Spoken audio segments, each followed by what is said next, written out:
Chapter 365. Nicholas frowned. I don't understand. The white blade guards gave you everything. Monty shook his head and sneered, interrupting him. Of course you don't understand. You're the person Caslin chose, the future commander whom he placed high hopes on and nurtured.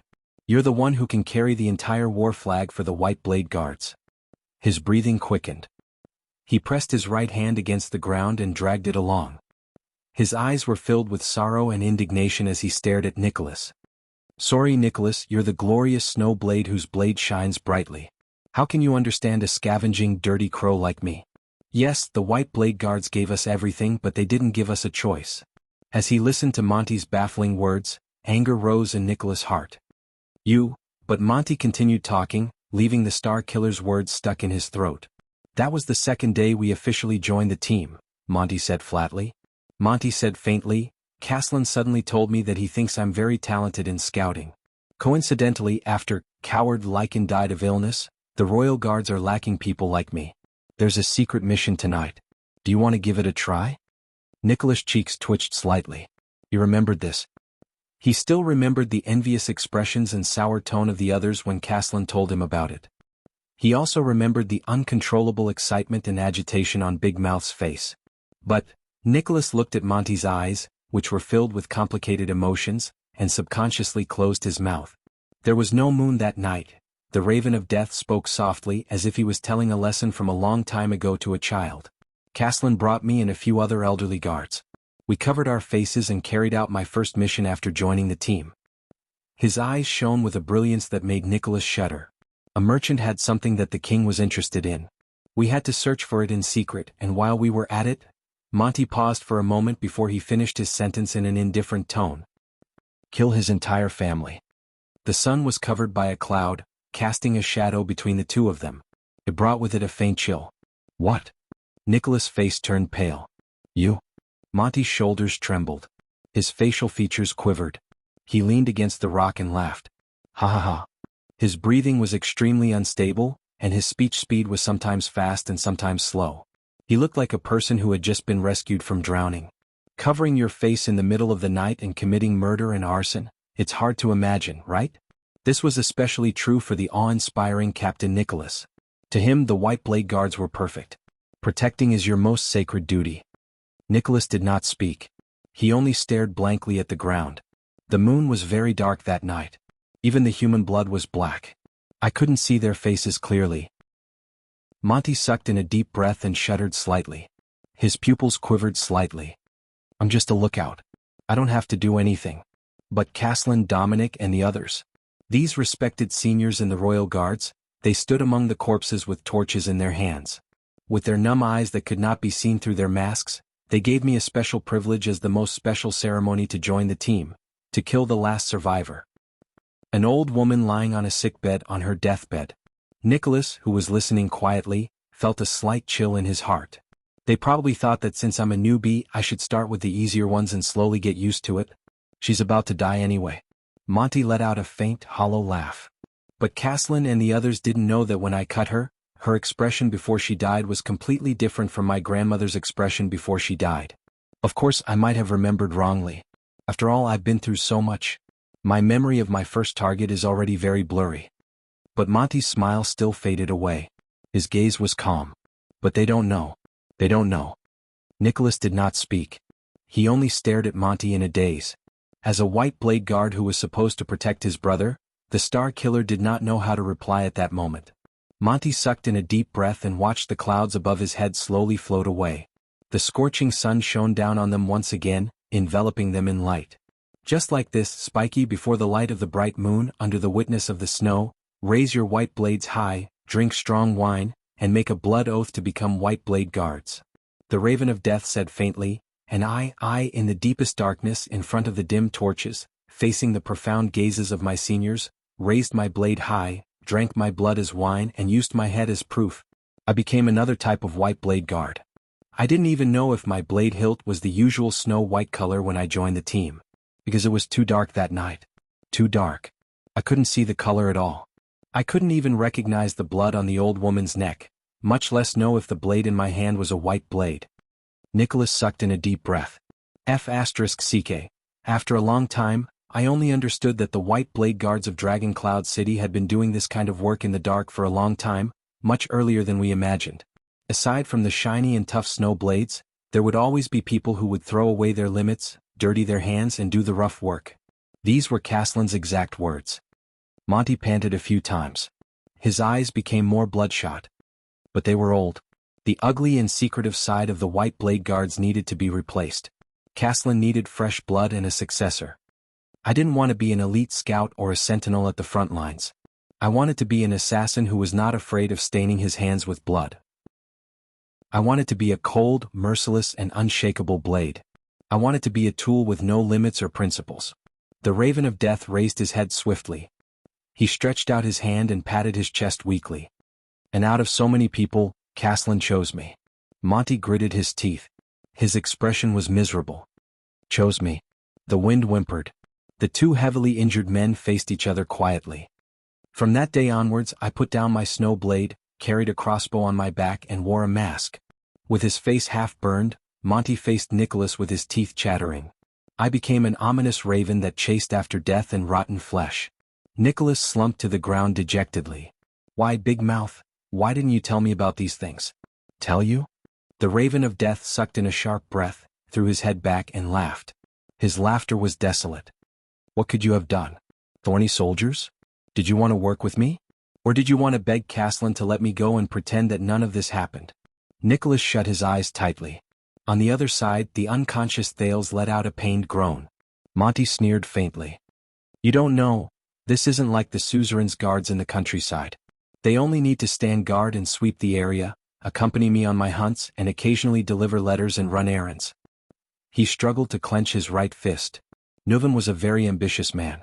He didn't want to just be the king of Dragon Cloud City, but the secret room, which abided by neutrality and had limited functions, could not satisfy his expectations.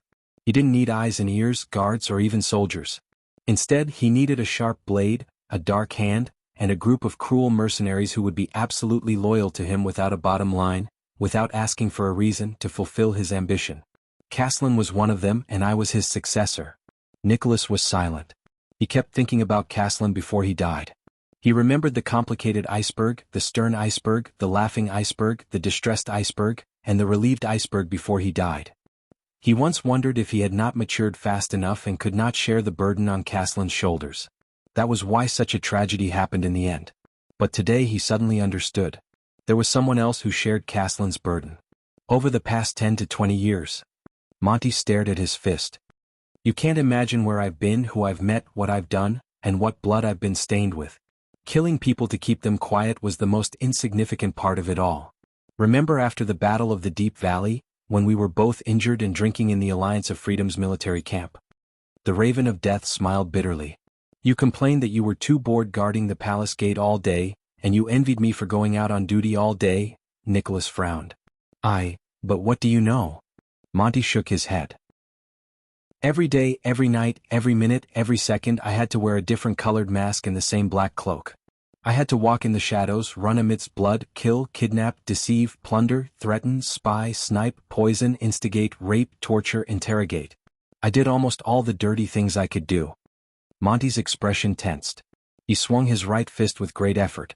From Kemu Union to Constellation, from the Golden Passage to Thornland, I was a spy who blended into the crowd, a scout who patrolled the front lines, a robber who killed people and stole their goods, a prisoner who committed many crimes, an assassin who sniped targets, a scout who snuck into the enemy's camp, and a spy who started wars.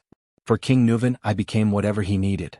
Everything I did was for the sake of power, especially after Caslin retired. Facts have proven that I, who abandoned my conscience and morals, was the most outstanding tool.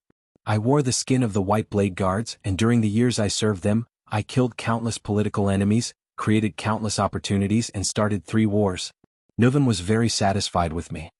He even handed me over to Prince Soria, hoping that I would become the latter's right-hand man for his coronation and become his royal assassin. Monty lowered his head, but he raised his gaze and glared at Nicholas with the whites of his eyes. He panted like a man who was about to be hanged. Do you understand? You don't understand Caslin, Spiky, because I'm the one closest to him. Nicholas' heart was heavy. He could not say a word. The Raven of Death slowly raised his left palm and covered the left half of his face. The person you admired the most, King Nuvan's most trusted Castellan Lampard, had two faces revolving around power. A relaxed smile appeared on the right side of his face. He had the usual ruffian and boorish air of the blabbermouth brown-haired knight, just like he did many years ago. Under one face, he held a white blade and protected the kingdom and Dragon Cloud City. Monty gently moved his left palm to cover the right side of his face, revealing the left side of his face. His smile gradually disappeared. His gaze was cold and the corners of his face were sharp. Coupled with his charred left lower jaw, he looked incredibly ferocious. Under the other face, he was covered in blood, and he spread darkness and shadows. Nicholas stared at him in a daze. He could not help but let go of the stone in his pocket. He remembered the words carved on the stone. Castellan's protector Talia. Monty gently lowered his palm. There was no longer any expression on his face. He looked cold and stiff. There was not the slightest hint of humanity.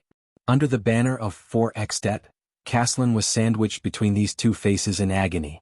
He suffered for his entire life, and it was difficult for him to free himself. Nicholas shuddered a little. Monty snorted coldly. Perhaps he did not want the tragedy to repeat itself, or perhaps he had enough of everything, so he... When he was passing down the legacy of the White Blade Guards and training the last batch of newbies, he stared at his old friend in front of him. Ground Shaker, Castellan, the invincible Castellan, he tore his conflicted self, his two-faced self, into two halves while he was still alive. Nicholas' breathing froze. The Raven of Death slowly extended his index finger and pointed it at the Star Killer. His eyes were focused on it seriously as though it was the aim of a sniper rifle. He gave the bright and dazzling half to you. With a stern expression, he raised his voice and said, "Sorry, Nicholas, the Star Killer who built his career in front of Broken Dragon Fortress. The leader of the White Blade Guards, the war banner that never falls, the indestructible Iron Wall. You are the junior he has high hopes for. You lead the future of the White Blade Guards like the alpha of a pack of wolves, and protect Northland in the snow like the wings of a snow eagle." The Star Killer did not say a word. The breeze blew again, and a thin cloud invaded the path of sunlight. The ground became dark, and the two people facing each other could be seen indistinctly. Monty withdrew his finger and slowly turned it to point at his chest. Even though the man curled up the corners of his lips, the emotions in his eyes were incredibly complicated and unfathomable. And he gave me the dark and filthy side of him. He grinned cheekily and said softly, "Nate Monty, the Raven of Death who lingers on in the boundless hell. A nameless killer, a beast in human skin, a cold-blooded and merciless blade, and dregs whose hands are covered in blood. Like the shadows under the clouds, they cover the stairs of power to the throne, and like earthworms in the sewers, they chase after rotten flesh and foul stench." The Raven of Death's smile became even brighter. "The two of us are the two sides of the legendary Ground Shaker, Castellan.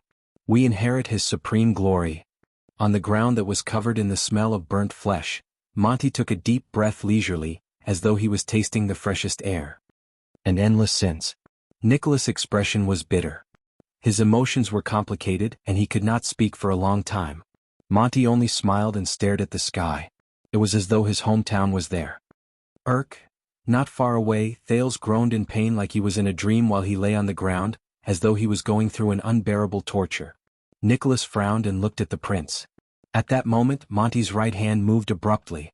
Thud. As an irritated sound rose, a black crossbow flew from the air. It was pulled by an extremely thin iron wire, and it flew over the short rock behind Monty into the Raven of Death's hand. The Star Killer's expression changed. "Damn it." The battle resumed. The two of them, who had recovered a little of their strength, moved almost at the same time. Nicholas struggled to get up from the ground with all his might. With a saber in hand, he limped and charged at Monty with all his might. The Raven of Death, who sat on the ground, gritted his teeth and put his foot into the footrest of the crossbow. He did not care about the injury on his hand and pulled the bowstring with all his might. The Star Killer was 1 meter away from Monty, but the Raven of Death used one of his legs as a pivot to roll on the ground. With great effort, he dodged Nicholas' first slash in a pathetic manner. He even kicked up a large amount of dust. Nicholas narrowed his eyes slightly due to the agitation. Monty's expression was unpleasant. Rolling on the ground worsened his injury. With a click, he finished pulling the bowstring. The Raven of Death calmly pulled his foot out of the footrest of the crossbow. Nicholas' heart clenched. This is bad. The Star Killer did not delay. He activated what little remained of his power of eradication, roared, and pounced on the Raven of Death amidst the dust. Monty, on the other hand, lifted the crossbow strenuously, and with a long arrow that had been set up at some point in time, he turned towards the Star Killer. One of them sat on the ground and the other pounced. Both of them, who were at the end of their tether, had savage expressions on their faces. They were less than 1 meter away from each other, and their blades and arrows were aimed at each other. In the next moment, clang. This was the sound of the blade hitting the crossbow. Nicholas stared at the enemy in front of him and breathed a sigh of relief. He had finally hit Monty's weapon before his opponent could shoot the arrow. Strangely, the black crossbow did not break when it faced the rising sun saber, but it still deviated from its trajectory. Whoosh. This was the sharp sound of an arrow leaving the bowstring. A whistling arrow grazed past the side of Nicholas' face and shot towards a place no one knew where it was headed. Thud. Nicholas rammed his knee into the helpless Monty so hard that he coughed up blood and fell back to the ground. His only crossbow fell out of his hand and flew into the distance. CK. The Star Killer roared in exasperation and fell backwards with a limp. Before he fell, he held onto the rock wall. You just won't give up, right? On the ground, Monty, whose face was covered in blood, tried his best to raise his head and smile. When he saw his expression, Nicholas suddenly felt that something was not right. Without any warning, as if he was pushed by an invisible arm, Nicholas' entire body crashed into the stone wall, and he was stuck to the stone wall. Clang. With a few crisp sounds, the rising sun saber flew a few meters away and fell on the ground. The red blade gradually cooled down. The Star Killer let out a pained cry. He lowered his head in disbelief. He saw a crossbow arrow that was slightly longer than other crossbow arrows first pierce through his left forearm, then his left upper arm and finally into his left shoulder, nailing the Star Killer to the rock wall. What is going on? Nicholas felt the intense pain from his arm to his shoulder, which made him almost unable to move. Drenched in cold sweat, he stared at the crossbow arrow in shock, then at Monty, who was smiling. I clearly missed, didn't I? Didn't I dodge it? Arg. The Raven of Death spat out a mouthful of blood. He trembled as he tried to get up, but in the end he fell down again. I forgot to introduce myself. However, Monty stared at the shocked and furious Nicholas, who was nailed to death by the crossbow arrow. He snorted coldly and pointed at the inconspicuous black crossbow in the distance. The Star Killer's expression changed when he followed his gaze. This piece of trash. There has never been anything it could shoot. Monty's expression darkened. He spat and stared at the crossbow lying on the ground, as if he was incredibly disdainful. There has never been any prey it could not shoot. Its existence is to torment every master. Nicholas endured the intense pain. He felt incredibly indignant, but he also stared at the weapon in puzzlement. A legendary anti-mystic equipment. The Raven of Death said with slight dissatisfaction. Chapter 366. In the face of the reversal of the situation, Nicholas, who was injured on top of his previous injuries, had an unpleasant expression on his face. He tried to pull out the arrow that pierced through his left arm and left shoulder, but the arrow wound on his right side affected his right hand. He could only attempt to pull it out repeatedly while grunting. Nicholas could only sigh softly. As he moaned, he ended his 6th attempt to pull out the arrow. How did you hit me?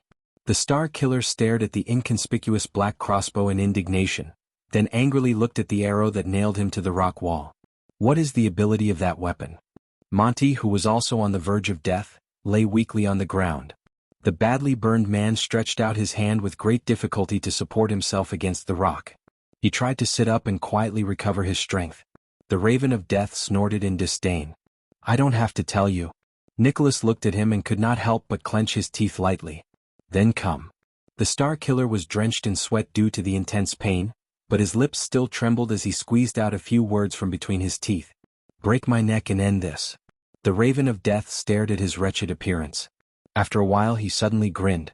I won't take the risk to get close to you again, Spiky. Monty endured the pain and tore off a piece of clothing that was still intact. He gently wiped his wound with it, and his slow bandaging technique was the same as Nicholas.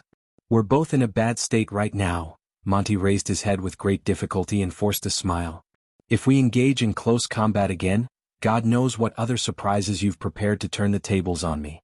Nicholas narrowed his eyes. You're afraid of me, the Star Killer said coldly. The Raven of Death shook his head. He tore off the cloth with his teeth, and while he grimaced in pain, he bandaged his right arm, which did not look good for him. On the contrary, I've already controlled the situation. I just need to wait for me to recover, maintain this distance, reload the bow, and load a few more arrows. Monty panted. He pointed at the crossbow of time in the distance with a trembling finger, then pointed at his opponent. His gaze was sharp. All that's left is a fixed target. Nicholas' expression darkened. The Star Killer's right hand grasped the arrow shaft in front of his shoulder powerlessly, trying to break it. However, crossbow bolts were much harder than ordinary long arrows. Without a sharp weapon like the Rising Sun saber, coupled with his injured and weak right hand, the effects of his efforts were limited. He could only gasp in pain as he tried again and again. When Monty saw this, he laughed loudly. His whole body was trembling and he was sweating as he tore off the clothes stuck to his chest. He tried to stand up, but in the end he fell to the ground. Ah! Monty, who fell down in a pathetic manner, laughed in a nonchalant manner. So, this has become a game of last till the end, is it? On the desolate stone ground, the two injured men stared at each other, sparks flying in the air. The Raven of Death turned over. His severe burns made him groan in pain. Remember the welcome gift we gave to the newcomers? That bastard iceberg stripped us naked and threw us into the snow on the first night. He told us that there would be hot water once we reached the finish line. So, a bunch of naked men ran for their lives while shivering. Nicholas furrowed his eyebrows tightly. Monty spat on the ground. We were so frozen that we couldn't reach the finish line no matter how hard we tried. It was only when we couldn't take it anymore that we realized there was no finish line at all. The so-called welcome gift was a tradition of the White Blade Guards. It was just to test our limits. His gaze froze in midair as though he was talking to himself. Lies are always the most effective whip. Nicholas shook his head with a stiff expression. You don't have the right to mention guards. The remaining power of eradication in his body surged to his wound, and he tried his best to relieve the pain in his shoulder. Traitor of the Oath of the Blade. The Raven of Death froze a little, and his breathing became a little heavy. The Oath of the Blade. Traitor? At that moment, Monty looked a little absent-minded. But after a moment, a smile appeared on the man's face and he shrugged. He endured the pain from the sequelae of the burns and hissed, "Whatever you say anyway." The Raven of Death's expression became solemn and his gaze was cold. "Those are your last words, Star Killer." Against his expectations, Nicholas smiled. He leaned against the rock wall and stared at Monty with an extremely complicated gaze. "If half of what you said is true, Big Mouth, then at least in the beginning, you weren't a member of the Secret Intelligence Department." Nicholas narrowed his eyes. "What made you turn traitor, or did the Secret Intelligence Department get hold of something against you?" Monty was first stunned, then he burst out laughing. "My God, the way you talk is really becoming more and more like Caslin." Nicholas ignored his attempt to change the topic. "Your life as a White Blade Guard may have brought you torture, but you won't improve much by turning to those maggots in the night from the Secret Intelligence Department. You don't really think that they're your saviors and can save you from your predicament, do you?" Monty's smile disappeared. "That's a worse step." The Star Killer stared at the Rising Sun saber and the crossbow of time in the distance. "You walked out of one abyss but jumped into another abyss. You must have some other reason." Monty was silent for a few seconds, then he flashed a painful and happy smile. "Some things don't need a reason." The Raven of Death snorted coldly. "Perhaps I was born a traitor, heartless, unfeeling, and lacking in conscience. That's why Caslin chose me to be that dirty blade." But Nicholas still ignored him. He continued to speak. "That was your first betrayal, wasn't it? That assassination attempt." Monty's eyebrows twitched. The Star Killer looked like an old man who was reminiscing about the past. He said flatly, "After Prince Soria died, you thought of a way to leave Dragon Cloud City and the late king, because you were also afraid that he would discover the truth. And the reason that instigated your betrayal might have been in that assassination attempt 18 years ago." Nicholas fixed his gaze on Monty. The Raven of Death stared back at him with a solemn expression. "Damn it, you've not only become stronger," Monty muttered, "but you've also become more paranoid."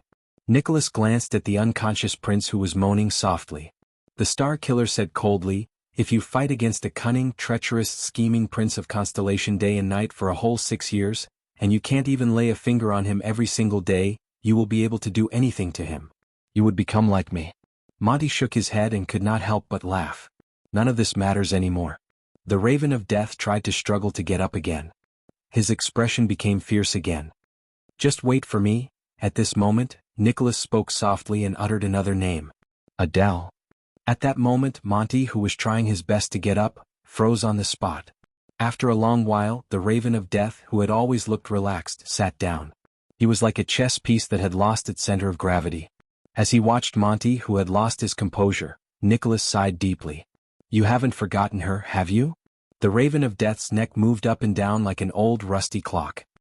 He turned to Nicholas with great difficulty, and his expression was stiff. What? The sun set another angle, and their shadows gradually slanted to the east. The Star Killer was like an old man who had been dealt a heavy blow. His expression was gloomy, and his tone was dejected. I can only think of this reason why you harmed others and yourself, turned to Constellation and the Secret Intelligence Department, and why you wanted Prince Soria dead. Monty stared at his old superior in shock. You thought you hid it well in the past and no one knew. Nicholas chuckled with an indecipherable expression, but his words were filled with fatigue. But the way you looked at Madame Adele and the abnormal frequency and location of your duties? No. Monty's breathing quickened. He stared at Nicholas with a gaze filled with disbelief. You knew? So, you saw through it a long time ago? Son of AB***. Nicholas only stared at him coldly and said with certainty, So, your betrayal is indeed related to that woman. Am I right? The Raven of Death lowered his head and remained silent for a long time. The Star Killer stared at him like an interrogator. His gaze was as sharp as a sword. Monty suddenly moved. He curled up the corners of his mouth, and as his cheeks twitched, he threw his head back and laughed. Ha ha! Nicholas closed his eyes.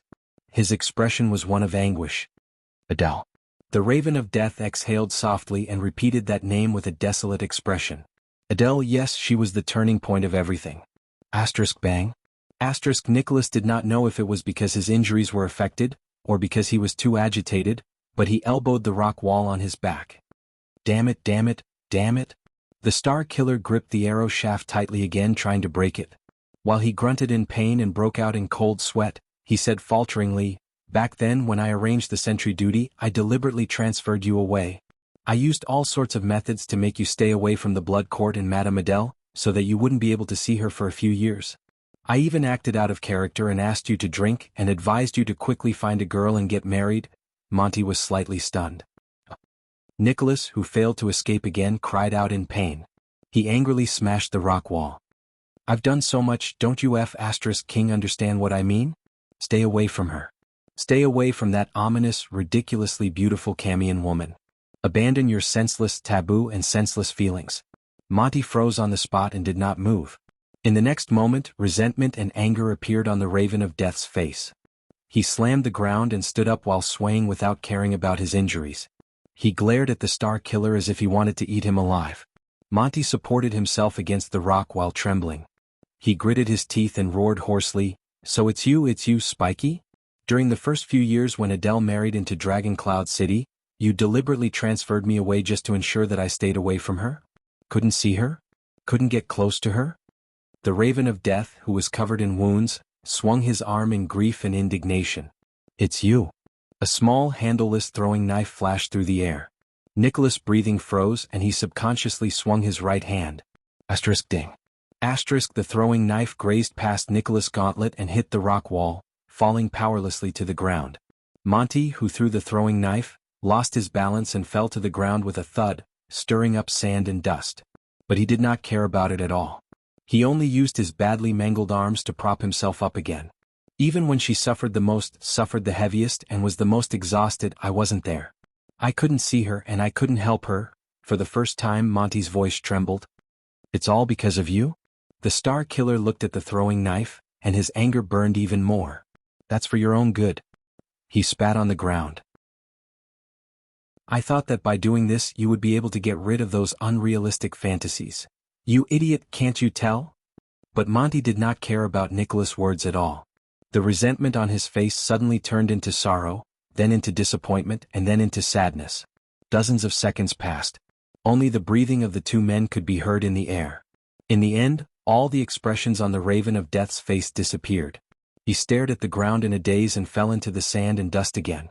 I thought that my method worked. Nicholas lowered his head. His gaze was surly and he clenched his right fist. I thought that you would just have to get drunk, find a few women, and forget about her like how you used to. Monty turned over with great difficulty. He first looked at Nicholas in a daze, then laughed in a strange manner. His laughter was so big and wide that even tears fell from his eyes. Forget about her? How is that possible? The man covered in burns exhaled slowly. His voice was filled with endless melancholy and resentment. I will never forget the day I entered Vine City. The gentle and graceful Lady Adele Jest, who was at the prime of her youth, wore a light veil and bid farewell to her parents and siblings with reddened eyes. Under the reluctance of all the citizens in the city, she slowly stepped into the wedding carriage of Dragon Cloud City's diplomat group. To the cold north. Monty stared at the sky. His right hand trembled slightly. I remember that when I helped Adele into the carriage, her slightly red face, that innocent smile and that bashful thank you. The Raven of Death spoke absent-mindedly. His face was full of perplexity. I remember the beautiful bow on her wrist, the pattern on her dress, and the way she played the zither and sang in the carriage. That song seemed to have some sort of power that made the Northlanders, who were used to killing, hold their breaths and listen to it. Nicholas shut his eyes tightly and let out a barely audible growl from his throat. The veins on his arms bulged because he was using too much strength. I still remember that I, who was usually a glib talker, suddenly became clumsy. I could only comfort the lady, who was so sad that her eyes turned red from staying up too long. I comforted her that Northland was a good place, that all the people there were bold, uninhibited, tolerant, unyielding, and passionate. I also said that Prince Soria was bold and brave, and that she would definitely be happy. All these words were later proven to be shameless lies. Monty sat up laboriously and stared at the Star Killer with a dejected and sorrowful expression. Yes, I met her earlier than all of you. The man's expression was dejected. I also lost her earlier. Nicholas exhaled heavily and stared at Monty in disbelief. Lost her? Damn it, she was never yours. The Star Killer punched the rock wall again. He lost his composure and roared under the double pain of his body and mind. She was the prince's wife. She even had a child. You forgot your identity, betrayed the White Blade Guards, betrayed the king and the prince for a woman. Don't you think it's ridiculous? Monty snorted. He ignored Nicholas' accusation and only smiled nonchalantly. Of course, a maggot like me who was born in the dark and lived in mud, didn't even have the right to miss Adele. The Raven of Death lay on the ground and sighed slowly. I understood a long time ago that as a noble and beautiful princess, she had no reason to care about a lowly protector who was born into a hunter's family in the countryside, spoke rudely, and had his hands stained with blood. His gaze drifted away and he smiled bitterly as he panted. The only thing I could do, and the only thing I desired, was to seize the few moments I had in Heroic Spirit Palace to be on guard duty frequently and seriously. When I passed by her courtyard, I would pretend to be alert of the surroundings, and occasionally glance at the desolate girl. The only thing I hoped for, and the only thing I was satisfied with, was to wait until midnight, when there was no one around, to curl up in a dark corner of the blood court and daydream. I would stare at the plants she took care of, stare at the stars in the sky, and recall the smile she once had. That's enough, Monty, who was immersed in the past, said in a daze. Enough. Bastard coward. Nicholas looked at him in disdain. I really regret talking so much nonsense with you. I should have castrated you when I realized that you were up to no good. Monty shook his head as if he did not hear what Nicholas said. So, when that night came, the Raven of Death seemed to have regained his composure. He sneered, and the color in his eyes became terrifying and cold again. Do you know how I felt? Nicholas was stunned. That night. Monty glanced at him. His face was expressionless, but the inexplicable emotion in his eyes made the Star Killer feel uneasy. That night, once again as the Black Raven, I rushed back to Dragon Cloud City from the war-torn constellation to report to King Nuvan and his son. Monty narrated without any sadness or joy, as if what happened next had nothing to do with him. It was also that night that Prince Soria summoned me in private. Our dignified and valiant Prince Soria Walton calmly and coldly ordered me that there was a scandal in the royal family that should not be made public, and it had to be dealt with urgently. Nicholas' entire body froze. At some point in time, the Raven of Death's voice began to tremble. He ordered me to get rid of his wife without leaving any future trouble. The prince's consort, Lady Adele. Monty slowly raised his eyes. The darkness in his gaze was boundless. And the lover she loved with all her heart. Chapter 367. Nicholas stared at Monty in a daze as if he was meeting him for the first time. He subconsciously said, "No. That's impossible, Monty." He frowned and said, "You're lying." Monty glanced at him, chuckled in disdain and shook his head. "What's impossible?" The Raven of Death sat on the ground, his emotions unreadable. The gentle and weak Adele couldn't have an affair with someone else? Or the honest and lowly Merc couldn't have seduced his mistress? With each word, Monty's brows furrowed a little tighter. As he listened, the Star Killer seemed to have forgotten the pain in his shoulder. He took a deep breath and carefully recalled the past, comparing it to the parts that did not match his memories. But this is the truth. That damn B***starred Burn Merc. The Raven of Death gritted his teeth and said, "That quiet, simple-minded, inflexible country soldier who only knows how to follow Soria and say yes all day long. Can you imagine? With Adele?" Once he said this, Monty spat out a mouthful of blood and sneered. But his eyes were filled with indescribable pain, like a cornered warrior. "So, Soria has her body and Merc occupies her heart." Monty's smile slowly turned mocking. "And the only thing I can touch is her death." But the Star Killer still stared at him in disbelief. "Impossible." Nicholas suppressed the anger in his chest and refuted with certainty, "Prince Soria? He couldn't have given such an order. He already promised to let Merc and the others go." As he listened to Nicholas' words, Monty sneered nonchalantly and said, "Do you believe it? Soria wants to let them go?" The Star Killer froze a little. Monty's expression changed and he said coldly, "Soria is the one who lied.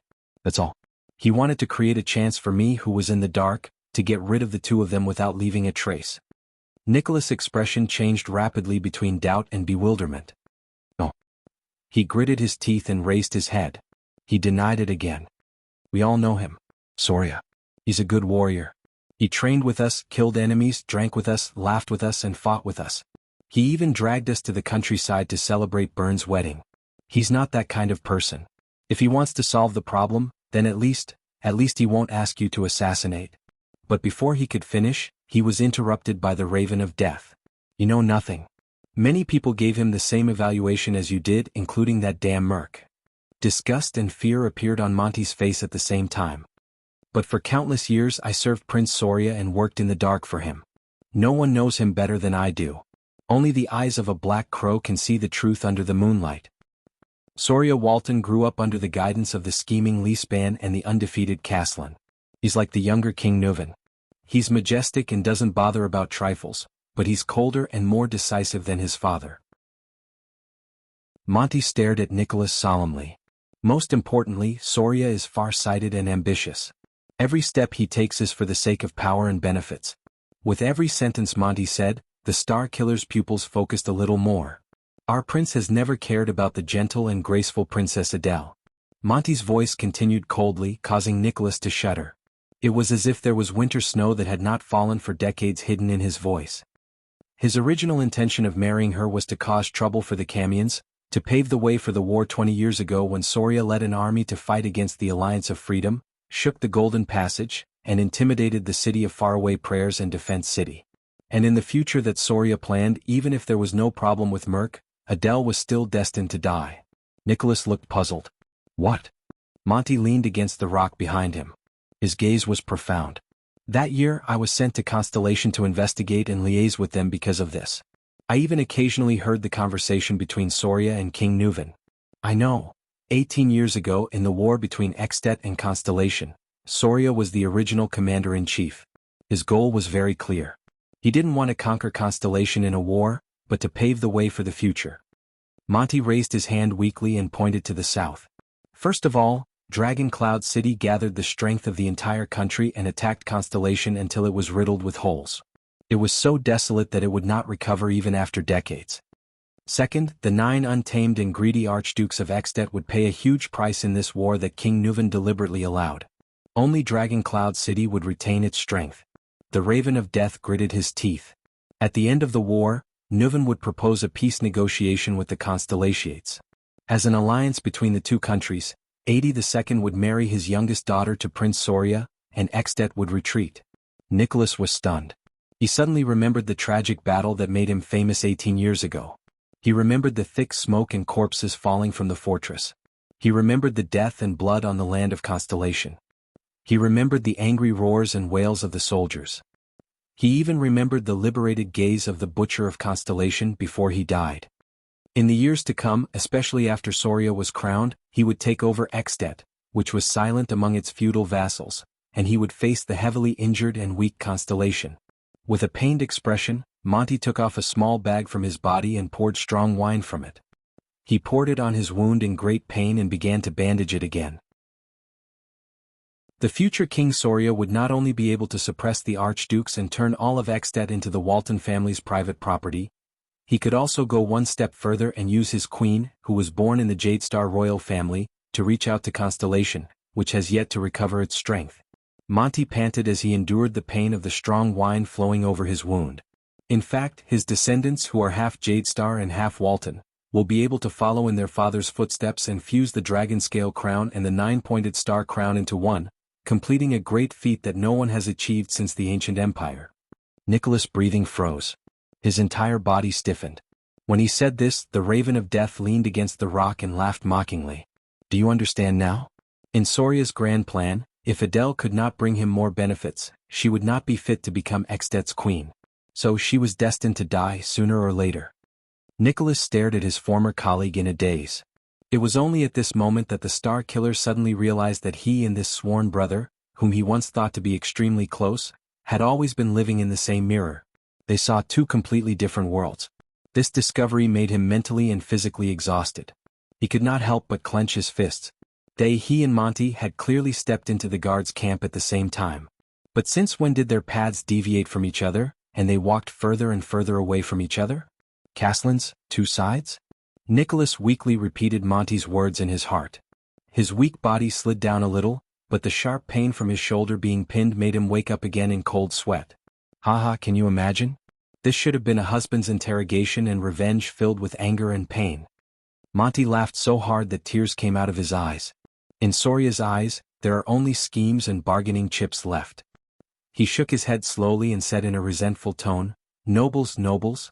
Ah, these scumbags. What kind of F***king trash are they? Nicholas did not speak.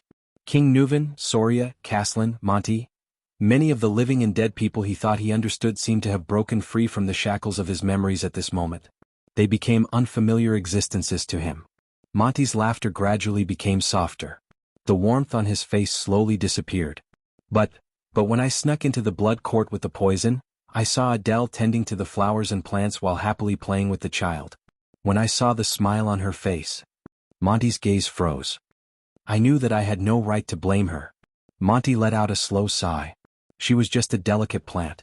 It was me. I brought her into this hell. The Raven of Death's expression was pained. Under the sun, he became one with his own shadow. I left her in Heroic Spirit Palace to be tortured and humiliated, to be tortured in these scumbags' chessboard. The Star Killer slowly raised his gaze. So you acted on your own? Nicholas said slowly, you wanted to save her? Even if you betrayed her? Monty's expression changed. He cast Nicholas a cold glance. His gaze was fierce. Did you really not know? Spiky? The Raven of Death gritted his teeth softly. Adele has been married to Dragon Cloud City for a long time. As the king's personal guard, as the acting captain of the White Blade Guards, and as the guardian of Heroic Spirit Palace, do you really not notice anything? Nicholas furrowed his brows. For the first time, Monty's eyes shone with undisguised pure hatred. His chest heaved up and down. It's hard to imagine. Every day and night, Adele was tortured, abused, and humiliated. And all the people in Heroic Spirit Palace, including you, treated it as the prince's private family matter. They turned a blind eye to the misfortune and suffering she went through. They stood by and pretended to be deaf and mute. Adele had to turn to that silly Merc for solace. Monty shuddered. And even so, the useless Merc she looked forward to couldn't give her anything. He didn't have the courage to stand up for her, nor did he have the responsibility to help her escape. He didn't even have the ability to protect Adele. Nicholas stared at him expressionlessly. Spiky Merc, everyone in the White Blade Guards, you're all cowards. Monty spat on the ground. You watched a pitiful and pathetic woman suffer, but you did nothing, not daring to stand up for her. All of you. Monty lowered his head. That night, I looked at the flowers and plants in the courtyard, let go of the poison in my hand and told myself helplessly, no. He said desolately, I've already sunk into the darkness and can't pull myself out. But at the very least, I can't let Adele become my victim.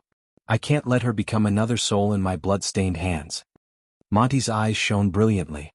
The muscles on his arms tightened again, like a sailor who had caught hold of a life-saving driftwood in the middle of a sinking ship. "Even if the person she likes is that foolish merc, if that's the only way Adele can be happy and smile again." Monty gritted his teeth forcefully. "Then it's worth it. As for the remaining darkness, let me bear it." The Raven of Death stared at his right hand in a daze. His gaze was unfocused, and the expression on his face looked like he was crying and laughing at the same time. "I will protect her only hope in the boundless darkness." Nicholas took a deep breath. He felt his chest churn with emotions. "So, you went to Constellation's secret intelligence department?" Monty forced out a weak smile. "They were the ones who found me," the Raven of Death said faintly. "That hotel in Spear District. When I was drinking in there, the owner of the hotel from Kemu Union could drink a lot, and he was also very good at persuading people. He told me the love story between him and his wife. He told me that in a short lifetime, there would always be a time when you would throw caution to the wind and never turn back. Of course, I only found out later that he was the person in charge of the secret intelligence department in Dragon Cloud City." When he said this, Monty sneered. No one knew whether he was laughing at Nicholas or himself. "You already know everything that happened after that." The Star Killer closed his eyes. Both of them fell silent. A breeze blew past, and the moans between the cracks in the rocks became even more mournful.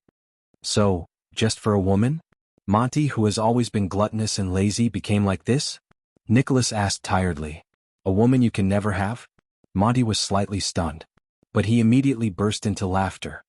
"Come on, sorry Nicholas, the so-called Star Killer, haven't you also persevered until now in pain and conflict for a woman you can never have?" The Star Killer stiffened. "Yes, I knew a long time ago. Just like how you know me, I also know who the person you miss is. The Star Killer is not as cold as the rumors say." Nicholas stared at the Raven of Death in disbelief. His train of thought stopped. With a mocking expression, Monty clicked his tongue in a sentimental manner and said, "When she came to the guards training camp to visit Caslin, all of us bastards surrounded her like a waterfall. Hundreds of pairs of eyes could hardly leave that girl. Only you, Spiky. Only you turned your head away and pretended to be disdainful, but in truth, you didn't even dare to look at her. Trust me, I know what that feels like."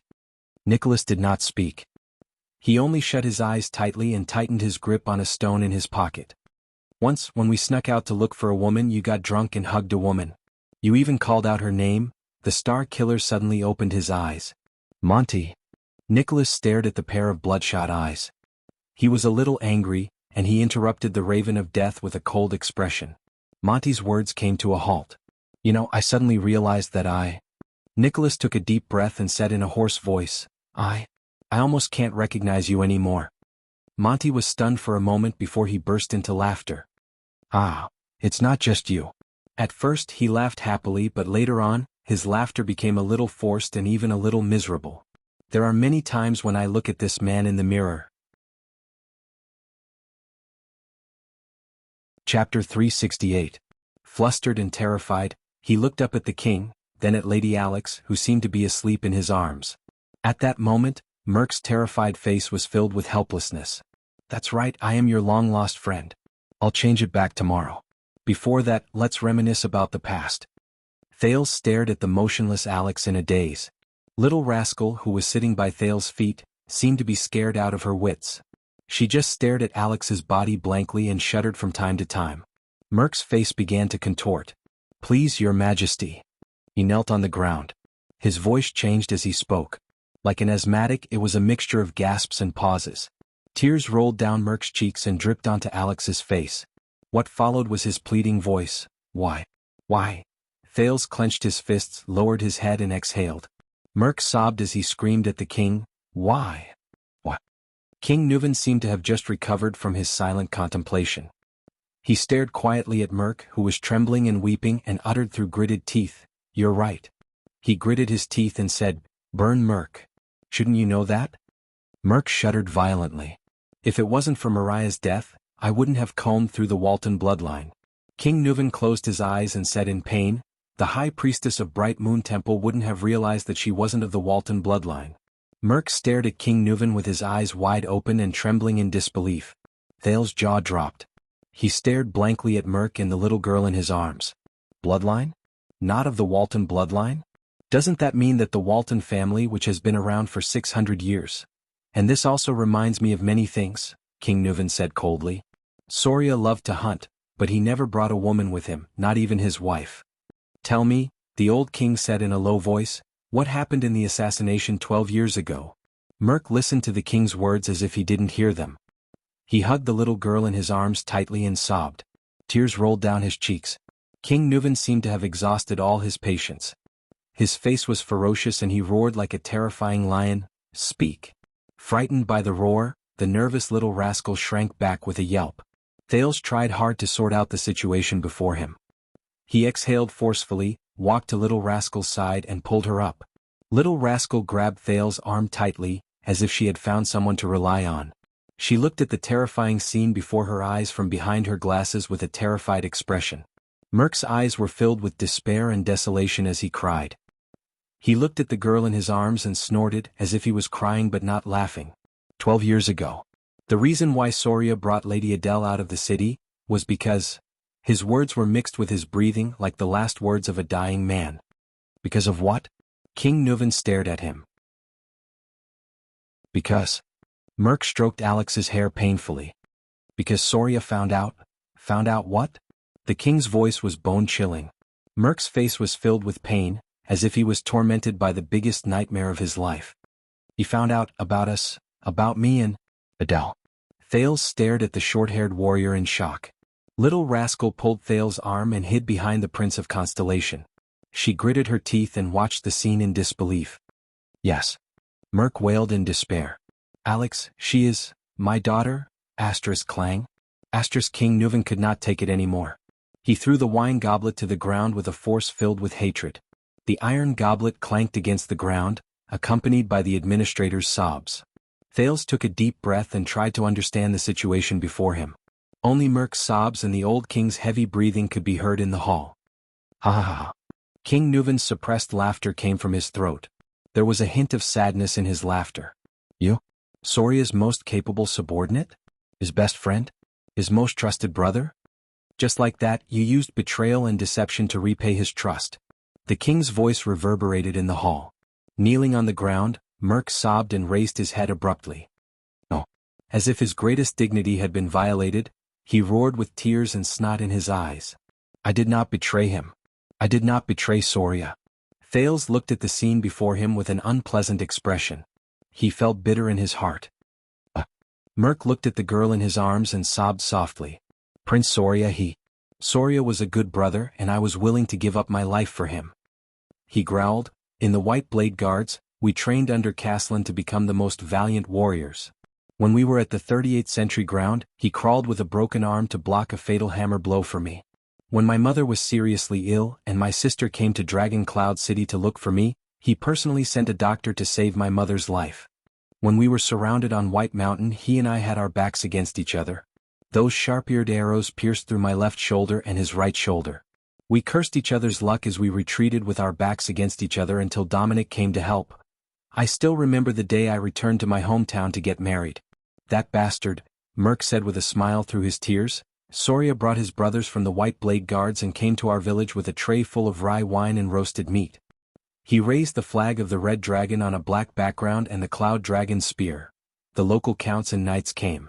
The expression on the village chief's face was even more exaggerated than when his son became a tax collector. Mother was very happy. She finally felt that her son was promising. Soria, I have always treated him as my closest brother, comrade, your highness. Merc roared angrily with tears streaming down his face. I will never betray him. King Nuven stood up abruptly, his hair and beard bristling with anger. T. Thales felt his hand tighten. Behind him, Little Rascal began to tremble again. He could only try his best to hold Little Rascal's hand and comfort her. You cheated on my son, the man you were supposed to be loyal to.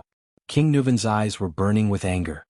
He said loudly, you cheated on my son, the man you were supposed to be loyal to, and even gave birth to your child. You tarnished the Walton family's dignity and bloodline. Do you think this is not a betrayal? You never treated him as a brother in the White Blade Guards, a man you should be loyal to with your life and honor. Traitor. Kneeling on the ground, Merc listened to the king's words. He looked at Alex, his daughter in his arms, and roared in grief and indignation, "Ah! No." He closed his eyes in agony. Thales gritted his teeth and frowned as he watched the confrontation between the king and his subject. He felt a wave of sorrow in his heart. It's not like this. Adele, she was so good, so gentle, so... Merc lay on the ground. He clenched his right fist and pounded the ground miserably. She shouldn't have married into Dragon Cloud City? Shouldn't have met Soria? Should have met you? King Nuven's words were filled with terrifying emotions.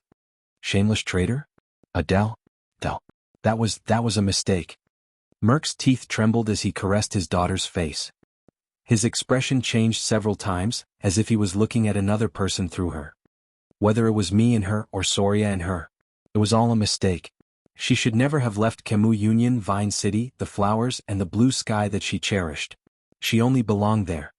As for Soria, he's a good brother and a good warrior, but he never cared about women. Prostitutes, women he captured after the war, maids in the castle and ladies of the nobles. None of them made a difference to him. Merc put his face against Alex's and cried, "Soria, Soria, Soria." In Soria's world there was only wine and battles, politics and victory. The only people he cared about were warriors, friends and enemies. On the night of their wedding, Soria was dead drunk. I stood guard outside their bedroom. That sound was like a gun exploding. Adele's resistance and sobs. I guess Soria thought that it was a celebration after another battle. The next morning, Soria went hunting. He left me to watch over Adele. Her expression was not the expression a newlywed wife should have. Thales listened to Merc's desolate and painful confession with an unpleasant expression. Finally, one day, I saw Adele trying to cut her wrist with a pair of scissors. I told Soria and tried to persuade him to treat his wife better. But Soria thought that she had insulted the Dragon Spear family. He picked up a whip in anger and wanted to teach her a lesson. At that time I stood at the door, clenching my fists, listening to Soria's roars and Adele's screams. My heart was angrier than Soria, and I was in more pain than Adele. Every time, Merc hugged Alex tightly. His eyes were closed and tears gushed down his cheeks like a flood. Since then, Adele wanted to commit suicide more than once. I stopped her more than once, but I hid it from Soria because I didn't want Adele to be hurt by him again. Adele? She's like a flower that has been trampled on and abandoned. Soria's attitude towards women is even more terrifying than the most inflexible Northlanders. When he's in the mood, he'll force her. When he's not in the mood, he'll ignore her and be indifferent to her. Thales closed his eyes and sighed heavily. Adele? She was too lonely, too pitiful. Merc stroked his daughter's hair, his eyes filled with sadness. She traveled a long way to come here while Soria didn't know how to cherish her. He only treated her as a puppet and a chess piece, a bargaining chip to form a marriage alliance with Camus Union. I tried everything. I just tried to make her happy, tried to stop her from committing suicide again. Agitated, Merc muttered incoherently, from magic tricks to flowers, to finding girls from Camus Union to relieve her boredom, to trying my best to get Soria drunk at night when she didn't want to. Adele was very grateful to me and happy that I did these things for her. She stopped trying to commit suicide and started to smile, even though she only smiled at me. My wife passed away in my hometown. When I didn't know how to raise the 5-year-old Croche in front of me, Adele was the one who took care of her. This made Soria's attitude towards her much better. We became more talkative. She teased Croche in the room and I giggled outside the room. She asked questions in the room and I answered her outside. King Nuven's expression was cold, but he did not say a word. Finally, that day we won the war against the White Elves and the Alliance of Freedom. Merc sobbed softly. When we returned to Dragon Cloud City in triumph, Soria and we drank all night long. But that day all I could think about was her. Adele? Merc stuck his face close to his daughter's. His tears did not stop and his right fist was almost crushed. They were all drunk. I went to Adele's room and wanted to listen to her voice as usual. But my wound burst open at that time, and Adele asked me to go in and bandage it. Thales' gaze darkened. Thales' eyes dimmed. A memory surged up from an unknown place in his mind. Hey, Brother Brainiac, you're actually reading a romance novel. What the hell is a romance novel? This is a bestseller written by an American sociologist. This title is weird. Why would you read this kind of book? What are you thinking about? This? Don't think too much about it. It's just a classmate who asked. No, could it be? Oh hee hee, why are you blushing? It's hot. Ha. Why are you touching my face? I lied to you. Ha ha, it's so funny. Alright, don't be angry.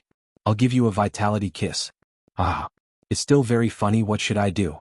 Hey, don't be so petty. Come, tell me about it. How am I supposed to explain this? Alright, it's quite an interesting point. In the Western world, love originates from cheating. What the F***CK? Cheating? That's so cool. For example, in Celtic mythology, the story of Lancelot and Guinevere is like this.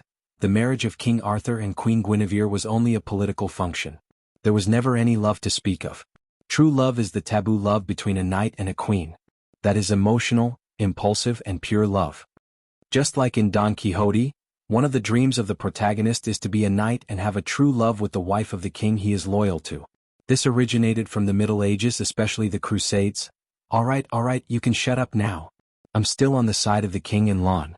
Get lost, Ardwolf. Get lost, Queen Lily. I'm going to see it again. Alright, so are we having an affair now? Different social situations can't be compared like this, sister. This piece of memory slowly faded. Thales looked at Merc before him and could not help but sigh deeply. Merc continued to sob on the ground. God knows how much I regret it. But Adele? Not long after Alex was born, Soria began to suspect. Soon he found out the truth. The administrator gently brushed his daughter's hair aside and said in a hoarse voice, I could see the pain and hesitation in his eyes. I really wanted him to kill me. That night, Soria told me that he was willing to let Adele and me go. He would clean up and cover up. Merc said as he hammered the ground in grief and indignation. Nuven listened quietly. The next day, Soria took us out with him to finally resolve this matter. It was that day the assassin. Thales felt little rascal trembling behind him. The assassin's first strike wasn't fatal. The assassin saw Alex and didn't strike a second time. But Adele? Merc opened his mouth and roared in pain. Adele didn't know Soria's purpose. She thought that His Highness wanted to execute us. So when she saw Soria fall, she picked up a dagger. Hearing this, King Nuven seemed to have lost all his strength. He sat down on the stairs weakly. In the Hall of Heroes, only Merc was left sobbing in grief. Chapter 369. Thales frowned and said, Is there such a possibility? What are the consequences? Silver Shadowman was silent for a long time. After a full 10 seconds he replied coldly, This is none of your business, Jadestar. Thales choked on his words and felt a little awkward. The anti-theft chapter. Why would a good reader become an accomplice of a thief? If you want to read pirated copies, then so be it. Why are you hanging around in the book review section? Don't you know that you, who have 0 fan points, are talking about the contents of the VIP chapter, making me very embarrassed? How vexing. But he still sucked in a breath and stared at Silver Shadowman sternly. I have friends up there in Dragon Cloud City. I want to know. I should know. Thales thought of Saroma and Glee Ward. He even thought of the entire Shield District that was reduced to dust during the Great Battle of the Mystics. Shield District. When he thought of this, Thales could not help but tense up. Silver Shadowman seemed to be observing him. A few seconds later, he spoke slowly. What will happen to this curse in the future is not something you should consider, nor is it something you can control. At the very least, as you can see, I can still maintain the current situation so that the curse will not worsen and the number of deceased souls will not increase. Silver Shadowman seemed to feel that his words were not very convincing. It can maintain the status quo for a long time. Thales frowned deeply. A long time? How long? He stared at Silver Shadowman's silver light, which had clearly become much weaker after that strike, and could not help but sigh. If it's just as the general said, powerful existences like you are continuously dying and weakening, and the power you rely on to maintain your sense of self and intelligence is continuously disappearing, Silver Shadowman's black eyes flickered a little against the silver light. Once you can no longer suppress this curse and can no longer maintain its original state. Although I don't know what will happen to the curse and I don't know what the consequences will be, but above us is Dragon Cloud City, Extet, and the Western Peninsula. Silver Shadowman did not speak. Thales stared at him. Is there no other way? For example, completely eliminating it once and for all. Silver Shadowman seemed to be absent-minded for a moment. He mumbled and repeated the prince's words, once and for all? The man's facial features immediately sharpened, and his tone turned cold. All of you. Stay as far away from it as possible. Silver Shadow Man suddenly turned around. The contrast between light and darkness on his face was profound and dazzling, causing Thales to feel a chill run down his spine. Leave the rest to me. That's enough. This is the best solution I can think of at the moment, he said resolutely. Thales furrowed his brows for a long time. In the end he shook his head. I don't understand. Silver Shadow Man snorted softly. You don't need to understand. Because you can't do anything about it, Jade Star. He directly denied Thales' worries. Even if you are worried, you can't do anything about it. At the very least, the current you, the weak you, the young you, the immature you is powerless. Thales was speechless. Under Silver Shadow Man's radiance, the darkness around him reflected a cold light. A chill crept up Thales' spine again. The two of them were silent for a while. What about you? You're going to seal the black track, but, Thales asked airily, are you going to stay here forever? Can't you just leave? To the place you're supposed to be at? This question stunned Silver Shadow Man for a while. Me? As if this was the first time he thought about this question, he lowered his head and mulled over this question for a while. I died a long time ago. Silver Shadow Man said faintly. A very, very long time, so long that I don't even remember how long it has been. But I, who died a long time ago, am still able to survive until now without relying on my body. Besides that great existence, it is also because of the effect of this curse. Thales' expression turned cold. Silver Shadow Man's voice became gloomy. It's very ironic, isn't it? I can only stay here and guard this curse forever until I perish together with it, Silver Shadow Man said quietly. Or let it conquer me, enslave me, and assimilate me. Thales' heart dimmed. At that moment he suddenly felt a little cold. In this place, in this dark, damp, cold, dead and silent place. The man in front of me, just like that from death until now he has been guarding this place tirelessly and endlessly? But that's not all. I am the only power that can restrain it. Silver Shadow Man's tone became firm and cold again. It allowed no room for doubt. By staying here I can prevent new souls of the deceased from being dragged into the curse, creating tragedies, and turning them into puppets and nutrients for the next round. As long as I am here, it cannot continue to worsen. This is the reason why I stay here. When he saw the man's determination, Thales could not help but blurt out. What about you? When will you be free? You will always be trapped here, alone, and face these souls of the deceased, the rocks, the darkness, and the curse day and night, day after day, year after year, century after century. You will still have to live in fear and be careful to prevent yourself from losing your mind and falling into the hands of the enemy? What will you do? This time, Silver Shadow Man was silent for a long time. I can see that, Jade Star, Silver Shadow Man nodded slowly. His tone was slow and profound. In this regard you are quite like Thor. Thor? Thales did not react for a moment. Who is Thor? Silver Shadow Man shook his head. You don't have to worry about me. He returned to his cold tone. I'm already a dead man. My existence will not increase and my departure will not be affected. I only do what I am willing to do and what I want to do. That's all.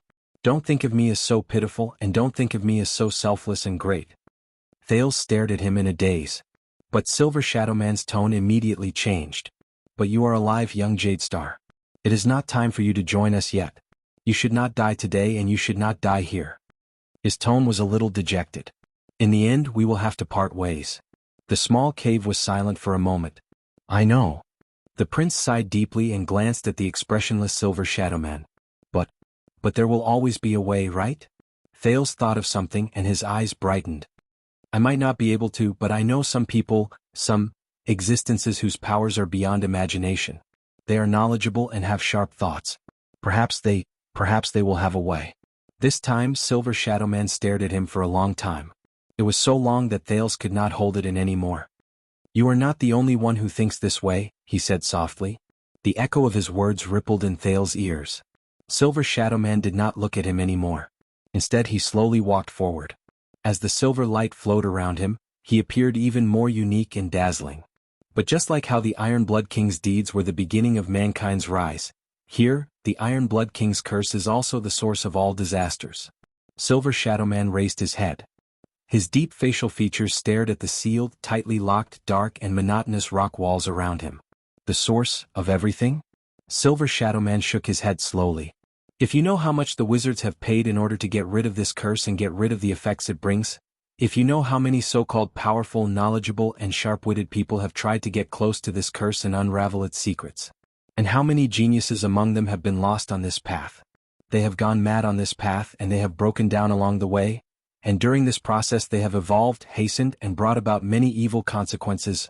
Many of these consequences still torment the people of the world, and even today, I am afraid that they will not say such words so easily. Thales listened to Silver Shadow Man's narration in silence with a puzzled gaze, but he could not understand Silver Shadow Man's words at all. What does he mean? A kind heart might not necessarily bear good results. Silver Shadow Man's words became stern and blunt. Some soil is destined to grow the flower of extreme evil. They sank into silence again. Is that so? Thales lowered his head and did not say a word. He only sighed faintly. Neither of them spoke until the light on Silver Shadow Man's face flickered slightly. But, if you really want to do something. Silver Shadow Man stared at him, slowly raised his right arm and clenched his fist lightly. Go and prepare first. Thales forced a smile, raised his head and sneered. Prepare for what? Silver Shadow Man nodded slightly before he shook his head gently. Right now you only have blood in you. Thales' smile disappeared. What do you mean? Only have blood in me? Silver Shadow Man's dark facial features twitched. Young Jade Star, your mind is still childish. Your future is still unclear and your understanding is far from enough. I heard what you said. Calamities still exist in the world, mercilessly harvesting lives and brewing tragedies, am I right? Thales was slightly shocked. Huh. The light on Silver Shadow Man's face flickered as he stared at Thales quietly. The prince suddenly felt that behind that silver face, there was probably a burning emotion that was far beyond his imagination. Tormund did not fulfill his promise. Silver Shadow Man stared at Thales quietly and said slowly, but I can tell that he left hope for his descendants. Silver Shadow Man gently spread his palm. A few silver rays appeared on it and flowed back and forth like a crystalline galaxy. It was amazing. There was a second of silence. Thales' pupils shrank slightly. Tormund. He mumbled, you mean, go. Silver Shadow Man said faintly, but the echo in his voice was especially obvious, and Thales could not help but be shocked. Find the mission that belongs to your ancestors and family, take it, and become a man who can be entrusted to you. Silver Shadow Man, who had a special status, moved his facial features slightly, as though he revealed the quietest smile. At that time, you will have the right to return and complete the long-cherished wish of Thor and me, which we failed to achieve at the last moment. The darkness in his eyes seemed to contain the profoundness of the entire world. At that time you will have the right to end everything and end the calamity, including this ancient curse. From the beginning to the end, you will have the right to end them. Thales stared at Silver Shadow Man in this state. He seemed to have grasped something, but at the same time he did not seem to understand anything. In the end, the prince furrowed his brows and shook his head honestly. I don't understand. Silver Shadow Man swayed slightly, and the silver light on his face rippled. Then I hope that you will never understand. Thales was a little surprised. Silver Shadow Man slowly raised the flowing silver light on his right palm and watched as the light on it gathered back into his body. Young Jade Star. He walked forward slowly and got closer to Thales while he said airily, thank you for giving me a few precious, interesting and happy hours in the dark where there is no scale, no end, no future and no direction. Although I will soon forget. Return to the past. Thales stared at the man. The emotions in his heart were complicated and indescribable. In the next moment, Silver Shadow Man placed his right palm on Thales' face. He leaned forward and placed his forehead, which was formed by silver light, on Thales' forehead. He stared at him quietly.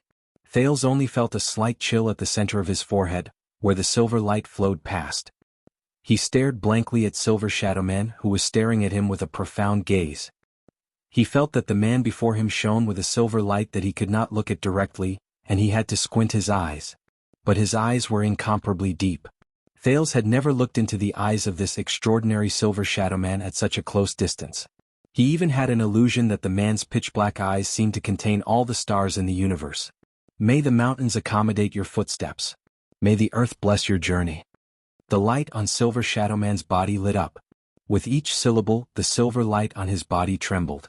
At that moment, Thales heard a faint ringing in his ears. Asterisk beep. Asterisk it was lighter and gentler than any of the previous times. It was as if there was no sound. May you never be lost. When the last few syllables fell, Thales felt the gentle ringing in his ears gradually disappear. In the next second, the light on Silver Shadowman's body suddenly dimmed. Before Thales could react, Silver Shadowman let go of him. The cool sensation on his forehead disappeared. What is this? Thales stared at the man in a daze. But Silver Shadowman only shook his head and did not answer. Thank you. Silver Shadowman continued to face him quietly. Thank you for bringing her greetings. In the next moment, before Thales could snap out of his daze, Silver Shadowman turned around and walked towards the seamless, pitch-black rock wall. The silver footsteps behind him shone brilliantly as always. The souls of the deceased will not disturb you anymore. Turn around and move forward. You will find a way out. Forget today and return to your life.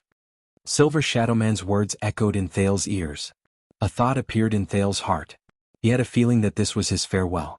An inexplicable impulse drove the prince to take 2 steps forward and shout at Silver Shadowman's back. He shouted at Silver Shadowman's back, "Will we meet again?" Silver Shadowman's footsteps paused slightly. The light on his body trembled slightly. "Of course," he said softly. At that moment, the silver light suddenly flowed to the top of Silver Shadowman's head and turned into a line of words. He's lying. Thales was stunned. Silver Shadowman stood where he was, as if he still did not notice the abnormality above his head. One day we will definitely meet again in hell, just like all the souls who rest in peace. Not here in a curse of last resort. Young Jade Star. Silver Shadowman took a step forward again and walked back the way he came. His body, which was formed by light, slowly fused into the rock wall. The silver light flickered and turned into words again. He's still lying? Thales watched Silver Shadowman's body sink into the rock strata in a daze. He watched as the silver light gradually dimmed. The silver light also dimmed, and it continued to form a line of words. You will not meet again. Thales furrowed his eyebrows. Finally, Silver Shadowman's body completely disappeared from the rock wall. The silver light faded away and it could no longer be seen. The almost dim silver light spilled out its final words in the air before it disappeared without a trace. Farewell. In the next second, Thales' vision turned black. The entire cave sank into complete darkness after Silver Shadowman left. Thales was left alone, and he returned to the lonely and silent darkness. He faced the cold air, the stiff rock strata, and the endless silence. Thales could not see anything in the darkness. But he still stared in the direction where Silver Shadowman left with a stupefied expression, until a strange feeling rose in his heart. Not long ago, Silver Shadowman threw a heavy punch, manifested an armor, and mocked him in a relaxed manner. It was as if that scene was still fresh in his mind. I am a dead man to begin with. On the first day I opened my eyes here, I can only stay here, until I am destroyed together with it. Leave the rest to me. It has been a long time, so long that I can't remember how long it has been. Thank you. In the darkness where there is no scale, no end, no future, and no direction, you have given me a few precious, interesting, and happy hours. Even though I will soon forget them, in the end we will part ways. Of course, one day we will definitely be able to be like all the souls who rest in peace. Goodbye. Thales clenched his fists and gritted his teeth. He felt an urge surge into his heart and seep into his veins. Asterisk bang. Asterisk his arm crashed into the solid rock wall. But Thales did not notice it at all. He opened his mouth with great difficulty and whispered in the endless darkness, "But I will remember it." It was still dark and silent around him. Only his soft murmurs could be heard. There was no response. Even if you have forgotten everything, Thales lowered his head and resisted the desire to turn around. He whispered in the pitch-black cave, or cease to exist. At least, there is still one person in the world who will remember what you did here. He seemed to be saying this to himself. But he hoped that this could be conveyed to his back, to the other end of the rock stratum, and to the other end of the lonely night. To the person who could not rest in peace after death, but still smiled as he watched alone in the eternal night, some star-like glimmers. Did you hear that? In the bottomless darkness, the prince, who was in a bad mood, took a long breath and resisted the strange feeling in his nose. Raikuru, Aiksen. Or cease to exist. At least, there is still one person in the world who will remember what you did here. He seemed to be saying this to himself. But he hoped that this could be conveyed to his back, to the other end of the rock stratum, and to the other end of the lonely night. To the person who could not rest in peace after death, but still smiled as he watched alone in the eternal night, some star-like glimmers. Did you hear that? In the bottomless darkness, the prince, who was in a bad mood, took a deep breath and resisted the strange feeling in his nose. Raikuru, Aiksen. Or cease to exist. At least, there is still one person in the world who will remember what you did here. He seemed to be saying this to himself. Chapter 370. Once again Thales sensed something in surprise. Time slowed down. In his slow-motion vision he could see everything clearly. Nicholas shouted. His face was filled with shock and anger. Monty, on the other hand, strode forward with a fierce expression. He maintained the posture of extending his right arm and rushed towards the teenager. 3 throwing knives spun in the air in front of his right arm and flew towards Thales. As he stared at the 3 flying knives that he could not avoid, Thales' heart trembled. What to do? Looking at the unfavorable situation before him, Thales took a deep breath and forced himself to calm down. The air entered his lungs smoothly, breaking down and flowing, turning into energy in his blood. Wait a minute. Thales' pupils moved. He suddenly realized that something was wrong. He had just inhaled a mouthful of air, which took at least half a second. But everything in front of him, but in the slowed down time there was no change? Thales exhaled again. He was surprised to see that the throwing knife in front of him had only moved less than an inch forward. As expected, his heart shook. This time, his breathing just now was slightly faster than the surrounding, slow movements. So, it's not just my mind that has become faster. Thales stared in shock at Monty, who was charging towards him. Is this the Sin of Hell's River's new ability? But the feeling of weakness that followed made Thales realize that as he breathed faster than in slow motion, the Sin of Hell's River in his body began to deplete rapidly. The power of eradication that he had accumulated with great difficulty after he recovered was almost empty. Obviously, the new ability did not come without a price. However, the current situation did not allow him to think too much. Thales cleared his mind and made up his mind. Not dodging or retreating would consume too much of his power of eradication, so he could not do it. Instead, he used Hell's senses to calculate the flying knife's trajectory, wind direction, and how the other party would dodge it. Then, Thales gritted his teeth and pulled the trigger. The next moment, time returned to normal. Thales' vision blurred. He felt pain in his left hand and right shoulder, and the crossbow in his hand trembled at the same time. Clang. The crossbow of time dropped to the ground. Chi. This was the sound of a crossbow bolt entering flesh. Be careful. Nicholas' furious roar traveled into the air. Thales fell to the ground in pain. The increasingly intense soreness and hunger in his body made him feel extremely uncomfortable. Before his eyes, Monty had long since lost his balance and fell to the ground. Damn it, the Raven of Death cursed unwillingly. He pressed down on his left thigh with a pained expression. An arrow had penetrated deep into his flesh, and the shaft of the arrow was trembling. The weak prince trembled. Enduring the pain, he pulled out the short throwing knives from his arms and shoulders. He was still in a state of shock.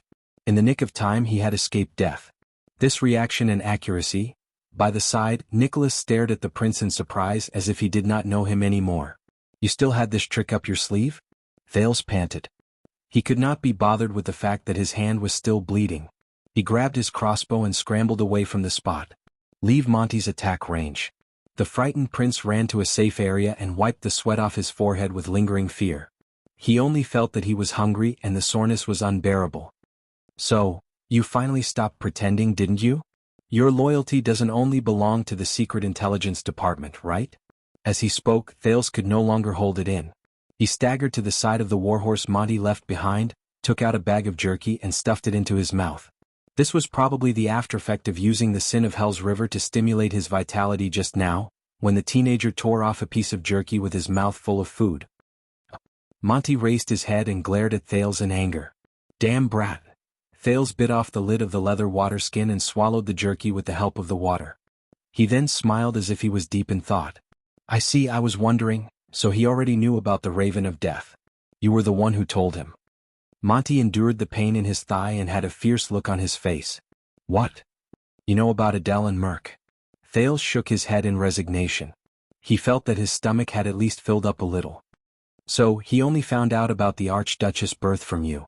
The Secret Intelligence Department planned to rescue me through you. He also found out about this through you. As the prince spoke, the Raven of Death's gaze became even fiercer. The Star Killer was even more puzzled. Thales thought of something and furrowed his brows. So, he came because of this, to use me to break out of the situation. Damn it. The prince swallowed the last mouthful of food. There was a rather vexed and indignant look on his face. To think that I was fooled by him. I thought that I was tricked into coming out and I regretted it for a long time. Nicholas' dissatisfied question came from the other side. What are you talking about, young prince? Thales ignored him and only shook his head. Thales' face was filled with displeasure, and he gritted his teeth in hatred. As far as I know, there is only one person in this world who hates me so much that he doesn't want me to speak. Thales' face was filled with displeasure, and he gritted his teeth in hatred. As far as I know, there is only one person in this world who hates me so much that he doesn't want me to speak. The Prince of Constellation sighed. So, in the end, this is a fight between him and me. So, Raven of Death, Triple Agent. Thales gave Monty a friendly and amiable smile. Send my regards to King Chapman. Nicholas was stunned. And Monty, who was on the ground, became even more ferocious. He pounded the ground fiercely. F***CK. Finally, the three of them tore off the last bit of their disguise under the sun and exposed themselves to the other two people's gazes. In the next second, Thales walked slowly to Nicholas' steed and took out the luggage on the saddle. There were food, water, and money pouch. He transferred them to his own steed. The Star Killer's expression changed. Hey you, shoo. Thales raised his index finger to his lips and interrupted him in displeasure.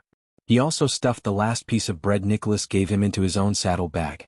Then, before the other two people's widened eyes, the prince listened attentively, followed the sound, and walked into a crack in the rock. He let out another horse, Monty's steed. F***CK. Monty's face turned pale. Shoo. Thales shook his head in displeasure. He flipped over the bag of arrows in front of Monty and stuffed them into his luggage. The supplies and belongings for 3 people should be enough, he said to himself. He bent down in front of the stream and filled 3 water skins. The 2 men beside the rock and on the ground were too injured to get up. They could only watch Thales do all of this. Damn it, brat, come up here if you dare. Monty dragged his heavily injured thigh strenuously and said fiercely, I'll definitely. Thales did not let him continue. The teenager smiled and shook his head. How about this? I'll tell you a story. The Star Killer and the Raven of Death looked at him ferociously. It was obvious that they did not want to hear any stories.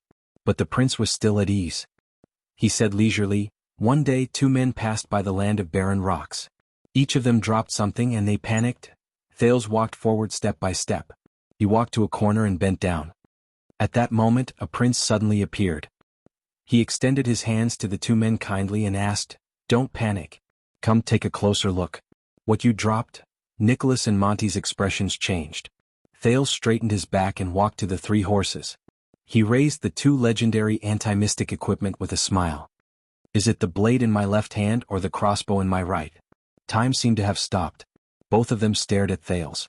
The prince himself did not seem to feel anything. He even happily swung the rising sun saber and the crossbow of time in his hands. A few seconds later, Nicholas was furious. He glared at Thales and gritted his teeth. F***CK. Monty's gaze was hostile. He tacitly took over the Star Killer's words. Your mother. This time it was Thales' expression that changed. Wrong answer. Thales stopped smiling and frowned. That prince said angrily, You're all dishonest. Thales shook his head seriously. These things, he first tied the rising sun saber to his waist, then hung the crossbow of time on the saddle. He flashed a bright smile. They're obviously mine. As he stared at their expressions, Thales happily untied the reins, stepped on the stirrups and got on his steed. The horse did not resist his ride. It seemed that ever since Silver Shadow Man gave him that blessing at the foot of the mountain, horses rarely rejected him.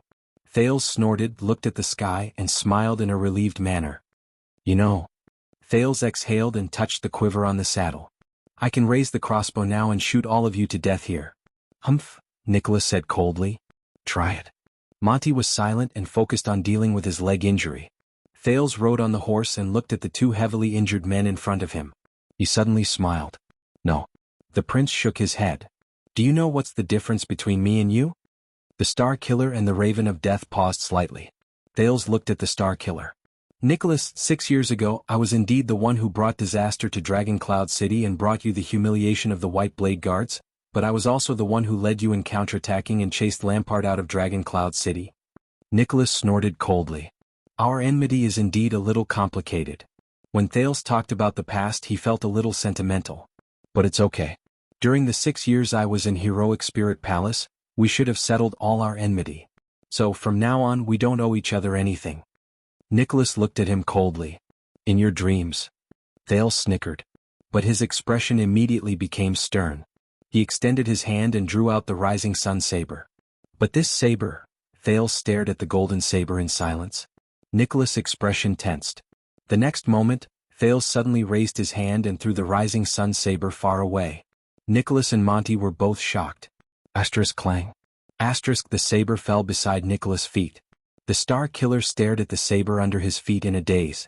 He did not react for a long time. What are you doing? Nicholas raised his head and asked through gritted teeth, pretending to be generous. No, I'm not that noble. The bones in my body that you broke are still hurting. Thales sighed and straightened his face. But this is the proof of the battle between you and Tolja, and also the weapon you used to protect Dragon Cloud City. Your real enemy is not me, especially after I leave. Instead of wasting time and energy on me, why don't you think about how to take back the saber that belongs to you? So protect her well. Thales revealed a faint smile. Even if it's for Dragon Cloud City. Nicholas' expression froze. The prince turned to the Raven of Death. Monty, we haven't known each other for long. Thales looked at the man laboriously breaking the crossbow bolt, a little amused. I have to say, no matter what your original intentions were, it's all thanks to your skillful scouting skills that I was able to escort me out of Dragon Cloud City's pursuit. Monty furrowed his brows tightly. Thales sighed. But you shot me a few throwing knives just now, then? The prince patted the crossbow on the saddle and revealed a mischievous smile. I'm not returning this crossbow to you. Monty's expression changed. Exasperated, he gritted his teeth and cursed, F***ck off. Ha ha ha. Thales laughed heartily. Nicholas watched all of this and curled up the corners of his lips slightly. A few seconds later Thales slowly stopped laughing. You said that you live in the dark and to survive, you don't care about who you're loyal to, but you remind me of someone. He seemed to be deep in thought and his gaze was profound. A damn Camion. The Raven of Death gritted his teeth. Go to hell. Believe me, Lampard is not a good employer. He's too harsh on himself. Thales pointed to the east and shifted his gaze. So one day in the future when you're at your wit's end again, why don't you come to me? Maybe I'll give you a good price. Monty's gaze shifted. Thales stared at him seriously. Remember, this is a promise from me, Thales Jadestar. Monty did not speak. So farewell. The prince shrugged and bared his front teeth at the two of them. Let's part ways. The moment he finished speaking, Thales swung the reins and whipped the other two mounts, driving them away. Wait. Thales' arm froze for a moment. Monty panted and raised his head. The desert is very dangerous. Heat, lack of water, sandstorms, getting lost, enemies, any one of these can kill you. Thales frowned slightly. I'm the only one who knows how to contact the person from the Secret Intelligence Department in the desert. The Raven of Death gritted his teeth and said with a trembling voice, Why don't you tie me up and bring me along? I'm already so injured anyway, at least don't leave me here. Thales pondered for a while as he listened to his words. He turned his head to look to the south. There was only endless barren rocks on the horizon. If you ask me, Nicholas said coldly, you'll definitely die if you enter the great desert alone. But bring him along?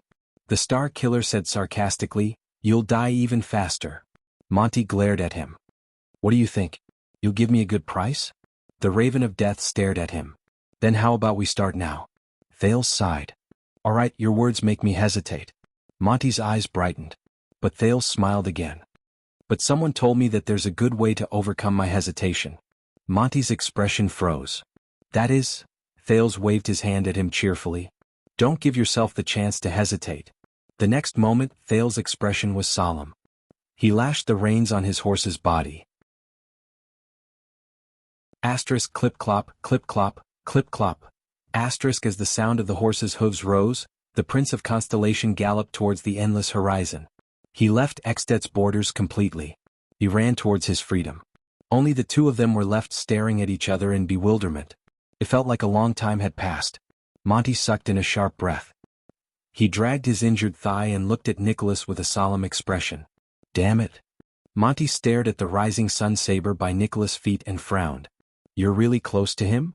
The Star Killer also stared back at him coldly. The next moment, Nicholas endured the pain in his shoulder and exerted force in his legs. He kicked the rising sun saber into the air and grabbed it with his right hand. The Raven of Death grunted in pain and fell limply on the rock behind him. The Star Killer took a deep breath and swung the golden saber accurately. He used the hot blade to cut open the arrow and freed himself from the rock. Nicholas gritted his teeth and staggered forward. "Tell me, old friend." His right hand trembled slightly as he held the saber. He pointed at Monty on the ground. His eyes were filled with complicated emotions. "Do you want a barbecue, or cut it raw?" The Raven of Death stared at him with an embarrassed expression. "Can't I?" "No." Nicholas walked in front of him and interrupted him coldly. Monty sighed and closed his eyes in resignation. Nicholas slowly raised the saber. At that moment, whoosh, the sound of wind came. A figure suddenly appeared behind the Star Killer. Nicholas' expression changed. He immediately turned around and swung his saber. Swoosh. Nicholas was shocked. His blade missed its target. There was no one behind him. The figure disappeared. What? But before the Star Killer could react, that figure appeared next to him again. Bang. The Star Killer's arm clashed with the ambusher's fist. The ambusher was not fast, but the accuracy and angle of his attack were far beyond Nicholas' imagination, especially his next punch. Thud. The ambusher hit the wound on Nicholas' left arm. Nicholas gritted his teeth and grunted. His movements became sluggish, and the enemy punched him again, hitting the arrow wound on the right side of his chest. Clang. The Star Killer's arm trembled. The saber fell from his hand and he knelt on one knee. But Nicholas no longer had the energy to care about his saber. He was breathing heavily. He recognized the enemy in front of him in shock and anger. He remembered his skills, his figure, and his... Nicholas raised his head abruptly. "You..." At that moment the Star Killer lost his composure like never before. His face was ferocious and he cried out in anguish, "You!" But in the face of such raging hatred, the other party did not respond. He only shook his head slowly. "When you eat, you use your right hand, right?" His voice was hoarse and his tone was low, as if he was talking to himself. Nicholas shuddered slightly. He stared at the newcomer. The resentment and hatred in his eyes seemed to want to drown the entire world. He roared as if he wanted to shout until his throat broke, "It's you!" But in the next moment the enemy's hand struck the side of his jaw. Thud. Nicholas' angry and indignant roar came to an abrupt halt. Under the heavy blow, the famous Star Killer fell to the ground in a dejected manner. He lost consciousness. Under the setting sun, the ambusher who knocked Nicholas down with one move slowly turned around and faced the Raven of Death. But at that moment, Monty stared at the newcomer with a dumbfounded expression, as if he had forgotten his pain. "You?" He only stared at the uninvited guest in a daze, as if he had been struck by lightning. A few seconds later Monty sighed and closed his eyes. "It's you. When did you come?" The newcomer was silent. He did not answer, and he did not pay any attention to the dying Raven of Death. He only raised his head slowly and looked towards the south. "The first rule," the ambusher said slowly. Monty suddenly opened his eyes. "What?" The Raven of Death stared at him in surprise. "So, you've been following us since then? And I didn't notice it all along the way?" He sized up the newcomer in shock. The ambusher did not speak. It was as if he should not speak. "I understand now." Finally, Monty sighed and shook his head as if he had been relieved. "How could Spiky and his Archduchess guards catch up to me? So you were the one who lured him here." "You didn't have the confidence to defeat me," the Raven of Death said dejectedly. "So, you lured him here on purpose and waited for us to both be injured." Monty laughed in a seemingly mocking manner. He lowered his head desolately and did not speak any more. The ambusher was still silent.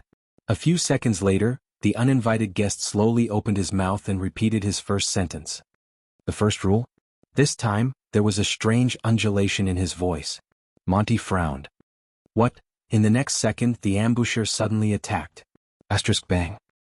He struck Monty's neck with his palm. The Raven of Death did not even have time to finish speaking before he fell to the ground and fainted. The ambusher did not even look at the Star Killer and Nicholas on the ground. Instead, he slowly turned around and looked towards the south. He looked towards the end of his field of vision.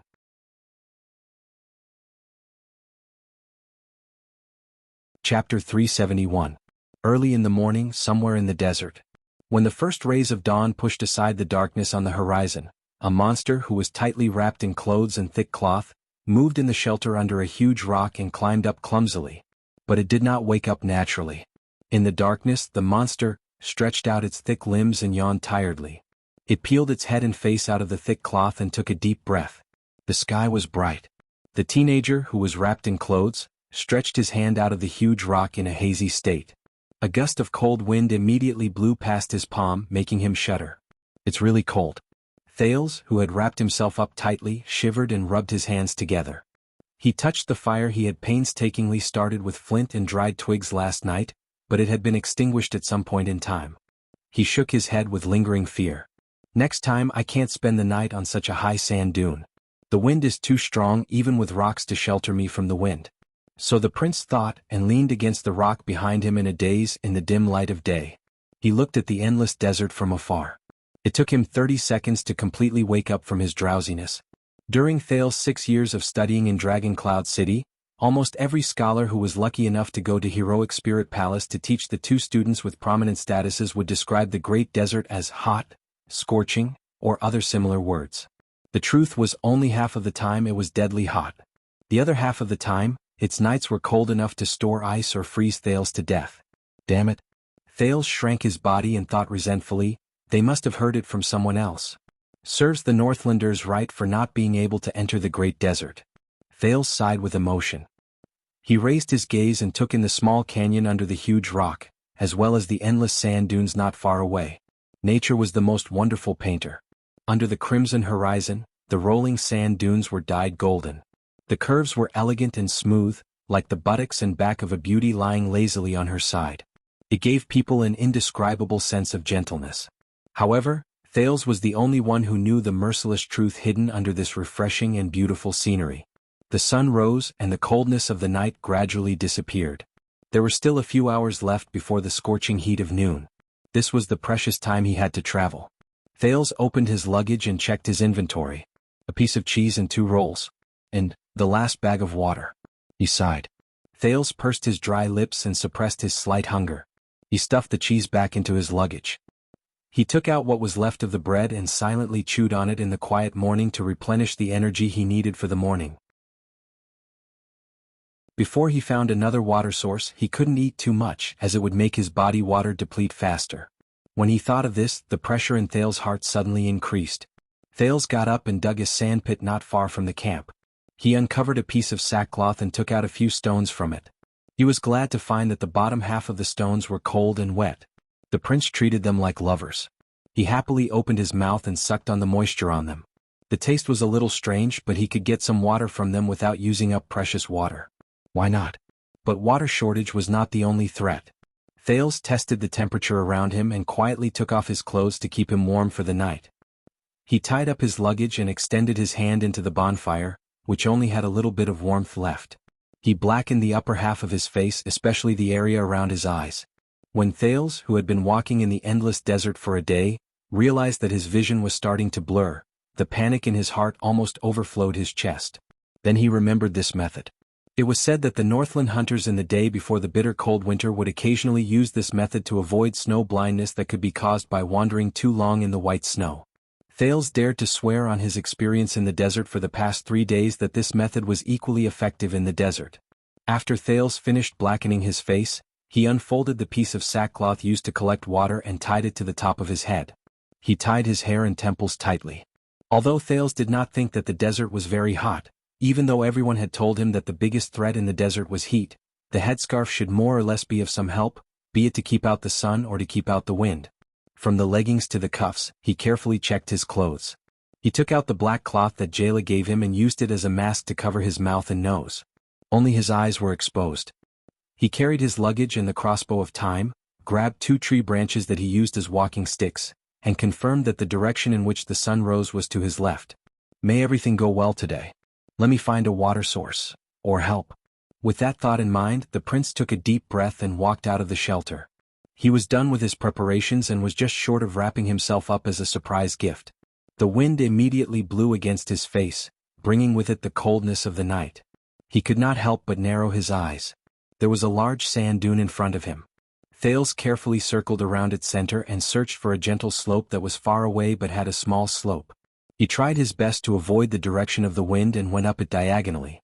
He crossed the sand dune and foolishly went up and down in a straight line on his first day in the desert. After climbing over 2 sand dunes, he was panting and his legs were numb. Now Thales had finally learned his lesson. Asterisk whoosh, whoosh, whoosh. Asterisk the wind and sand blew against his back. Tiny grains of sand hit the sackcloth beside his ears and made a buzzing sound.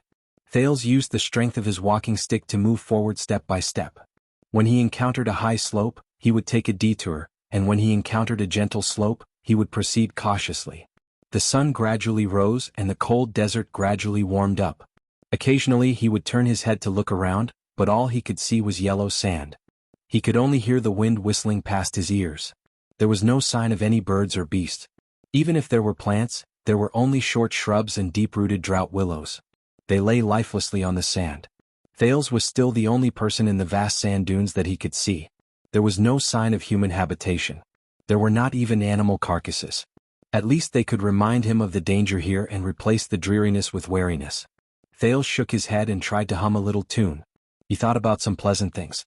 The prince, who had been trapped by the high wall for 6 years, had read quite a number of Wanderer's notes. He knew that in such an extremely harsh environment, the most fatal thing was not the threats from the outside world, but the mental pressure brought about by loneliness and panic. Nothing could destroy a person more than isolation and loneliness. This was Thales' 4th day in the desert. He did not know when he entered the Great Desert. It seemed that there was no particularly obvious boundary between Extet's city of faraway prayers and the famous Great Desert. For example, there was a boundary stone with the words Extet border, or travelers are prohibited written on it. In fact, after happily parting ways with the other two, Thales rode for a day. The first place he entered was the rocky desert, which was almost identical to the land of barren rocks. It was full of exposed rocks. There were huge bedrock everywhere and the terrain occasionally rose and fell. His field of vision was extremely wide. There were not too many low shrubs, which deceived Thales' eyes, making him think that the great desert was not in front of him yet. I have to continue walking. He tore open the dried meat in his mouth and told himself that he should be able to find someone to receive him at the junction. Thanks to Silver Shadowman's blessing, Thales could sense the direction he was going. He was heading south and he was gradually reaching the end of the slightly higher rock strata in the north. The vegetation began to decrease, the temperature brought by the sun slowly increased, and his lips became drier by the day. As he traveled further, he no longer saw the bare bedrock in front of him.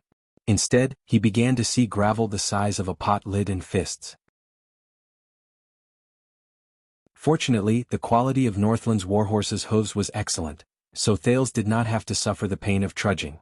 However, Thales passed by an abandoned settlement that was empty. He shook his head in disappointment when he saw an abandoned well, and the strong Northland warhorses showed a reluctance to continue moving forward that could not be ignored. When the reins in his hands became increasingly difficult to control, the second prince, who had been mumbling about geography along the way, suddenly realized that he had entered an uninhabited area. He had unknowingly entered a no-man's land. Half a day later, rather than wasting his strength to drag a horse that constantly wanted to fall back and force his way forward, Thales reluctantly took the necessary supplies and let the horse go. He broke off 2 thick branches and sharpened them into walking sticks. He used one to carry his luggage and the other to help him walk. He moved forward with difficulty. The ground under his feet was still hard, and the boundless Gobi Desert was still in front of him. However, the wind was getting stronger and the temperature was getting hotter. As he quickened his pace, Thales frowned and realized that the gravel under his feet was getting thinner. His footsteps on the ground were no longer crisp and clear. 10 hours later, at dusk, he raised his head after he was stingy with water. Only then did he realize to his surprise that regardless of whether he raised his head or looked back, everything around him was already covered in yellow sand. Unknowingly, he had arrived at the Great Desert. Thales stared blankly at everything in front of him and thought so. The problem was, where was the person to receive him from the Secret Intelligence Department? Did he miss someone or did he go the wrong way? Thales hesitated for a long time as he looked back at the road he came from, but he was at a loss. In the end, he decided to continue moving forward. He would head southeast according to the direction in his memory to look for an oasis and the supply line for the Constellation Army. Before this, Gleeward and Kurtz in Dragon Cloud City seemed to have predicted that he would not stop even if he escaped out of the city. They had long since prepared an outfit suitable for the journey for the prince. Monty's 2 mounts were obviously related to the secret intelligence department. The luggage on the saddle was filled with the necessary items to cross the desert: water, bread, salt, flint, as well as thick clothes and ropes. There were also the 2 walking sticks he broke on the way. Thales felt good for a while after he finished checking his luggage. However, the hellish journey of the next day told him that he was wrong. Thales had underestimated the great desert. It was far more terrifying than he had imagined. The loose sand on the ground seemed harmless, but in fact, it was an obstacle that made it difficult to walk. With every step he took, he would sink into a pit. When he climbed up the slope, he would often slide toward his heels. It was even more difficult to deal with than the snowy ground in the north during winter. Thales even felt that he did not walk more than 10 miles on the first day. The wind in the desert was strong and rapid. If Thales was not careful, he would be blown off his feet. There was once when he was climbing up the slope, he was blown off. He rolled and screamed as he went down the sand dune. His 10 minutes of climbing were all in vain. After that, Thales made up his mind to never walk up high slopes or straight up sand dunes again. It would be best if he walked along the ripples in the sand. If he could not get past the wind would not be able to get past him. The terrain in the desert was not flat. Not only were there undulating sand dunes, he would also encounter huge sandstones and steep canyons from time to time. After Thales painstakingly explored the bottom of a canyon, he felt that it would be better for him to stay away from them. Just like that, he moved forward. The first day, the first night, the second day, the second night, he walked all the way until now. The 4th day in the desert. It was still the 4th day without any signs of human habitation. Step by step, Thales narrowed his eyes and tried his best to move forward. He counted the number of steps he took, and every once in a while, he would remove his water skin and take a sip of water to moisten his mouth. He did not know how long he had been walking. The sun was getting higher and the surroundings were getting hotter. He could even feel that his skin was covered in sweat under his headscarf. Wrapped in his clothes, it was sticky, wet, stuffy, and uncomfortable. But he could not take it off. He could not. Thales resisted the urge to vomit. He held onto his staff and walked down a slope facing the wind. When he was leeward, he turned around and looked around. He could not help but frown. He felt that he had gone astray. Damn it. He cursed in his heart and stuck his staff into the sand.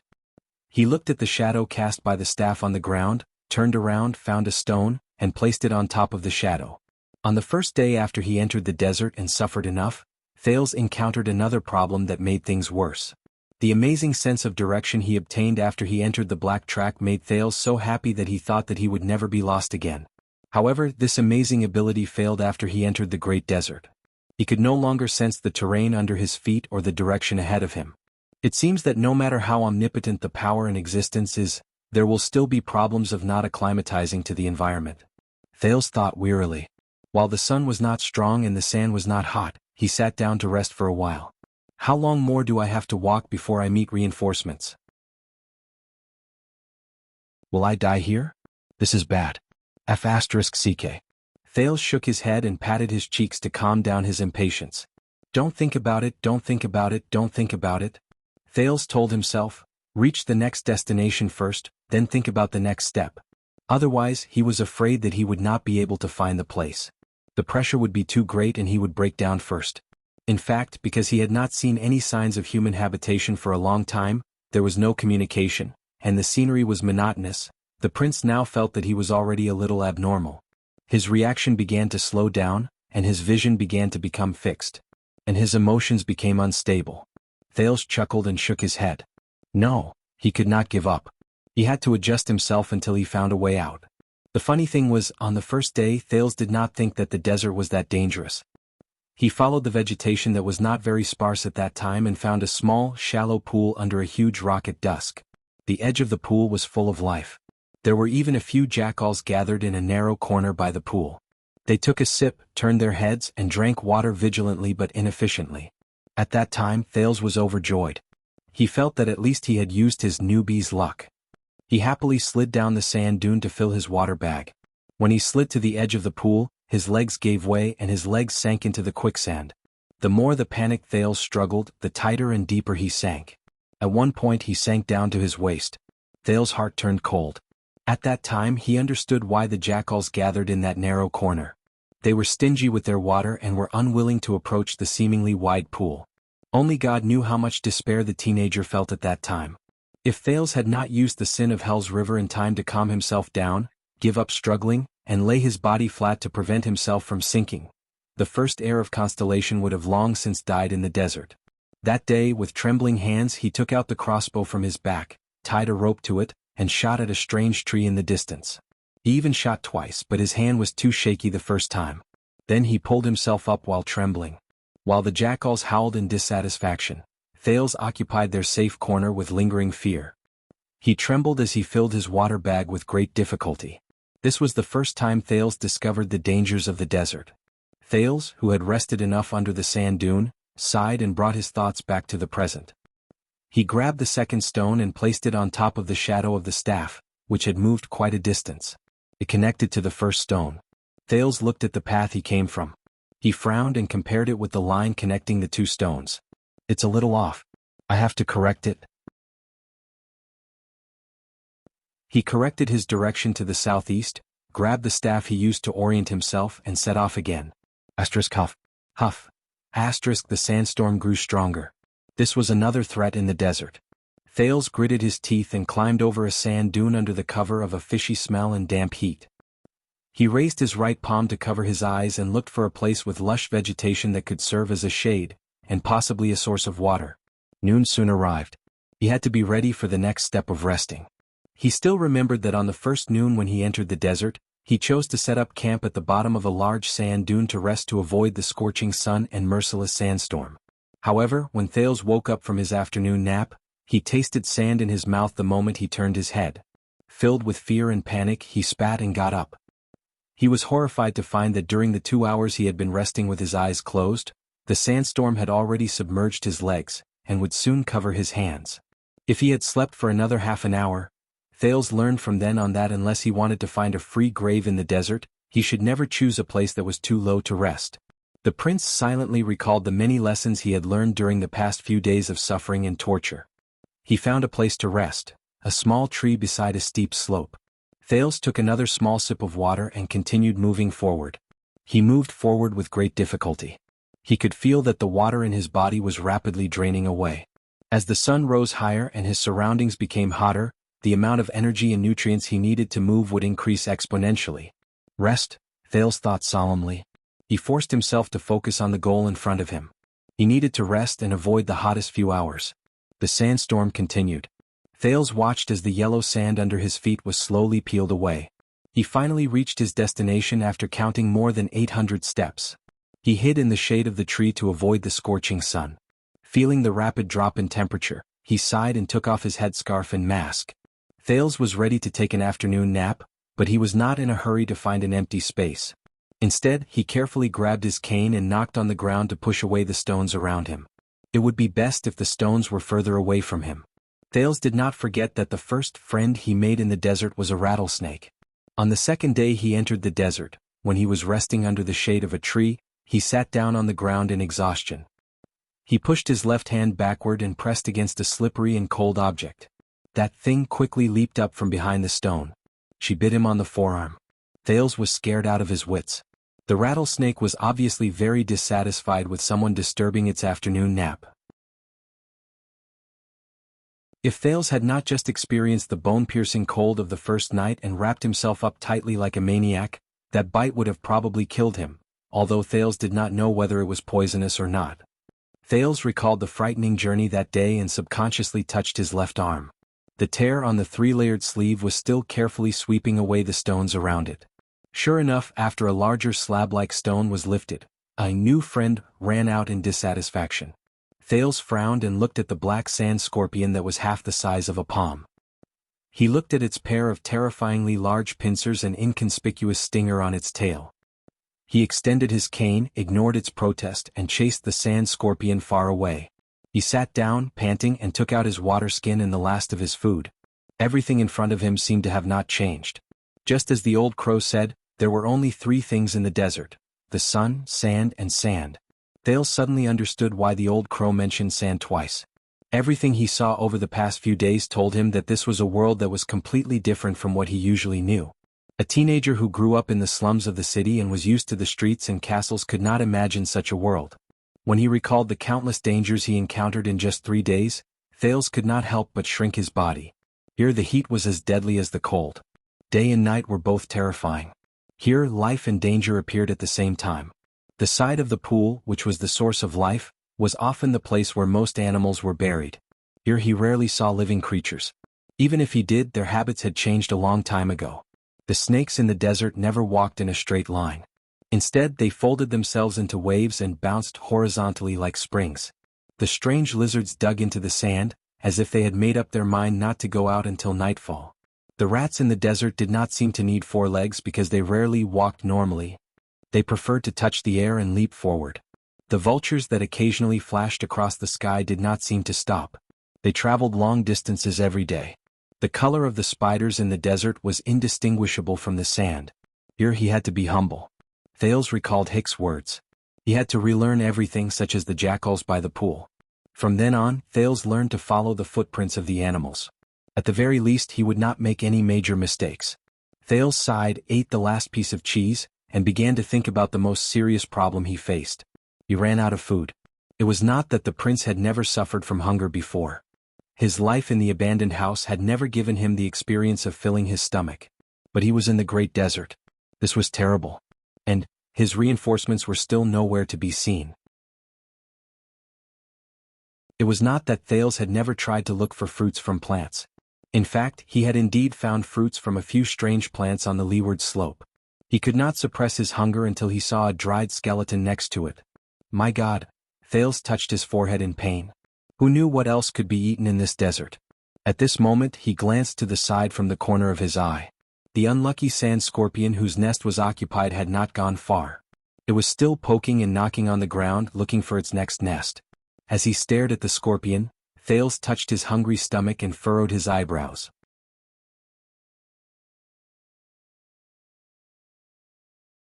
Chapter 372. Thales sighed in frustration. In the next moment, Sand Scorpion realized that the destruction of its nest was not the worst thing that could happen to it. Above it, Thales' face was ferocious. He raised his staff and pressed it against the scorpion while he struggled with his thoughts. Finally, Thales swallowed painfully in his dry throat and made up his mind. He took out his JC knife and cut off the scorpion's stinger. As it struggled madly, he ended its life with a single slash. The desert god is merciful, the desert god is merciful. He picked up the sand scorpion that had died a heroic death and raised it before his eyes with an unpleasant expression. Thank you for your sacrifice. You saved the Jade Star royal family and Constellation's hero, he added in his heart.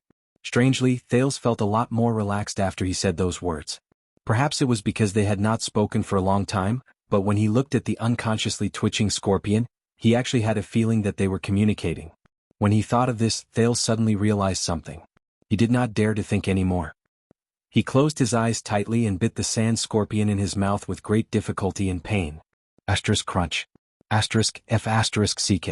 The first bite made Thales' face contort in pain. The magical taste and aroma entered his sensory nerves through the taste buds on his tongue and the friction between his teeth. *crunch. The second bite. Fat, juicy, crisp, chewy and life-saving. Thales desperately thought of these words. He forgot about the strange taste in his mouth and bit the 2 exposed pincers into his mouth. *crunch. It felt like a fruit shell filled with a foul smell. As he chewed, pieces of salty and wet juice exploded from the inside. It filled his mouth and seeped into his throat. Splash. And soft meat with the same strange taste. Should I clean its internal organs first? Finally, Thales resisted the urge to turn his stomach upside down. He twitched and swallowed the thing in his mouth. Feeling the vague strange feeling in his abdomen, Thales wiped the sweat off his forehead and let out a sigh. He raised his head expressionlessly and looked at the merciless and emotionless desert again. Now, I'm also a part of the desert food chain. Thales thought sorrowfully. When there was a first, there was a second. Thales searched the sand for stones and chased out a shivering Mr. or Miss Spider. He frowned but still cruelly cut off its head, put the whole thing into his mouth and chewed. Sizzle, this texture and taste seem okay? If its stomach was bitten open, pfff. I was wrong. I shouldn't have thought that. I was really wrong. Thales swallowed it with tears in his eyes. A few hours later, in the slightly cooler evening, Thales set off again. This time his footsteps were much lighter. Until the next resting point, Thales caught an innocent big-bellied lizard in a cave that was not well hidden. This time he delightfully removed its internal organs. Since it was night time, they had to start a fire, so Thales enjoyed a handful of roasted lizard meat. After the meal, his hunger slowly subsided. In fact, Thales was starting to miss the taste of eating it raw. The moment he ate the scorpion, Thales felt that he was different. It was as if he was instantly accepted by this place. What a pity! Thales touched his stomach and shook his head regretfully. That rattlesnake a few days ago, how could I let it run away? The problem of food was solved. As long as you did not care about enjoyment and taste, human resilience was far beyond your imagination. With a slightly better mood and the same loneliness, he closed his eyes on the fourth night. But soon, on the morning of the fifth day, Thales faced a new problem. He did not have enough water. Thales was anxious as he shook the leather water skin that could no longer pour out a drop of water. What should I do? Using stones to collect dew at night would not work. At least it would not last him through the day. As for the water source, Thales tried to dig into the roots of a plant yesterday, but even if he dug 2 meters deep, enough to bury himself alive, there was only sand. At most it was a little cold. Instead he sweated a lot. How ironic. To be honest, Thales was fully prepared for the possible high temperature after entering the desert. But the truth was that the prince, who was exposed to the sun, was not worried about the heat, nor was he struck down by heatstroke. Instead he was worried about food and water. Thales touched his chapped lips and began to frown. Water source. I have to find a new water source. With such a heavy heart, Thales continued his journey under the sun. Soon the symptoms of dehydration manifested in his body. Thales' mouth became drier and drier. He felt that every step he took consumed a lot of energy. He persisted in breathing through his nose. Gleeward had told him before he left that it could help him retain the necessary moisture. His emotions became calmer and more lifeless. So thirsty. Thales thought in a daze. Every cell in his body was protesting against his master's exploitation. So thirsty. Want to drink water. Water. But not long after, when the sun rose to a tricky angle again, Thales' hands went limp. He did not manage to hold on and fell to one knee on the ground. He began to feel dizzy. The prince's heart immediately rang with alarm. *T, dehydration? Or heat stroke? Thales shook his head hard to clear his head. In short, he needed to rest. He could not wander around under the sun and waste his energy in water. He raised his head and glanced at the scorching sun with narrowed eyes. Thales was sleepy and thirsty. But he knew that he could not just sit down and rest. The sand under the sun was extremely hot.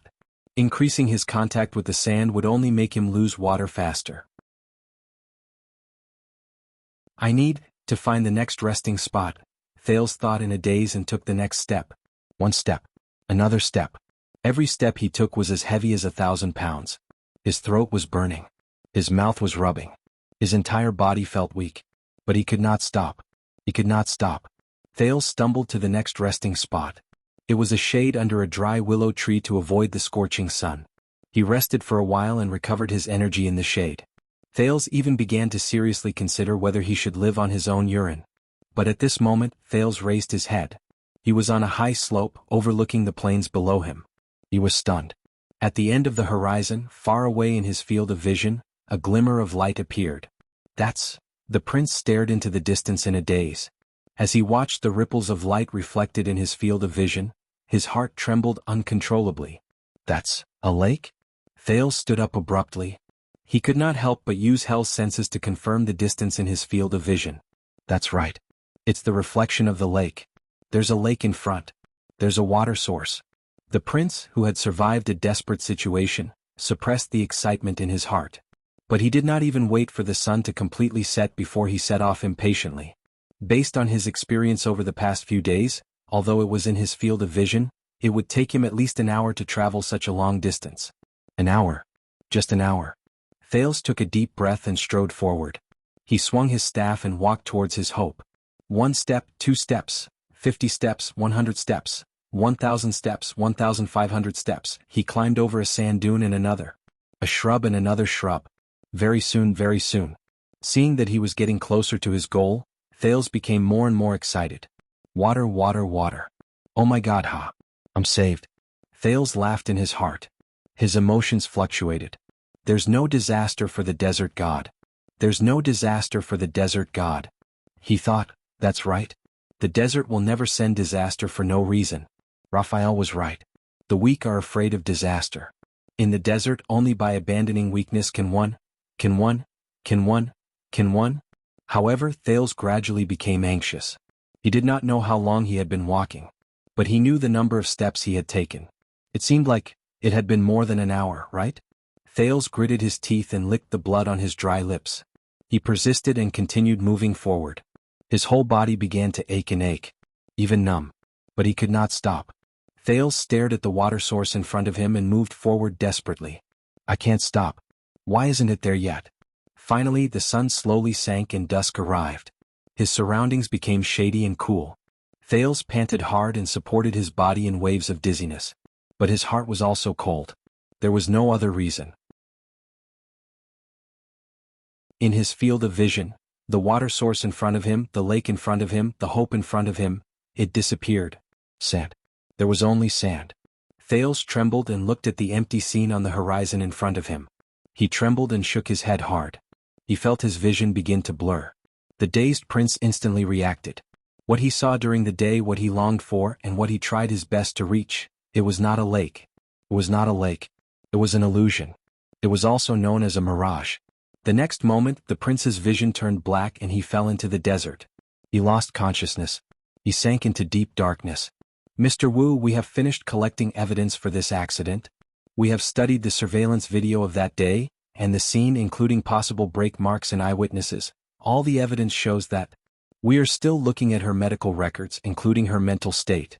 That is why we are here today to make a statement with you. But you better be mentally prepared. No, Mr. Wu, please don't be agitated. After all, you are still in bed. Maybe we are just saying that it is possible.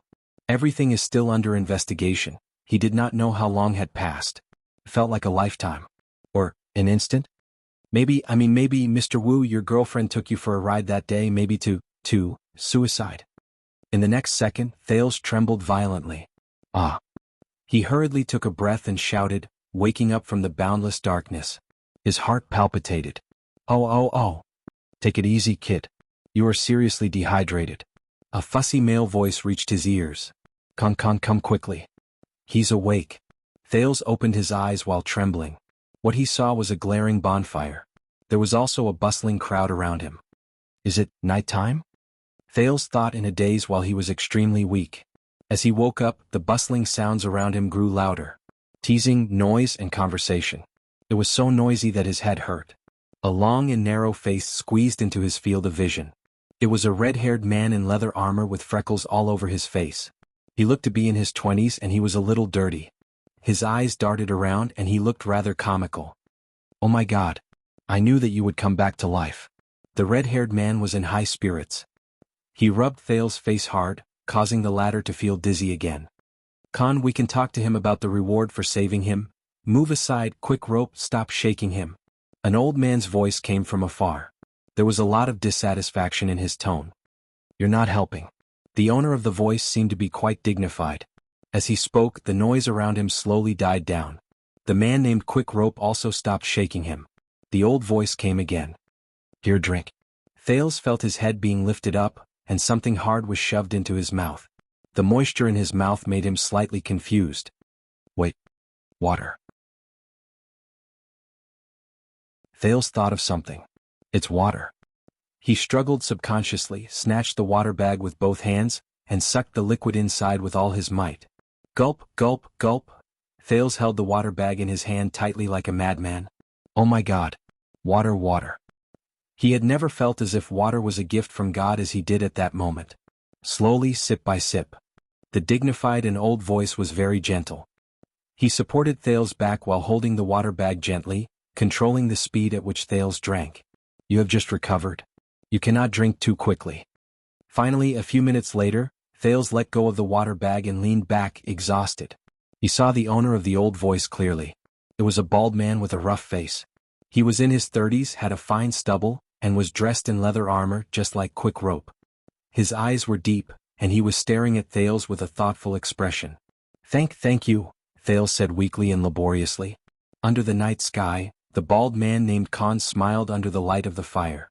Very good, you look much better. At that moment, hey Big Khan. A sharp voice tore through the air like a germaphobe who saw a cockroach. There was a commotion in the area again. The third voice sounded rather slippery and old. It came from afar, and there was a hint of dissatisfaction in his tone. I heard that you were a busybody again and picked up a piece of trash on the road. I'm protesting against you. Although I respect you, you have to understand the risks of this journey and prioritize our safety. Thales frowned slightly. He saw the red-haired man named Quick Rope, who was the first to enter Thales' field of vision, sigh. He said to the bald Khan with a bitter expression, "Oh my God, it's that profiteer Seth. He's here again." The bald Khan raised his head and frowned slightly. "I'll go negotiate with him." "And you keep an eye on him, Quick Rope," Khan said faintly. His old voice gave people an inexplicable sense of security. "Wait for Louisa and Old Hammer to come back and take over." Khan stood up. Thales only then noticed that the man in his prime was burly, and the diagonal belt on his body was full of tools ranging from knives to ropes. Leaving the range of the firelight, he moved towards the acerbic voice. Thales struggled to get up and leaned against the luggage on his back. He looked around and was surprised to find that the fire in front of them was not the only one. There were a few other bonfires around them, and there were many people surrounding each bonfire. They were dressed differently. Some of them had their faces covered with scarves, some were protected by leather armor, some were covered in trinkets, and some were sitting in a pile of miscellaneous items, gesticulating as they talked. Many people looked at him curiously. Further away, more than 20 camels knelt on the ground and rested, chewing happily. Thales stared at the strange camp in a daze. "This?" He raised his head and looked at the red-haired, freckled young man named Quick Rope. The man was also staring at him with interest. "Where am I?" Thales asked with difficulty. He felt that his tongue was heavy.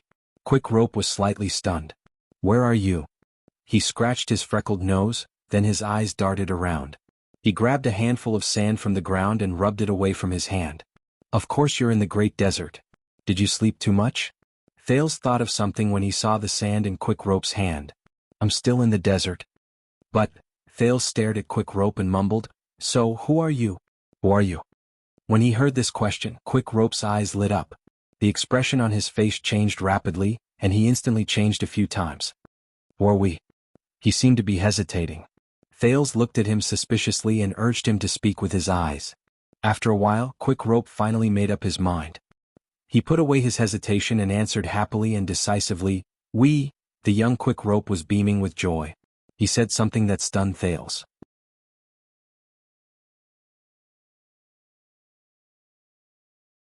Chapter 373. Selling swords? Thales' mind was in a mess. He was wrapped in a blanket and had just regained some of his energy, but he felt as if he had just been scooped out of ice water. Selling swords, what's that? He stared at the smug Quick Rope in a daze. At this moment, a loud and powerful female voice came from behind Thales. "Mercenaries. We are mercenaries. As for selling swords, that's what some people call us. It might be intuitive, vivid, and easy to understand, but except for rookies who just entered the profession, we usually don't call ourselves that. It's just like how merchants don't call themselves asking for money, and apprentices don't call themselves scroungers. Women who can't find a man and men who can't find a woman won't call themselves unwanted." The expression of the excited Quick Rope, who just entered the profession, instantly turned gloomy. He made a face at Thales. Thales could not help but notice that even though the other party spoke the lingua franca, his pronunciation was difficult, and his pronunciation was high. Many of his accents and tones were very different from the Northland lingua franca he was familiar with. They also did not match the accent he had in Eternal Star City. He turned his head around. 3 masked warriors who were dressed in light armor appeared in his field of vision as they stepped on the sand beneath their feet. They looked travel-worn. When the others saw them, they made way for them. They walked into the bonfire and one by one, they took off their masks and headscarves to block the wind and sand. One of them was a young man with slightly darker skin. His entire face was painted with unknown black stripes.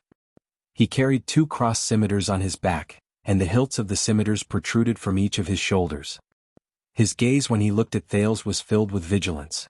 The other was a gray-haired warrior in the prime of his life. He put down a frightening warhammer that had spikes on its head. He stared at the warm bonfire with a contented expression on his bearded face. The last one was the owner of the loud female voice. She was a female warrior with chestnut-colored hair of medium height. Her facial features were regular and plain, but there was a hint of weathering in them. Her back was straight, and her bandaged arm was always pressed against the sword at her waist. The three of them walked into the small camp together and each found a comfortable spot by the bonfire to sit down. The hammer-wielding warrior even happily stroked Quick Rope's hair, causing the latter to protest in dissatisfaction. "By the way, I'm Louisa Dante." Louisa, the female warrior who spoke, put down her longbow and untied the saber at her waist. She grinned lightly at the weakened Thales. "I'm glad to see that you're awake, child. You're very lucky. Not every trapped loner can survive in the desert." Her smile was bright and warm, giving people a good impression. Thales was slightly stunned, but he immediately returned her a grateful smile. Mercenaries. He had heard of these people. In fact, he had encountered similar targets before. 6 years ago, when he first arrived at Mindy's Hall, there was a small team of people who were instructed, or deceived, by the Duke of Iris Flowers to probe the royal estate that was visited by the king in the middle of the night. In the end, all of them perished. But that was all. In the chaotic downtown area of Eternal Star City, there were many people who were willing to sell unusual labor in unusual and often illegal ways for a few silver coins. Debt collectors, prostitutes, pickpockets, killers, swindlers, bounty hunters. As long as it did not affect the protection fees and did not cause trouble, the Blackstreet Brotherhood often turned a blind eye to their own people taking up private work. Even the Sixth House, where Thales was, had once taken up the work of making a ruckus on the street for a few copper coins. But within the high walls of the towering capital, Thales had never seen the pinnacle of this trade. The people who sold violence purely for money were full-time mercenaries who only appeared in bardic poems and rumors. It was said that they would usually only rush about in remote and desolate places far away from the law, in unstable borderlands, or in war-torn countries where the flames of war were raging. They would look for employers, point their blades at those who had no grudges against them, and then take the blood-stained rewards from the hands of those who had power and influence. There were even fewer mercenaries in Dragon Cloud City, where the people were valiant and they worshipped martial arts and heroism. Almost all the men in their prime had served in the military, and killing enemies and fighting were their pride. Even old men in their 70s could swing their axes fiercely for more than 10 rounds. Who would be willing to rely on a stranger's weapon? As the political center of Eternal Star City, there was no need for mercenaries. Dragon Cloud City, which was self-reliant, did not need mercenaries either. But here, Thales stared at the long and short equipment these people wore. They were suitable for both long and short distances. They were completely different from the professional or conscripted soldiers who pursued a single function. He turned his head slowly and looked at the dangerous desert under the howling cold wind. He looked at the few bonfires in the distance, at the unknown darkness beyond his field of vision, and at the camel team who were kneeling and resting in a circle outside the camp. He suddenly understood something. So, the female warrior untied her sword and patted the sand off her body. She looked at him expectantly. Thales snapped out of his daze and looked at her politely. "So what? I told you my name, boy," and as a courtesy and a response, Louisa smiled as usual. "Oh, I'm sorry." "I am," Thales only reacted then. He hurriedly pushed himself off the ground and tried to sit up, but he felt his vision go black and his arms go limp. Whoa, take it easy." Quick Rope quickly caught Thales, who was about to fall, and put him down gently. He made a fuss about nothing. He made a fuss and said, "You can't stand up yet. When you were discovered, you were lying face down in the middle of the road. Half of your body was buried in the yellow sand, and you looked like an inconspicuous sandstone. If it weren't for Dean's sharp eyes, a team of 23 Bactrian camels, each weighing 800 to 900 pounds, would have trampled over you." "Relax, boy." The hammer-wielding warrior stroked his beard. "You're out of danger and we have the whole night to listen to your self-introduction." Thales glanced at him gratefully, then turned to Louisa. My name?" The prince could not help but be stunned. It had been a long time since he formally introduced himself to a stranger. In fact, whether it was when he was a child beggar or when he was a prince, he did not need to introduce himself. In the former, no one cared about his name, but in the latter, everyone knew his name. Thales could not help but feel a strange sense of absurdity as he looked at the other people's curious gazes and their unfamiliar and distant gazes. "Waya."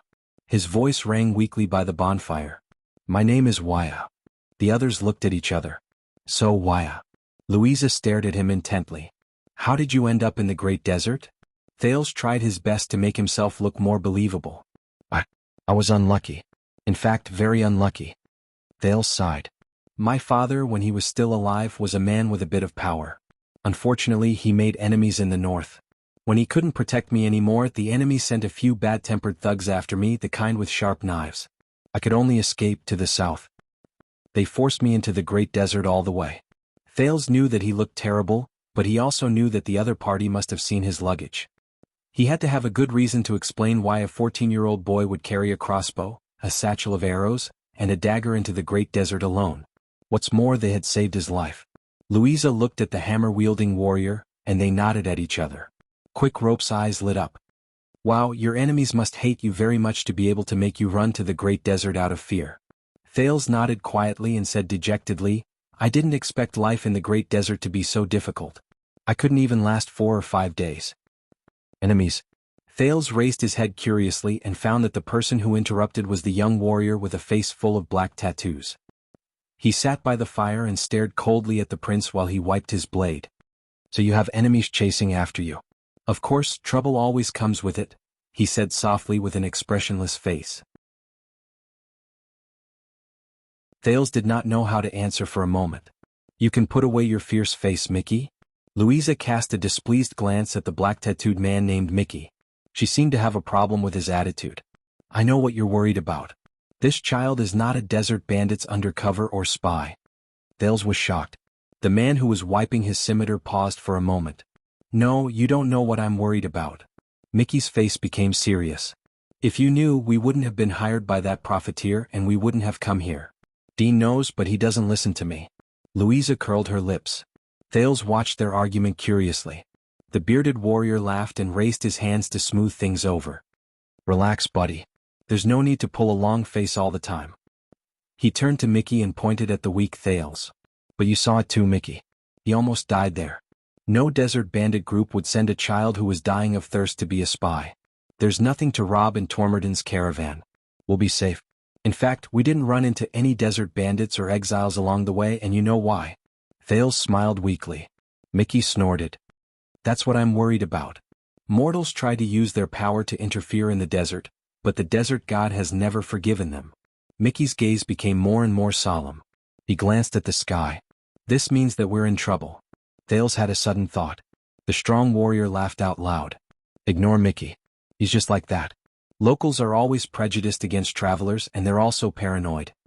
The bearded warrior snorted nonchalantly and turned to Thales. Let's talk about other interesting things. Thales was stunned. He glanced at Mickey. Locals? At this moment? So, you're a Northland noble who was forced to flee to the Great Desert? Louisa said faintly. You know, your accent is very much like a Northlander's. I guess so, Thales answered carefully. Yes, he could only say that. His 6 years in Dragon Cloud City allowed him to easily imitate a Northland accent without even having to deliberately imitate it. Very good, Northlanders. I like Northlanders the most. Maybe we should let Dion come and talk to his fellow Northlanders. The middle-aged warrior beside them laughed. At this moment, Quick Rope slapped his thigh. Noble. Quick Rope rubbed his hands excitedly. His eyes sparkled. Very good. Now we can talk about the issue of remuneration. He looked at Thales happily and beamed. You know, young Mr. Wuxia, I saved your life from being buried in the sand. Thales was slightly startled. Yes, thank you. But at the same time he noticed that Louisa, the strong warrior, and the young man with black tattoos all rolled their eyes towards the outside. Quick Rope straightened his back with a proud look on his face. So, according to the rules of the desert, I saved you.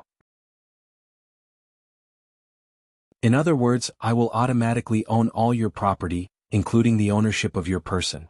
Quick Rope coughed, put his hands on his hips and said seriously, So Wuxia, you're mine now. Thales was completely stunned. Do you understand? In the next moment, a palm the size of a pot lid slammed into the back of Quick Rope's head from behind. Asterisk slap. Asterisk, Quick Rope's scream even startled a camel in the distance. Watching Quick Rope's scream, Louisa and the strong warrior laughed. Even the gloomy Mickey curled up the corners of his lips. Thales looked at the person who appeared behind Quick Rope in surprise. If this brat continues to talk nonsense like this, you'll definitely be right to deal with him like this. A familiar and experienced voice joined the conversation. The bald man, whom Thales had met once before, returned to the camp with a cold expression and sat down beside Louisa. Following him was a strong man with a handlebar mustache and a two-handed greatsword on his back. He did not say a word. The others made way for them. It was obvious that they were all in the same team. Quick Rope raised his head with tears in his eyes. Ding. I'm not wrong, the person who saved him has the right, the bald Dean snorted and interrupted him. But this is the desert, not the sea, and the person who saved him is not you. Just ignore him. Louisa sighed and averted her gaze from the pained Quick Rope. She shook her head apologetically at Thales. This rookie used to be a sailor before he joined the profession. That's why we like to call him Quick Rope. He doesn't know anything, but he always likes to bring the rules of the sea here. Quick Rope raised his hand in protest, agitated. But, a sea made of sand is also considered a type of sea, right? Quick Rope looked aggrieved, but the response he got was a piece of bread thrown at his face by the hammer-wielding warrior. Thales watched the group of people fooling around with a dumbfounded expression. The hammer-wielding warrior revealed a mouthful of yellow teeth under his beard and smiled at Thales. Hello, unfamiliar Wuxia. You can call me Old Hammer because I'm in charge of wielding the hammer in the team. Thales nodded. The one with the stinky face is Mickey. You should see how he wields his twin blades. He's our clairvoyant and guide. Mickey, the man with black tattoos, snorted softly. And I believe you've already met Quick Rope. This Camion sailor is in charge of telling jokes. Hey! Quick Rope struggled to break free from Old Hammer's big hand and protested. Jokes are also very important, okay? Old Hammer did not care. He stuffed the bread into Quick Rope's mouth. You know Dean. The silent one sitting next to Dean is Furnace. He's a strong man from the Land of Thorns and he's in charge of killing. Furnace, the man with the two-handed greatsword, nodded at him. Thales greeted them in a friendly manner. There are still 5 people on duty outside and this lively girl in front of us. Poor Quick Rope pulled the bread out of his mouth with all his might. He took over Old Hammer's words and swung his arms at Louisa. He said vividly, Louisa Dante. Our beautiful, adorable, good at fighting, charming captain, but unfortunately a little bad-tempered. Louisa's face turned slightly red. Thales raised his eyebrows. Quick Rope looked at his slightly embarrassed captain, then turned to the bald man. He rolled his eyes. And Big Dean, our beautiful, adorable, charming captain, but unfortunately a little bad-tempered captain, is the one who dreams of marrying him. In the next second, Louisa's gauntlet hit Quick Rope's forehead. Shut up. Louisa twisted her face fiercely and glared at Quick Rope with gritted teeth. Thales saw that the others lowered their heads and continued with their work as if they did not hear him. Old Hammer began to pick at his beard again. Furnace continued to drink his water. Mickey finished wiping the second blade and went back to wiping the first one. The bald Dean, who was one of the protagonists of the dispute, coughed awkwardly. Did I say something wrong? Quick Rope raised his head in dissatisfaction. You are our leader and captain, the much-loved Louisa. No one can deny that you formed this team and carried Dante's greatsword on your back. Dean never objected to this. Louisa's face darkened even more. You know, I'm not talking about this. Then which one do you think I'm talking about? Another of Louisa's gauntlets flew from the air in response to Quick Rope. Thales watched their interaction with widened eyes. He suddenly felt that the great desolate desert wasn't that terrifying. Dante's greatsword. Thales nodded and mulled over the name of this mercenary team. So, the female warrior is the leader of these mercenaries, named after her surname. But, Dean coughed again in the midst of the noise. His gaze returned to Thales. You've just recovered. He handed Thales a piece of bread and a water skin. Water can prolong life, but it can't fill your stomach. Thales took the food with a heavy heart and forced a grateful smile. Thank you. The man looked at Thales and said with a smile, Don't worry, Wuxia, we've kept your things well. They're in our luggage. A certain profiteer really wanted to take your money pouch and crossbow, but we stopped him. Dean gestured at another bonfire with his chin. Next to the fire, a man dressed like a country bumpkin was bargaining fiercely with someone else. Thales hesitated for a moment, then nodded. Thank you. You've saved my life. I'll repay you for that. I swear I will. Quick Rope's face lit up. I knew you were a good friend, Wuxia. I'm a coward. His mouth was stuffed with bread by Old Hammer again. But where are you going? Thales took a bite of the bread and looked at these people's faces. It was difficult for him to let down his guard. Actually, can I hire you? The mercenaries looked at each other. The prince said tentatively, I have a few relatives in Constellation. They're very rich. The mercenaries looked at each other again. This time, Thales saw worry in their eyes. Only Quick Rope's expression changed. He stuttered in the bread in surprise. Without any expression on his face, Mickey reached out and stuffed the bread in his mouth even tighter. Constellation. The man with the black stripes snorted. Louisa twitched her eyebrows and smiled. You know, Wuxia, we've already accepted a business deal. We're going to send this merchant group too, but the bald Dean raised his hand gently, and Louisa immediately stopped talking. Thales noticed this detail. Dean sighed. He looked at Thales with a calm and shrewd gaze. Listen, Wuxia, I can see that you have concerns. He went straight to the point. Don't worry, we won't touch your belongings and we won't endanger your life. Thales felt a chill in his heart. This is the Great Desert, so I won't ask about your surname and origin, including how you offended your enemies. We're not interested in those things and they won't be able to chase us here. Saving you is just an obligation in the desert. Dean stroked the stubble on his face. So you don't have to worry. Thales frowned slightly. Dean's words were obviously quite prestigious in the group. Once he said this, even Mickey, who was hostile towards him, did not say anything else. Only Quick Rope, who pulled the bread out with great difficulty, raised his hand with a long face. What about our remuneration? No one paid attention to him. I just want to ask about a few other things, Dean said solemnly. Wuxia, you came down from the north. Thales was a little baffled and a little nervous. Right? Dean muttered to himself and pressed his fingers on his knees. The others waited patiently for his question. And you didn't run into Constellation's army along the way? Thales frowned. No. Dean's expression changed slightly. Extet and Constellation didn't fight in the desert? No, Thales said flatly. At least I didn't see it. You didn't run into desert bandits? No. Once he said this, everyone seemed to breathe a sigh of relief. Looks like the road ahead is smooth, Louisa said happily. Guys, we're very lucky. We're on the right path. Quick Rope chuckled and punched Old Hammer, but he was pushed back by the latter's great strength. Thales looked at them in puzzlement. He did not quite understand. But Dean seemed to be very cautious. He continued to ask, but you didn't run into any tribes that gathered at the oasis? I didn't see many oases and I didn't see any tribes. You didn't run into any exiles? What are exiles? You didn't run into gray skins either? I mean orcs. No, I was alone from the beginning to the end. Dean did not speak again in the face of Thales' question.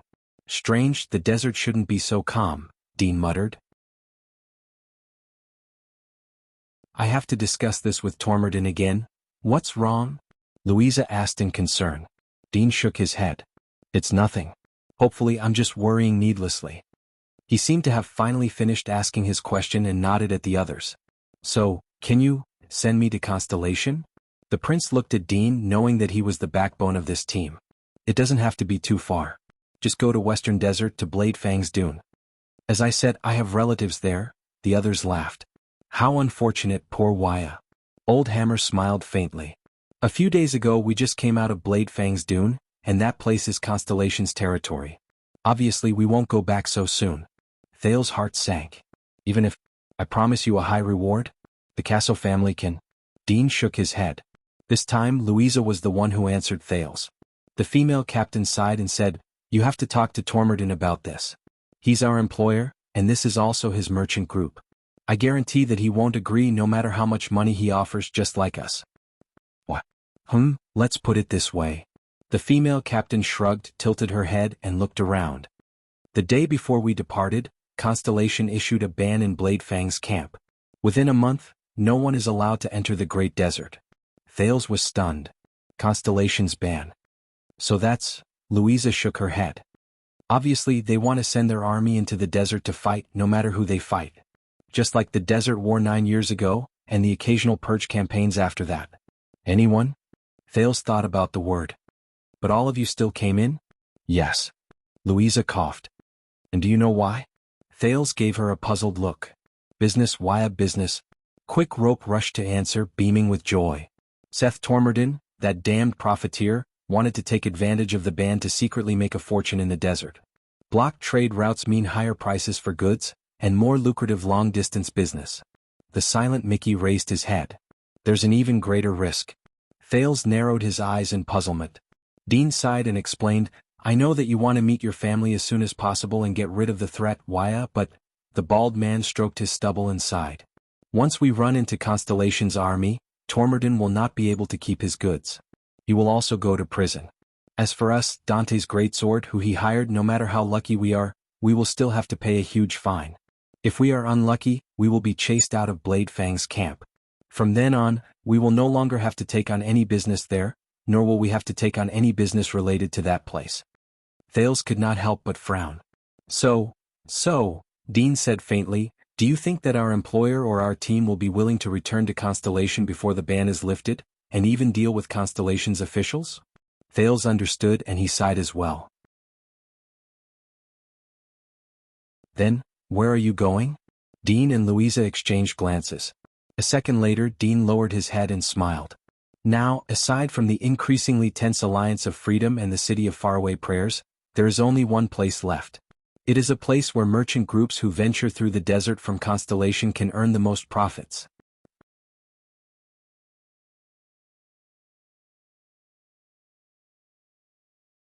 Chapter 374. Thales carried his luggage and dragged his body, which had just recovered from a serious illness. He panted as he walked behind the camels of the merchant group. Even though the sand under his feet was still a hindrance to walk on, even though his skin wrapped in sackcloth was still stuffy and uncomfortable, even though the scorching sun was still merciless, the teenager's heart was much calmer. There was no other reason. I'm telling you, Kant, I'm really telling you. The rookie mercenary, Quick Rope, walked beside the camel in front and said something excitedly to Kant, the burly man from Northland who was also in Dante's greatsword. What I'm talking about is definitely something that will earn you nothing. Think about it, the work we do is very dangerous. It's the same as tying our lives to our waistbands. After we pee, we have to pay attention to the frequency when we shake our D*ck. We're worried about whether we'll shake our heads off. Maybe one day we'll run into something tough and we won't be able to go back. Then your wife and daughter will cry to death and you'll be poor and depressed. F***ck Quick Rope. Kant, who was already impatient, carried a two-handed greatsword and stepped over a piece of gravel. He rolled his eyes at the chattering Quick Rope in disgust. Didn't your mother teach you not to curse others? Thales raised his head and looked at the camel caravan in front of him. He looked at the merchants talking to each other in front of the caravan, and the mercenaries patrolling on horses in the distance. He could not help but curl up the corners of his lips. Compared to a person who had no hope, it was better to trudge painfully in the desert alone and imprisoned. To be able to see signs of life, run into people, and hear the sounds of people talking to each other, whether they were happy or dejected, that's great. Quick Rope shook his head vigorously. I'm just making an analogy. But think about it, if you take out this money and place it with Tampa, if you go back alive, he'll return 99% of the money to you. If you die, Tampa will pay your family 10 times the money. Then wouldn't your death be very meaningful? Hey, don't, good Kant, handsome Kant, don't hit me. I'm just making an analogy, hey, don't, Thales shook his head. He moved his feet and averted his gaze from Quick Rope, who was being beaten up. Looks like you've recovered quite well. A mercenary who had just returned from patrolling had a thick headscarf over his head.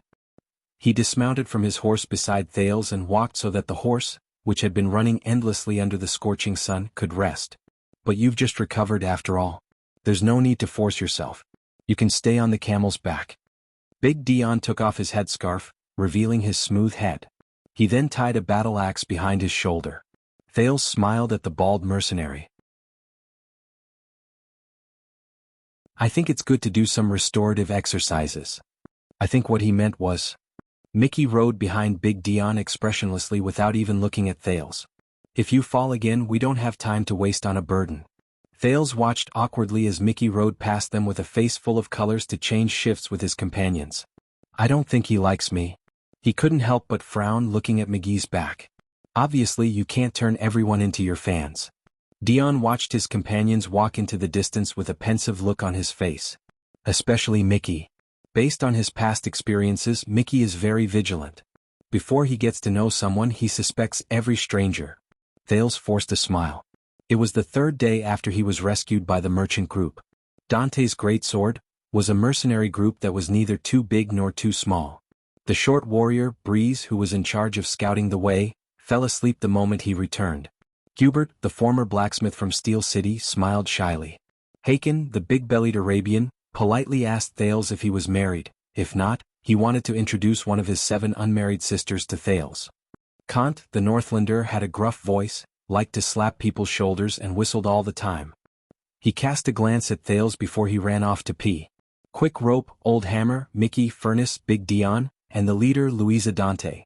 At least on this journey they had 11 professional mercenaries who took shifts day and night to protect this small merchant group of 20 people and 23 camels as they safely crossed the desert and headed towards the famous Tower of Eradication. Thales sometimes found it strange. Is this small number of people really enough to protect the merchant group? Of course, we don't have enough manpower to deal with bandits with only a few dozen members, Dion told him. But the fact that there are armed merchant caravans is enough to answer a lot of questions. Are the bandits willing to take the risk to fight against 11 fully armed professional assassins like us? Maybe they can win, but they'll definitely pay a heavy price. They don't have many people left, and the next time they rob us, it might be their doomsday. This is our purpose and also the mercenaries' way of survival. Deterrence is more important than fighting with our lives on the line. After all, we're not a suicide squad. Of course, that's excluding those 100-man groups who specialize in fighting wars. At that time Dion shook his head. Thales was grateful for their help and shelter, especially after they encountered the terrifying sandstorm the day before yesterday. His vision was so gray that he could not even see his own fingers, and the shrill sound of the wind beside his ears was frightening. Thales could not even hear his own words clearly. He could only desperately cover his head and hide. The howling and whistling sand was even more terrifying than blades. It desperately attacked everything that was exposed to the air, and crawled into all the gaps that could be crawled. The force was so great that it almost cut through Thales' flesh and skin. Fortunately, the experienced merchant group hid in a shelter, and they managed to survive the crisis with the help of the camel group that had formed a circle around them. Thales then understood that it was all thanks to the desert god that he could walk for 4 whole days in the terrifying Great Desert before he fainted, and when he was rescued the side effects were just a little dehydration, mania, and desert hallucinations. When he thought of this, Thales smiled at Dion. "Thank you, Dion. You saved my life, even if I'm a stranger and possibly a spy for the desert bandits." Dion paused for a moment before he smiled softly as well.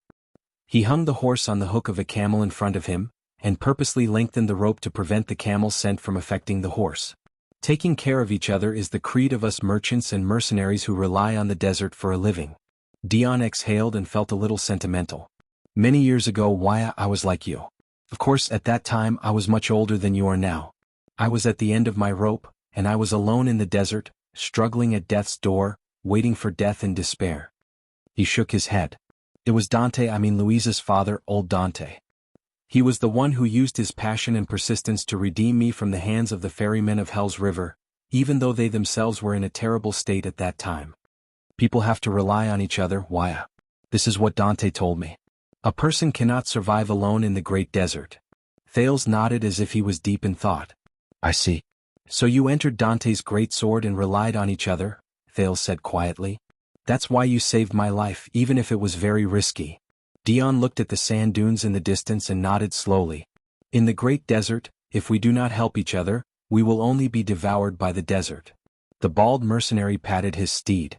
"You have seen the sandstorm, and in the face of the most terrifying black sandstorm, even enemies who fight to the death must find a chance to coexist and escape. Don't worry, Wuxia.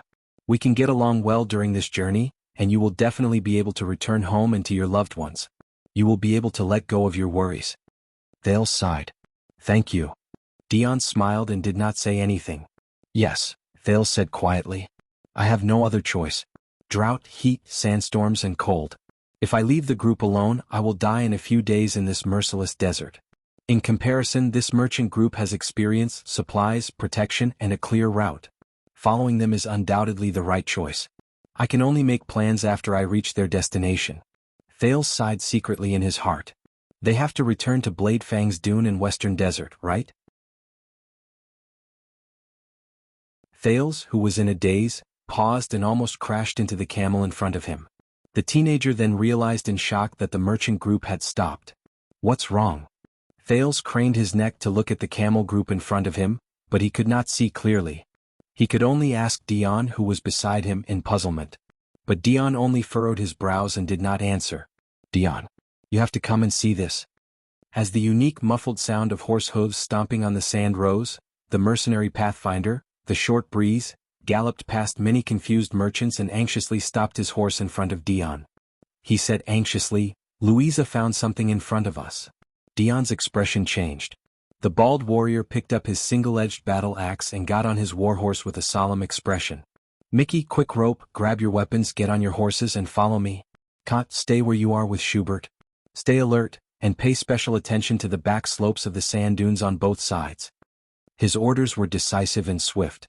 The mercenaries obeyed and acted without hesitation. "What's wrong?" Thales clutched the crossbow of time nervously and watched the serious-looking mercenaries ride past the merchant group and head in another direction. He was not the only one who was puzzled. The other people in the merchant group whispered to each other in bewilderment. Thales even saw someone with pale faces unload their goods and get on their camels. They looked like they were ready to run if anything went wrong. Around 10 minutes later, Mickey and Quick Rope returned, but their faces were a little gloomy. The merchant group continued their journey. Dion and Louisa went to look for the leader of the merchant group. "They have to discuss this." Under Thales' indirect questioning, Quick Rope pulled a long face and whispered to the teenager, "We found a small camp not far away. But the people in there are all dead." Thales was horrified. "How did they die?" Quick Rope led his steed forward with the merchant group gloomily. "They were killed." Thales frowned and looked suspiciously at the uneasy Quick Rope. "What? Who did it?" "I don't know. That's why I'm worried." But Quick Rope immediately rolled his eyes and looked at Thales with a smug look in his eyes. "This is your first time in the desert, right, Lucky Waya?" Quick Rope sighed and coughed, pretending to be experienced. "Apart from temperature, drought, and of course sand, there are two well-known threats in the desert." He moved his head closer and said mysteriously, "Orcs and barren bone people." Thales' expression froze. "They usually gather in their own tribes, have their own livestock and territories, and migrate throughout the 4 seasons. When they encounter threats, they move out in groups." Thales subconsciously tightened his grip on the crossbow of time under his armpit. "You mean the ones who killed those people were—" "No, no, no." Quick Rope shook his head, looking very experienced. "Even if you're unlucky and fall into the hands of a slightly larger tribe, you might not necessarily die. Based on experience, the barren bone people will estimate your value, and the orcs will weigh you before they decide whether they want to F***ck you or sell you, or if they want to F***ck you before selling you." "Based on experience?" Thales stared at Quick Rope with a strange expression on his face. "Sell?" Thales coughed and repeated, "Sell to where?"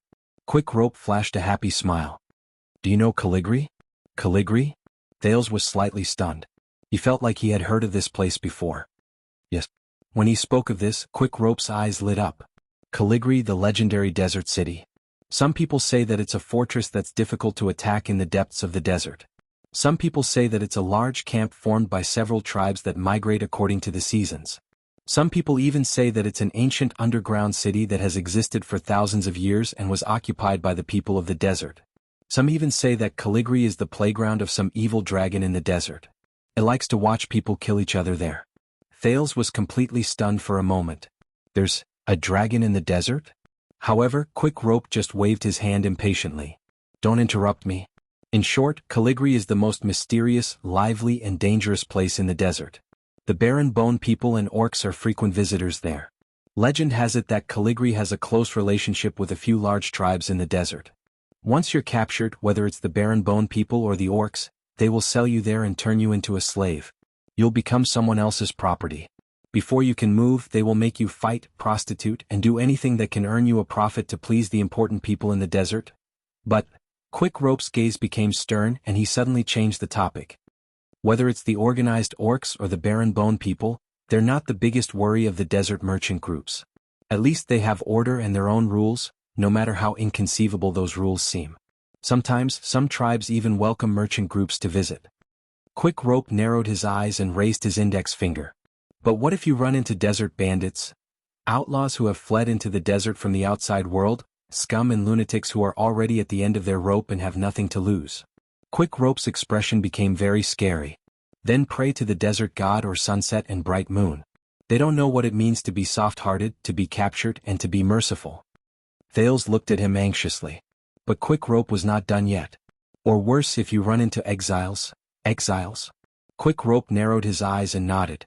"The barren bone people and orcs are the most dangerous existences in the desert. They were exiled by their tribes because they made mistakes and they have to walk alone. But don't forget, these people were trained in large tribes. They are powerful, experienced, and terrifying warriors. Walking in the desert is like taking a walk in their own home. After they lost the protection of their tribes, they gradually lost their principles and rules. They were tortured by the scorching sun and sandstorms all year round, and they became cruel, vicious, and tyrannical. To survive, they had to band together, and they even worked with desert bandits. But the threat they posed was far greater than that of ordinary desert bandits. Quick Rope's expression and tone rose and fell as he spoke. He looked vivid and lively. His voice became gloomy. They often have no bottom line. To survive, they can even do things that are beyond imagination. Things that are beyond imagination. Thales muttered, such as? Quick Rope's face tensed up. He took a deep breath, shrank his neck, and said a few words in front of Thales in an extremely mysterious manner. Cannibalism. Thales' breathing froze. So, the rumors that people have been spreading about cannibalism in the desert, and that children are even sold into the desert to be eaten by barren bone people or orcs. It's true. Quick Rope looked at him coldly. Or at least part of it. Wuxia, the desert is very dangerous. A well-behaved person might not be able to breathe tomorrow. Quick Rope's voice was filled with melancholy. The fear of death occupies our bodies and minds all the time. So, to overcome this fear, Wuxia, we have a way. Thales stared at him in a daze. He suddenly felt that something was wrong. Quick Rope coughed. Let me tell you, there's a tavern owner named Tampa in Blade Fang's Dune. He promises that as long as you deposit a sum of money in his place, if you return alive, he will return 99% of the money to you. If you don't return alive, at this moment, slap. A woman armed to the teeth suddenly appeared behind them and slapped the back of Quick Rope's head. Arg, Louisa. Quick Rope, you brat. The leader of the mercenaries, Louisa Dante, angrily slapped Quick Rope's head, causing him to cover his head and scurry away. Stop messing around with your crooked ways to make money whenever you see someone. Also,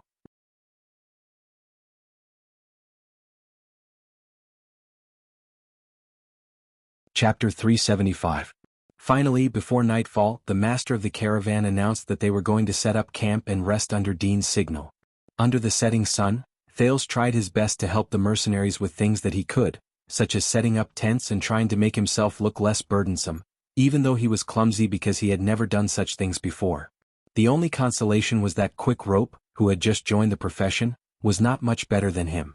After half an hour of not knowing what to do and making mistakes, Thales and Quick Rope, a layman and a newbie, finally set up 3 crooked tents for the mercenaries before the people on shift came back. The mercenaries' tents were set up at the back of the slope. Thales could tell that there was quite a gap between these warriors who worked for money and the people they wanted to protect. While the merchants dismantled their goods, they subconsciously glanced at the mercenaries' weapons, as if they were afraid that they would pounce on them at any moment. They even set up camp far away from the mercenaries, which made the latter's tents stand out. But the fear of danger made these protected merchants not dare to be too far away from the warriors, so a funny thing happened. The mercenaries' tents were set up in one spot, while the other tents of the caravan surrounded the mercenaries. They maintained a certain distance and spread out in a fan shape, while the camels surrounded them again. If someone looked at these tents from the sand dune, they would definitely think that they looked like shells. Thales, who was drenched in sweat from exhaustion, and Quick Rope, who was still in high spirits, were the first to sit down by the tent. They watched as Mickey, Hubert, and Dean started a fire in front of them, then sat down in the camp one after another. The nearest supply point should not be far away. The weather has been good for the past few months, and the water source has not been moved much. Breeze is searching, we should be able to find it soon. The leader of the mercenaries, Louisa Dante, who had rushed back from the front of the group, sat down comfortably in the camp and untied her weapon. Dean nodded. Tell everyone to be alert and sleep early tonight. Dean touched his smooth head and frowned as he thought about something. I want to leave early tomorrow just in case. Louisa raised her eyebrows. No problem. She turned to the other mercenaries. Did you hear that?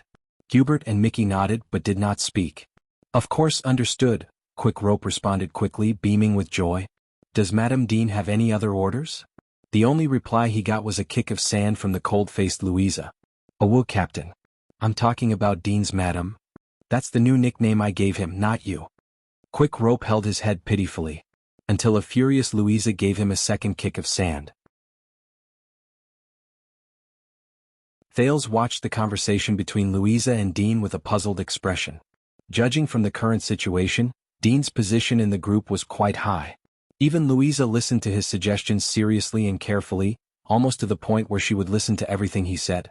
Is it really as Quick Rope said? Louisa likes Dean so, but I'm still worried, Dean. Old Hammer frowned. He led his horse into the camp and settled it down. That small camp today, Dean sighed. I know. I told Tormorden that I'll talk to him again. Old Hammer frowned. But you know what kind of person Tormorden is. How are we supposed to negotiate with him? Dean shook his head. Think of something. Thales pretended to be absent-minded as he massaged his aching legs and feet while he listened to their conversation attentively. At this moment, an oily voice traveled into their ears. The mercenaries and Thales turned their heads around. What do you want to negotiate with me about? A man with glossy hair and gorgeous embroidered clothes approached them with a big belly. His eyes sparkled on his cheeks, making him look like a piglet. His footsteps were a little pretentious, as if he was deliberately walking on a stage. Sep Tormorden, Dean sighed and said to the greasy, stiff man, we were just talking about you, our generous employer. What brings you to our camp? Oh, my hard-working warriors. The master of the merchant group, Seth Tormorden, raised a pot in his right hand high with a hint of arrogance. He said with a firm accent, of course it's a reward. A good knight will never let his steed go hungry, and a good general will never let his soldiers go hungry. Thales frowned.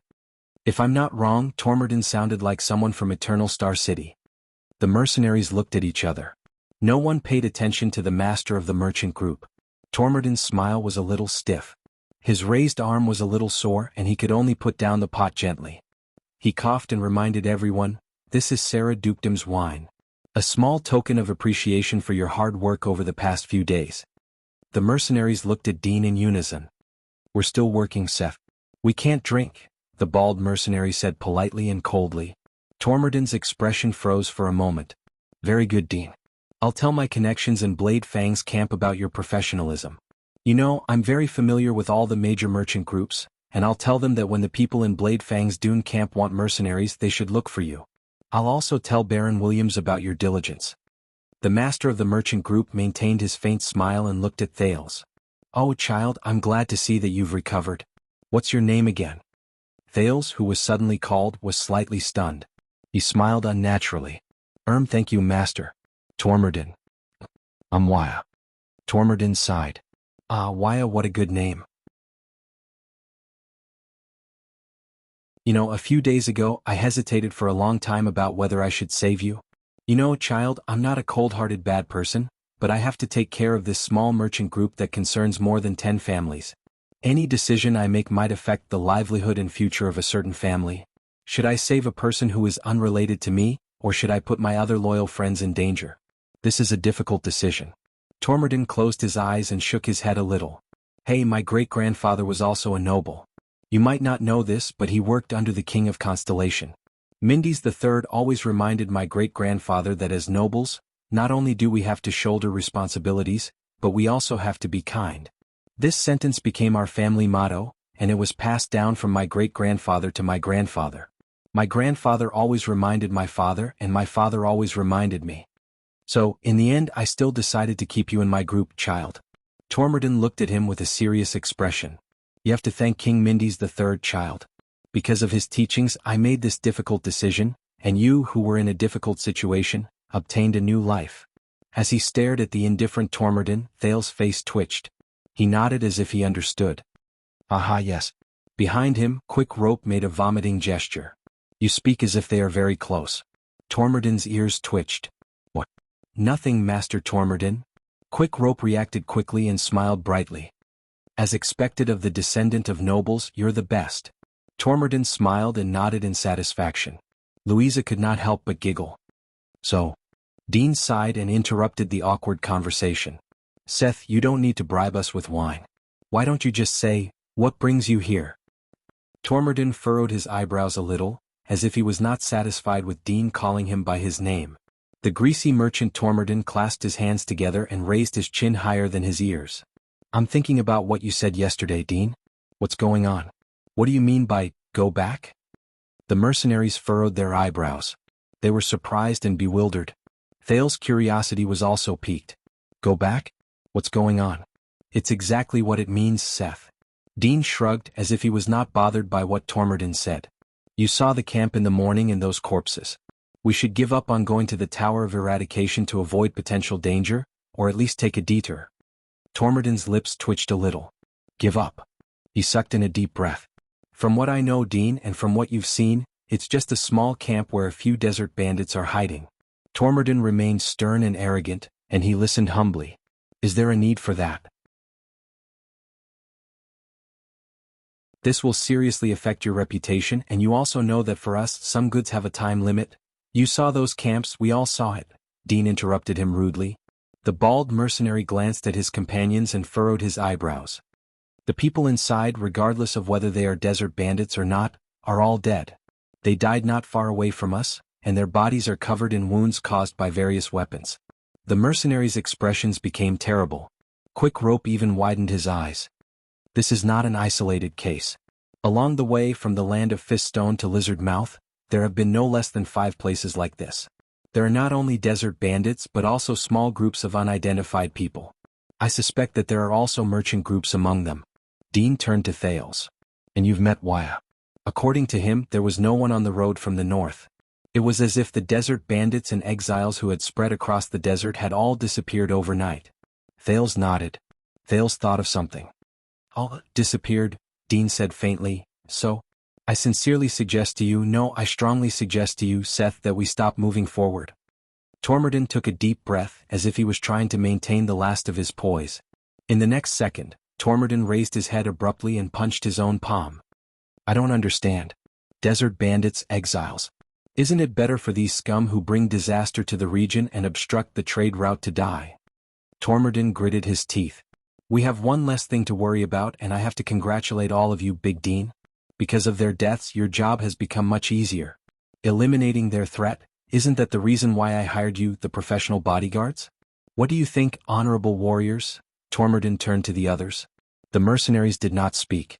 Dean heaved a long sigh. He looked as if he was exasperated that the mercenaries did not live up to his expectations. No, you don't understand what I mean, Seth.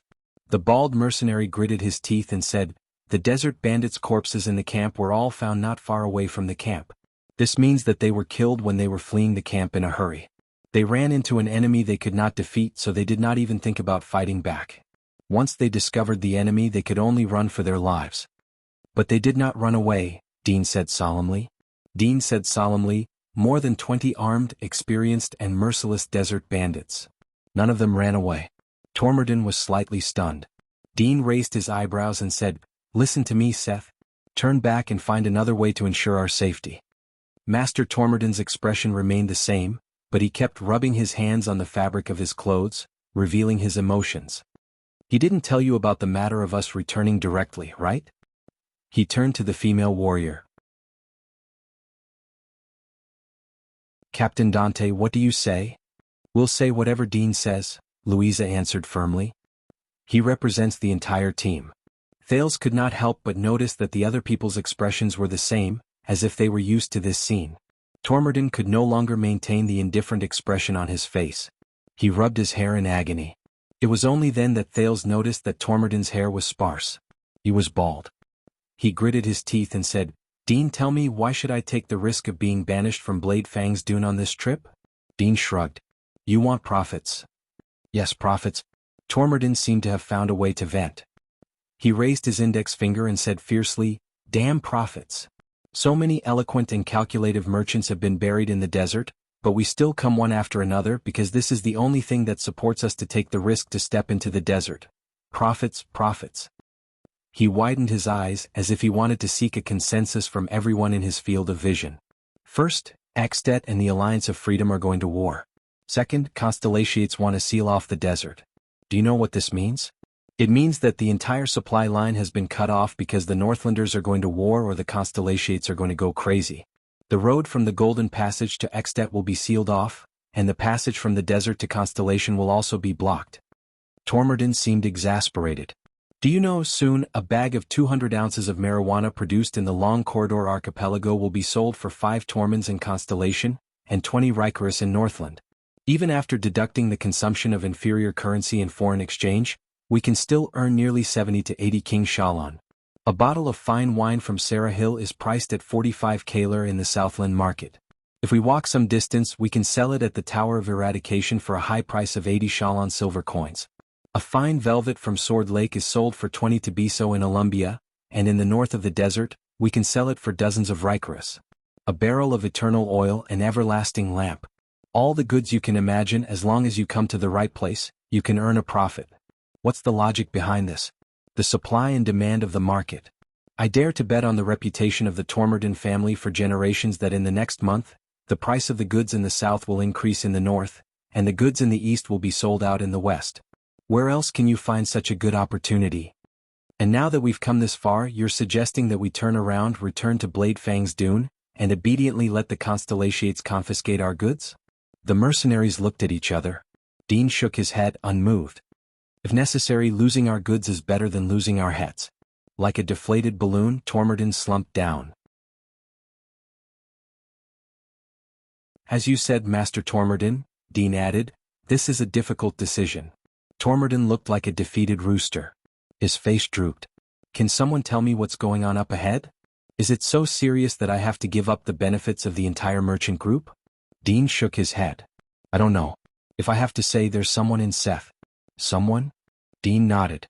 His gaze was extremely solemn. Someone. Someone is in the desert where we are. They are hunting down all living things in a large area, in a large scale, and in an efficient manner. Even the sandstorm couldn't stop the massacre. It's not far ahead of us.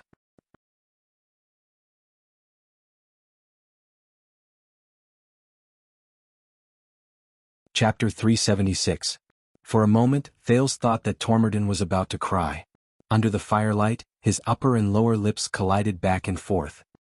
His small eyes, which rested on his cheekbones, blinked in a daze, and the greasy hair on his forehead swayed slightly. But the master of the merchant group sucked in a sharp breath and stabilized his shaky image. Tormerton's cheeks curled up, and he squeezed out an extremely ugly smile. All right. Do you know what this reminds me of? Tormerton coughed, and the necklace around his neck swayed continuously. During those war-torn years, my great-grandfather once fought under the command of the virtuous King Mindys III. His Majesty told him during the banquet that the more difficult the situation is, the more confidence we have. Quick Rope covered his forehead in pain and mouthed, "Here we go again." Thales noticed that quite a number of people in Dante's greatsword made similar movements. But Dean continued to stare at Tormerton calmly. His expression remained the same. Now it's time for all of you, no, for all of us, to have more confidence. Tormerton tightened his belt, and his protruding belly swayed in the air with great elasticity. He seemed to think that this would give them more confidence. All right, Dean, my dear Dean, you know that I've always admired you, so I think that you can increase your commission a little more, Dean smiled. You didn't hear me. What we lack is not confidence but safety. This is not because we're trying to raise the price of our goods. Dean smiled very politely, as if this was just the most ordinary negotiation. We can't go any further. God knows what's waiting for us ahead. The corpses in the camp are very fresh. Even the yellow sand did not manage to bury them in time. This means that we're only one step away from unknown danger. If you ask me, we should have considered turning back yesterday morning. Tormerton was slightly taken aback. Dean, you're the one who promised me that we could come this time. The merchant's chest began to rise and fall. He widened his eyes and stared at Dean. You can't let me return empty-handed and suffer a loss. If that happens, I won't even be able to afford your commission. Quick Rope's eyes lit up. If that's the case, I suggest that you deposit a sum of money with the tavern owner, Tampa. If you return empty-handed like this, then he will repay you. Agug. But before he could finish speaking, the Northlander Kant fiercely covered his mouth. With tears in his eyes, Kant danced and struggled helplessly. The situation will always change. Dean could not help but laugh at Tormerton. So, what you're saying is, compared to that, if we die outside we don't have to pay the commission? Tormerton's face froze. He wanted to say something but he did not. In the end he raised his finger and stared at Dean intently. His eyes were filled with uneasiness, anxiety, and anger that he did not hide very well. This also concerns your reputation, Dante's great sword. The caravan owner could no longer control his temper. What kind of mercenary is this? What kind of bodyguard is this? He yelled in exasperation. I humbly asked you to come out, generously paid, and provided you with good food and drinks. I didn't even say anything about you picking up trash on the way, wasting resources, and increasing the burden on the caravan. Thales raised his eyebrows. Thales raised his eyebrows and scratched his head. You picked up the trash along the way. What happened to being a virtuous king? What happened to shouldering responsibility and having a warm heart? And all of you took the deposit, and the thing you're best at is giving up halfway and betraying your employer? All of Blade Fang's Dune will know. As soon as he said this, the mercenary's expressions changed. Let me tell you, I originally planned to praise you in front of Baron Williams after this trip and try to lower your taxes and venue rental fees. Now, should I go back and tell the Baron or other people in the same line of work that you peed your pants because of a few corpses? You don't even have the most basic qualities. But Tormodin was interrupted. You should never doubt your guide and protector in the desert, fatty, Mickey said coldly while he sat by the side. The wrinkles on his face were a little ferocious. You think too simply of the desert. Trust me, why don't you think about the coffins of those who sleep eternally in the desert? They're made of yellow sand, free of charge. Tormodin was slightly stunned and subconsciously shrank back. Also, if you're really familiar with Baron Williams, Master Merchant, so familiar that you can decide our fates with just one sentence, why are you still afraid of going back to Blade Fang's Dune? Old Hammer said faintly from the other side. Quick Rope, who had finally broken free from Kant's grasp, snickered. Or maybe you can bring up the matter of your noble ancestors drinking with the king. Maybe the Baron will be shocked and he will eagerly compensate you for your losses? Tormodin was rendered speechless. He could only point at Mickey and Old Hammer. You, all right boys? The silent captain, Louisa, coughed and raised her hands. Like a peacemaker, she smiled and said, we don't have to be in such a deadlock. I promise you that we'll have a good way to solve this, right? She smiled and looked at Dean, signaling him with her eyes. Finally, Dean sighed and rubbed his bald head. All right then, let's, find a middle ground. Tormodin looked as if he had found his savior. He looked at Louisa gratefully. Captain Dante, I knew you're reasonable. Louisa waved her hand.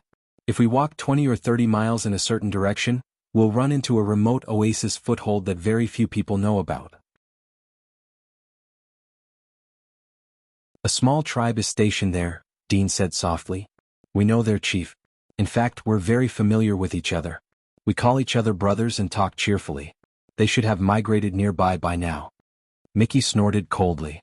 You can trade some goods there in exchange for some specialties from the desert, replenish your water supply and food, and at least sell off some of the goods you've accumulated. Then you can decide on your next step. What do you think? Tormodin was slightly taken aback. Wait, a tribe of barren bone people? They're nearby? When he heard this, Thales was shocked. The water skin in his hand trembled a little. His surprise was the same as Tormodin's. Barren bone people? A familiar face appeared before his eyes. The thing that left the deepest impression on him was that person's red eyes. But Dean did not let him continue. If you're worried, Seth, that tribe. They know the situation around here like the back of their hands. At least they know it better than we do. Ask them and we'll know what's going on right now. Whether there's a terrifying killer in the desert, or whether the desert bandits are killing each other out of boredom, then we can decide whether we should continue moving forward or... Tormodin waved his hands anxiously. But those are barren bone people.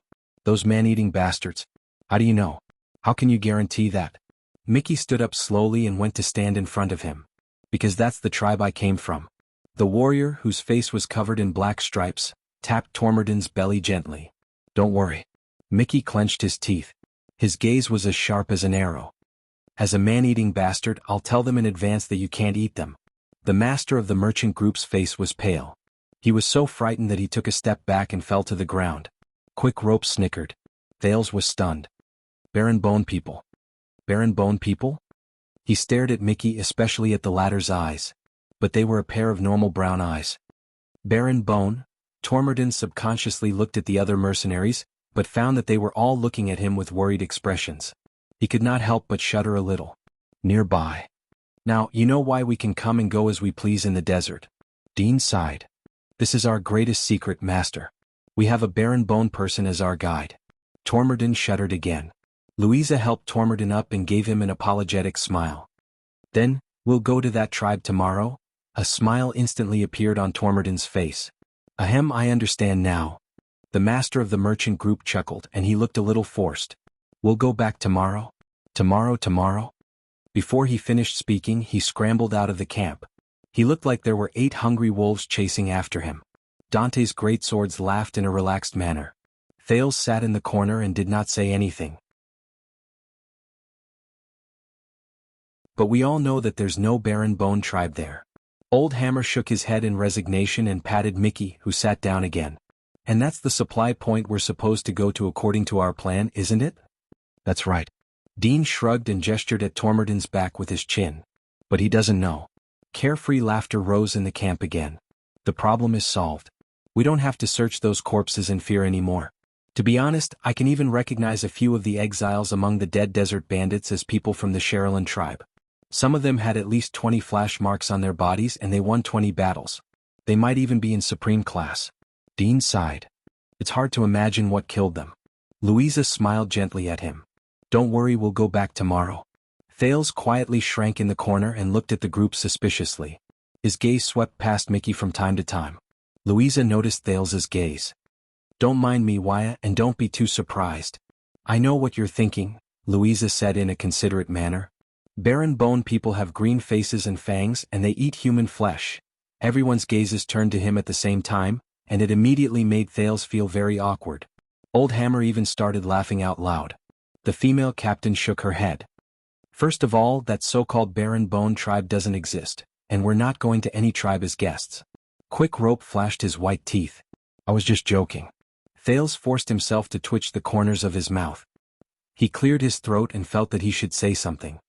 All right, of course, but you just said that Mickey is... Louisa smiled and said, That's right, Mickey is a Baron Bone person. Do you see the lines on his face? Those are war marks, one of the proofs of a Baron Bone person. Obviously, he doesn't eat humans and Baron Bone people don't. No, not all of them. Mickey snorted softly. He seemed to be quite disdainful and his gaze was cold. It's just that the tribe I belong to doesn't eat humans. Thales was stunned again. Damn you, Mickey. Old Hammer snorted and took a bite of his food. Every sentence sounds like you're telling a ghost story. Thales still felt a little embarrassed. After all, he was in someone else's camp, but Louisa's smile made him feel much better. But Dean stared at him with a contemplative look, and it made the prince feel rather uneasy. He turned to Quick Rope. So what I've heard? Oh, forget what you've heard. Old Hammer sighed and swallowed his food. Madness, brutality, cannibalism. The people outside the desert always describe this place as, some people are too lazy to differentiate and they can't differentiate so they hastily end things and spread false rumors. They call the humans who are forced or willing to make a living in the desert Baron Bone people, and they even include the desert bandits and thugs from outside the desert. Thales' eyebrows rose and fell as he listened. He came to a slight realization. Of course, I doubt whether any of them have ever seen the truly troublesome and terrifying Baron Bone people. Old Hammer snorted softly and said, Even in the Desert War, the real Baron Bone people aren't people you can meet whenever you want to. Dean opened his mouth. His calm voice caused everyone to slowly quiet down and listen to him. I know your confusion, Wyatt, and I also know how the rumors about the Baron Bone people spread outside. But you don't have to be afraid. The desert is huge and the Baron Bone people aren't a simple and distinct race. The bald mercenary gestured politely at Mickey. Their history might not be much shorter than the desert, and their species might not be fewer than the animals in the desert. Some tribes are vigilant and xenophobic, some are happy to entertain guests, some are cruel and warlike, some are friendly and peaceful, some have a small population, and some are so powerful that they dare to wrestle with the orcs, and even go to the borders of the two great countries to enjoy the scenery. They are all different and that's how it is. Thales nodded as if he understood something. But I heard that the Baron Bone people, all have red eyes? At that moment Mickey raised his head. His gaze was cold. Red. Under the other party's hostile gaze, Thales thought of something. Did I say something wrong? That's what many soldiers heard too, Dean said with a smile. Obviously they haven't met the real Baron Bone people, or they haven't met many. But this time Mickey cut him off. No, the red-eyed Baron Bone people do exist. The Baron Bone man raised his head. The black patterns on his face were faintly discernible in the firelight. He looked at Thales. You've seen them before? His tone was aggressive. Thales scratched his head. I've seen those who have heard of them, Thales stuttered for a moment. Just like you. Mickey stared at Thales and his gaze did not shift for a long time. Only a small number of barren bone people have those eyes, he said slowly. Even the other mercenaries were listening to him seriously. They are the descendants of the ancestors. In your words, they are probably the nobles of the barren bone people. Quick Rope popped up again. Are you sure they're not albinos? Old Hammer slapped him from behind, causing Quick Rope to howl in pain. Thales ignored Quick Rope, who was fooling around, and asked in puzzlement, descendants of the ancestors? Mickey narrowed his eyes and answered his doubts. Red-eyed. It is said that they are the origin of the barren bone people. They are the bloodline left behind by the first generation of barren bone people who settled in the desert. No matter which tribe they are in, they will be given preferential treatment. They are born to be the tribe's priests. Thales frowned a little in his heart. The Secret Intelligence Department cadre with dark red eyes, Raphael Lindbergh, is the so-called descendants of the ancestors? The origin of the barren bone people? Quick Rope cut in at this moment. But I heard that those red eyes are proof that the barren bone people made a deal with the demons? Mickey frowned. Demons? Thales was shocked again. Yes, I heard from the old sailor that the demons who live underground are evil, terrifying, sinister, and chaotic demons who constantly think about causing trouble on the surface. Quick Rope raised his hands and said in a ferocious manner, Legend has it that the barren bone people are a race abandoned by the gods. Quick Rope pretended to be serious. Legend has it that the barren bone people are a race abandoned by the gods, so they made a deal with the enemies of the gods, the demons in hell, and became the demon servants on the ground. They obtained the power to stay in the land of the dead for a long time, and became an existence in the great desert that is second only to the orcs. They are an existence that people fear just by hearing their name. So, why this world is very dangerous. As the saying goes, fate is unpredictable. Thales curled his lips awkwardly. He knew what Quick Rope was going to say. Fortunately, before Quick Rope could continue, Old Hammer slapped his words and his face into the sand. Come on, rumors stop at the mouth of the wise. Almost all the barren bone people worship and believe in the desert god. They even built sacred altars and influenced a large number of outsiders. They have nothing to do with the demons. Just ask Mickey and you'll know, Old Hammer said quietly. Mickey shrugged. Quick Rope raised his head indignantly and spat out a mouthful of sand. How do you know? You've seen them before? How do I know? Old Hammer put down the food and smiled. I didn't tell you, did I? I'm a constellatiate. I was born in Western Desert Hill in Brave Soul's Fort. So, I've seen them before and I've seen quite a lot of them. Thales raised his eyebrows. It had been too long since he heard of these familiar names in Constellation. When I was young, I was a soldier of the Fakenhas family. During the Bloody Year, I was called to guard Blade Fang's dune. During the Desert War, I also followed the king's army into the desert and fought in the Battle of the Altar. That was a great battle. Old Hammer showed a nostalgic expression. But from then on, I realized that I could only swing a hammer, and I couldn't feed my family with the meager rewards from farming and recruiting soldiers. I wanted to enlist in the regular army of the royal family. I heard that their salary was higher. Quick Rope blinked in surprise. Thales also stared at her in a daze. This bearded man is actually a veteran of Constellation. But fate makes fools of me. In the end, I still ran over and became a mercenary. Old Hammer turned his head and chuckled. Then I became brothers with a barren bone man. I'm not close to you, Mickey, who was beside him, answered coldly. Who said that? Old Hammer laughed out loud and hugged Mickey fiercely. He used his elbow to strangle Mickey's neck and shook him back and forth. I'm your savior.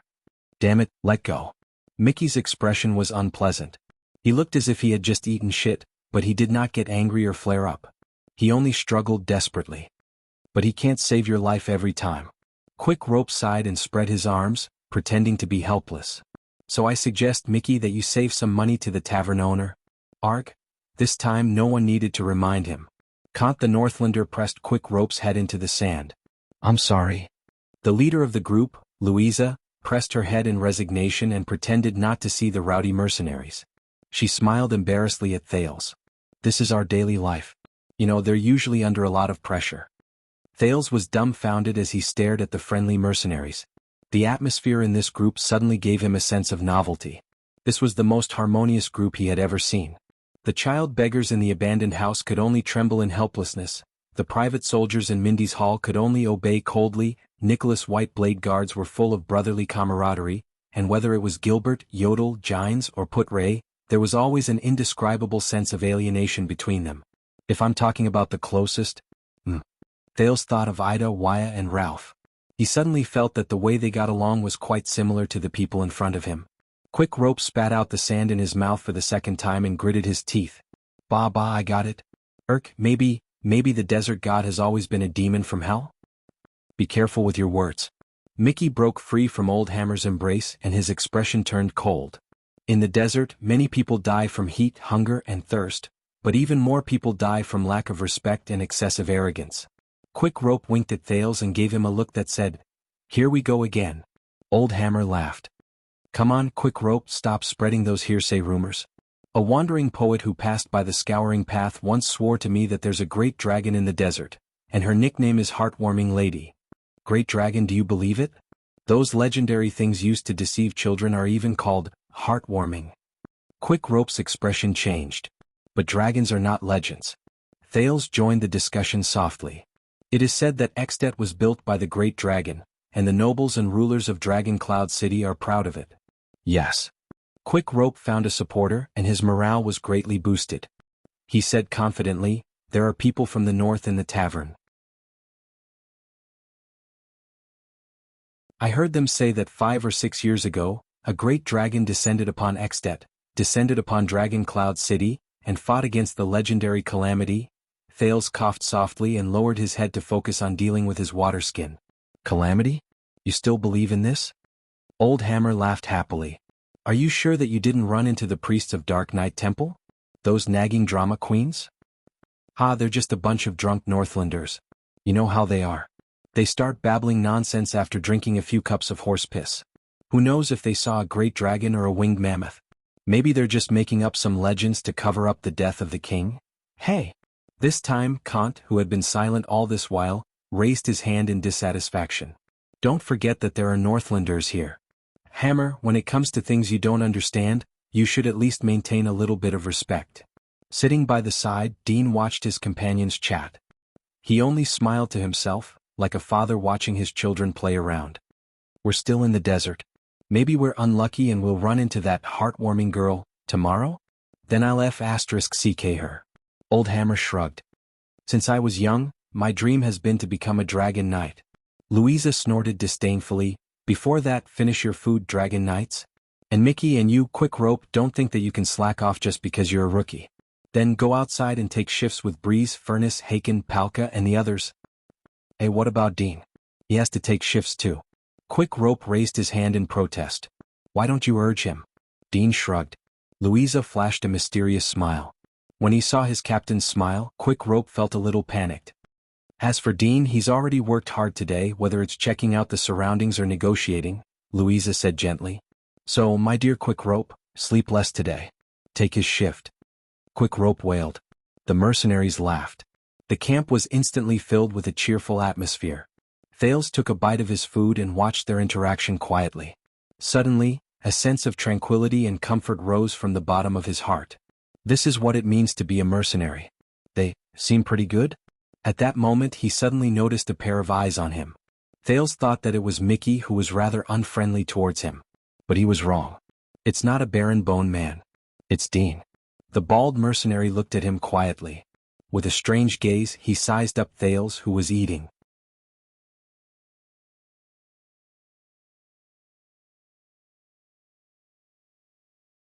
Chapter 377. The prince took another bite of food and immediately felt very uncomfortable. Dean was still staring at him as if he was very interested in how he ate. "What's wrong?" Thales swallowed his food and suddenly wanted to ask. But he did not. Fortunately, Louisa suddenly spoke and diverted Dean's attention, relieving Thales of his discomfort. "I feel like we've offended him, Dean. You know Tormorden." Louisa sighed with a worried expression. "Damn it, can you believe it? We tried to save his life but we offended him. It's okay. This is the last time we work for him." Dean sighed and said, "After this trip, we won't take any more business from Tormorden." "The last time?" Quick Rope closed his eyes and exhaled. "Desert God bless us. I've had enough of that guy. He keeps talking about how he knows so-and-so. The last time, huh? That's even worse. I can already imagine how he's plotting against us behind our backs," Louisa said sarcastically. "I told you we shouldn't have come." Mickey looked at Dean quietly. It's my fault, brother. Dean smiled apologetically at the barren bone man. We shouldn't have gone north. The bald mercenary's eyes were burning. Don't worry about Tormorden. I think it's time for us to leave Bladefang's dune, even though we didn't plan to stay for long. This sentence made all the mercenaries stop what they were doing and look at Dean in unison. Thales could not help but be curious. This bald mercenary seems to have the charisma to attract attention the moment he opens his mouth. Leave Bladefang's dune? You mean leave our current base? Old Hammer repeated in surprise. The mercenaries looked at each other, seemingly surprised by this suggestion. Louisa asked cautiously, leave? Now, what's your consideration? Dean shook his head. First, the Alliance of Freedom wants to go to war, then the Constellations sealed the border at Bladefang's dune, and then this happened here. I don't believe these things have nothing to do with each other. The bald mercenary took a sip of water and looked at the camps in the distance with a worried expression. Whether it's Bladefang's dune or the western front line, this land is no longer suitable for mercenaries. Quick Rope raised his hand in confusion. Wait, why don't I understand? The Alliance of Freedom sealing the borders? What do these things have to do with being a mercenary? Shut up. Old Hammer glared at him sternly. Listen to Dean and learn from him. Quick Rope blinked with a confused look on his face. Thales was also watching Dean with interest. It's been a few years. The city of Faraway Prayers has not sent any cleanup teams into the desert to protect the trade routes. I heard from Raymond, who specializes in doing business in the west, that even the patrolling cavaliers are becoming narrower and narrower, Dean said quietly as he stared at the sand under his feet. And now the Alliance of Freedom dares to openly challenge them and the Northlanders. This means a lot. Kant the Northlander snorted coldly, seemingly very dissatisfied. Dean sighed. It's not just the city of Faraway Prayers. Prestige Orchid region has also shrunk its line of defense. Korik, who specializes in running that line, told me that it has been a long time since we saw Extet's forest protectors from western pine forest to Endilus. Instead, we would occasionally run into Constellations sent by Overwatch City to encircle the land. Quick Rope scratched his head and tilted his head. So what do you mean? Everyone shot daggers at him in unison, blaming him for butting in. But Dean did not mind it and smiled. Obviously, the influence and presence of the Northlanders in the desert, whether it's the city of Faraway Prayers or Prestige Orchid region, is weakening. These things clearly show that the Great Dragon intends to retract its claws, and Extet is declining. When Thales heard this, he could not help but have a thought appear in his mind. So, why? Quick Rope looked shocked. Why can't I see it? Politics, right? This time, the person who took over the conversation was unexpectedly Old Hammer. He shook his head with a disgusted expression. 6 years ago, Extet elected a new king. Thales' heart sank. The day 6 years ago appeared before his eyes. That head. That crown. That girl. Dean sighed slightly. Yes, I guess that's the reason and whereabouts of the army at the borders of the city of Faraway Prayers and Prestige Orchid region. Perhaps the new king who killed his brother and seized the throne is a much greater threat to the archdukes than the desert border, so they have no time to care about the affairs on the sand. Kant snorted. Kinslayer. Dean nodded, frowned, and continued to speak. The forces of power in the desert, whether it's the large orc tribe or the barren bone tribe, will definitely notice the Northlanders' retreat and the changes at the northern end of the desert. Without the threat of an organized army, they will try to head north to fill the gap left by Extet and fight for resources and space to survive. The bald mercenary drew lines in the sand. Thales could somewhat tell that it was a map. At the same time, the decline of the kingdom of the Great Dragon will free up the Constellations' hands. The western battlefront may expand, but it may not. But judging from their blockade this time, the possibility of the former is higher. Quick Rope was stunned as he listened. The others were about the same. Most of them were confused. Only Louisa continued to look at Dean seriously. When he saw this, Thales suddenly understood where Dean's position in the team came from. Dean furrowed his brows and said with a cautious expression, regardless of whether it's the large tribes moving north or Constellation expanding west, it's not something a small mercenary group like ours can handle. Our business will decrease, our journey will become more difficult, and there will be more accidents. We can't stay at the northern and eastern ends of the desert for at least 5 years. Old Hammer snorted in resignation. Hey, in the end we're still not strong enough. If we were an elite group of 100 men like Blood Whistle, But Dean cut him off in an unquestionable manner. No, then we'd become cannon fodder in the conflicts between tribes or wars between kingdoms. We'd die even faster. Old Hammer smiled awkwardly.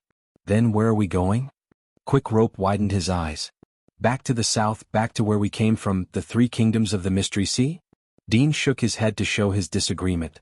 Sarah Dukedom, Norton Dukedom, and Quell Dukedom are facing the same problem as the northern end of the desert. The same logic applies to Extet's decline and internal strife, followed by Constellation's revival, even if Blade Edge Hill suffered the most damage. Without the threat and hindrance of the Great Dragon in the north, Constellation will definitely try to restore their influence and hegemonic privileges in the neighboring countries in the southwest. And in the three kingdoms of the Mystery Sea, in the free world where merchants, thugs, rogues, killers, bounty hunters, free knights, and mercenaries thrive, the smuggler's paradise, the duty-free paradise, the sword arena, and the countryside of death. Guess who will be the first to suffer? Thales breathed slowly and digested the knowledge in front of him step by step. The information these mercenaries obtained was not the same as Little Rascal's view of the world in the study. Quick Rope was almost confused. It's so complicated. So where are we going?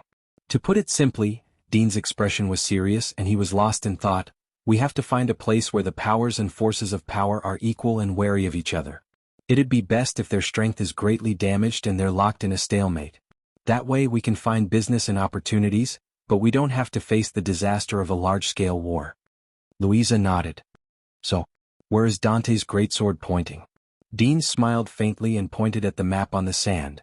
It's still this matter. Extet will temporarily decline, and the Golden Passage and Kemu Union will also be affected. Kemu Union has always been full of internal conflicts. Once Extet falls into internal strife, Vine City, which is related to Dragon Cloud City by marriage and has seized the right to speak in the Union for more than 10 years, will be the most affected. On the other hand, the pressure on the four northern cities in the north will decrease sharply, and they will welcome a period of rise. The four northern cities led by Good Flow City, Valir State is the only coastal community, and even the southeastern states, represented by Sandlast, who have been stable for a long time, will welcome a period of small strife with Vine City, who has lost its strong support. We don't know what the internal strife in Kemu Union will be like, but people like us are the most indispensable in the strife between merchants. And the small countries around Kemu Union, such as Maplehorn Coast, Koyalunk, and Northern Sea Kingdom, will also have a lot of opportunities. Speaking of Good Flow City, Thales remembered the impressive Marquis from Dragon Cloud City who abided by the spirit of the contract. Dean continued, Vine City has declined, so Kemu Union has lost the motivation and strength to touch the West and the Turundi shared rule. Alumbia Kingdom will not let go of this opportunity. They have been looking forward to taking down the Turundi shared rule before Kemu Union infiltrates them, but that could be a peaceful political evolution, or a bloody war of conquest.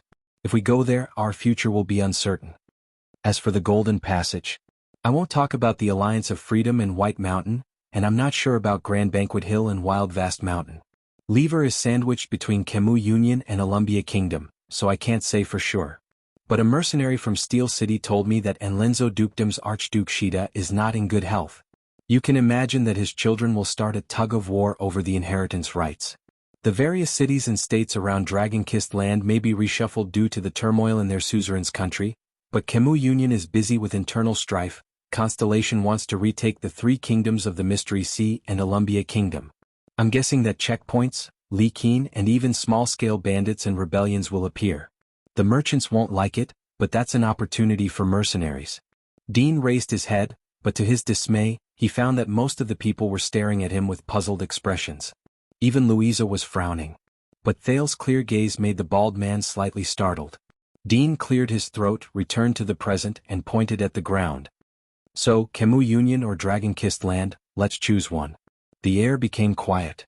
Although I don't understand what you're saying, it sounds very impressive. Quick Rope's face was full of admiration. He spoke in a crude language that no one knew whether it was slang from the sea or the desert. Are all mercenaries so awesome nowadays? Thales also stared at Dean seriously. Forget about everything else just based on this knowledge alone. No wonder. Dante's great sword. No wonder they can confidently venture deep into the desert. No wonder they can gather this group of strange warriors who each have their own strengths. Louisa snickered. I don't know about the others. The female captain stared at the bald mercenary with an indescribable gaze. But Dean, yes. He's just that awesome. Dean coughed again as if he was a little embarrassed. We're mercenaries, quick rope. If we want to survive, we don't just rely on strength or luck. He laughed, and it was inevitable that he felt a little awkward. We also need to be cautious and shrewd when it comes to judging the situation, meticulous observation of information, and a reputation for being well-connected. Thales listened quietly. The life of a mercenary. I see. At this moment, Mickey suddenly moved. He quickly stretched out his hand and scooped up a large handful of sand from the ground. Thales and the group of mercenaries were shocked. The sand fell from the Baron Bone Man's fingers. F***ck. This was the first time Mickey cursed. He looked at the thing in his hand, clenched his teeth, and looked ferocious.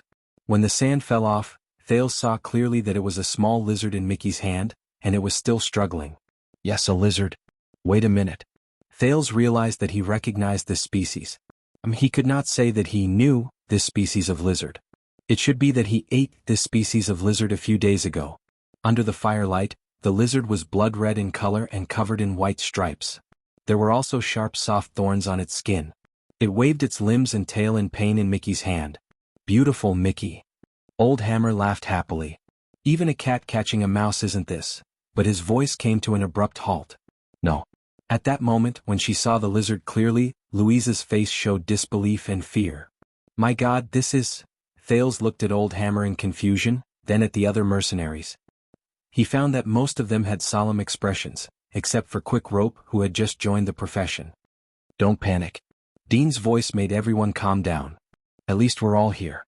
The prince's gaze returned to the pitiful red lizard. Thales was full of questions. Isn't this just a lizard? Even though its color is a little rare, is there a problem with it? It can't be poisonous, right? Thales quietly touched his stomach. Wait, there shouldn't be any poison that will only take effect after a few days, right? It can't be, right? Wait. Quick Rope's expression froze and he pointed at the lizard. I think I heard Tampa mention this before. Red skin and white stripes. That's... His face was pale. Yes. Mickey said coldly, bloody thorn lizard. An ominous sign. When he said this, everyone's expressions became even more unpleasant. Bloody thorn lizard? Thales thought of something. He seemed to have heard the name of this animal somewhere before. Where exactly? But he could not remember it at that moment, so he asked directly. Ominous? What? This was Thales, who was confused. Old Hammer sighed and shrugged. He looked at the hazy moonlight in the sky.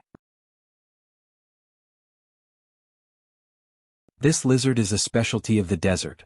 Once there isn't enough food, they will call out to each other at night and gradually gather together. He did not continue speaking. His face was full of worry. Thales asked tentatively, will they work together to hunt? No. Mickey shook his head.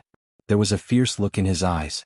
He slowly enunciated each word clearly in his barren desert accent. Thales only got used to the difficult common language after listening to it for a few days. They will start to hunt each other and prey on their own kind. Thales was stunned. The Baron Bone Man said coldly, only the last surviving bloody thorn lizard can fill its stomach with its companions' corpses and get through this difficult time where food is hard to find. Thales widened his eyes and looked carefully at the struggling bloody thorn lizard. This is, Louisa sighed. Devouring its own kind to survive. Out of all the living things in the world, what kind of creature could do such a terrible thing? Thales was stunned.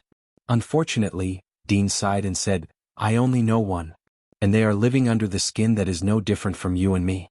That's why the bloody spike lizard is one of the most ominous creatures in the desert. The desert god created it to warn us about what we should do in the desert. The desert god will not bring disaster to us, but the mortals will bring it upon themselves. If they eat their own kind, they will be punished by heaven. Mickey frowned and said firmly, it means the most terrifying and sinister thing in the desert. It's even worse than the crow that represents misfortune. Those who see it may have bad luck, and those who eat it will have a rough life. Thales stared at the lizard in a daze. Those who eat it? No way? This is superstition, right? Wait a minute, it must be superstition, right? Some unreliable metaphysics or something? It must be, crack. In the next second, Mickey mercilessly exerted force in his hand and ended the ominous creature's life. Thales, who was immersed in his panic, was shocked again. The Baron Bone Man dug a sand pit with a cold gaze and placed the bloody thorn lizard's carcass inside.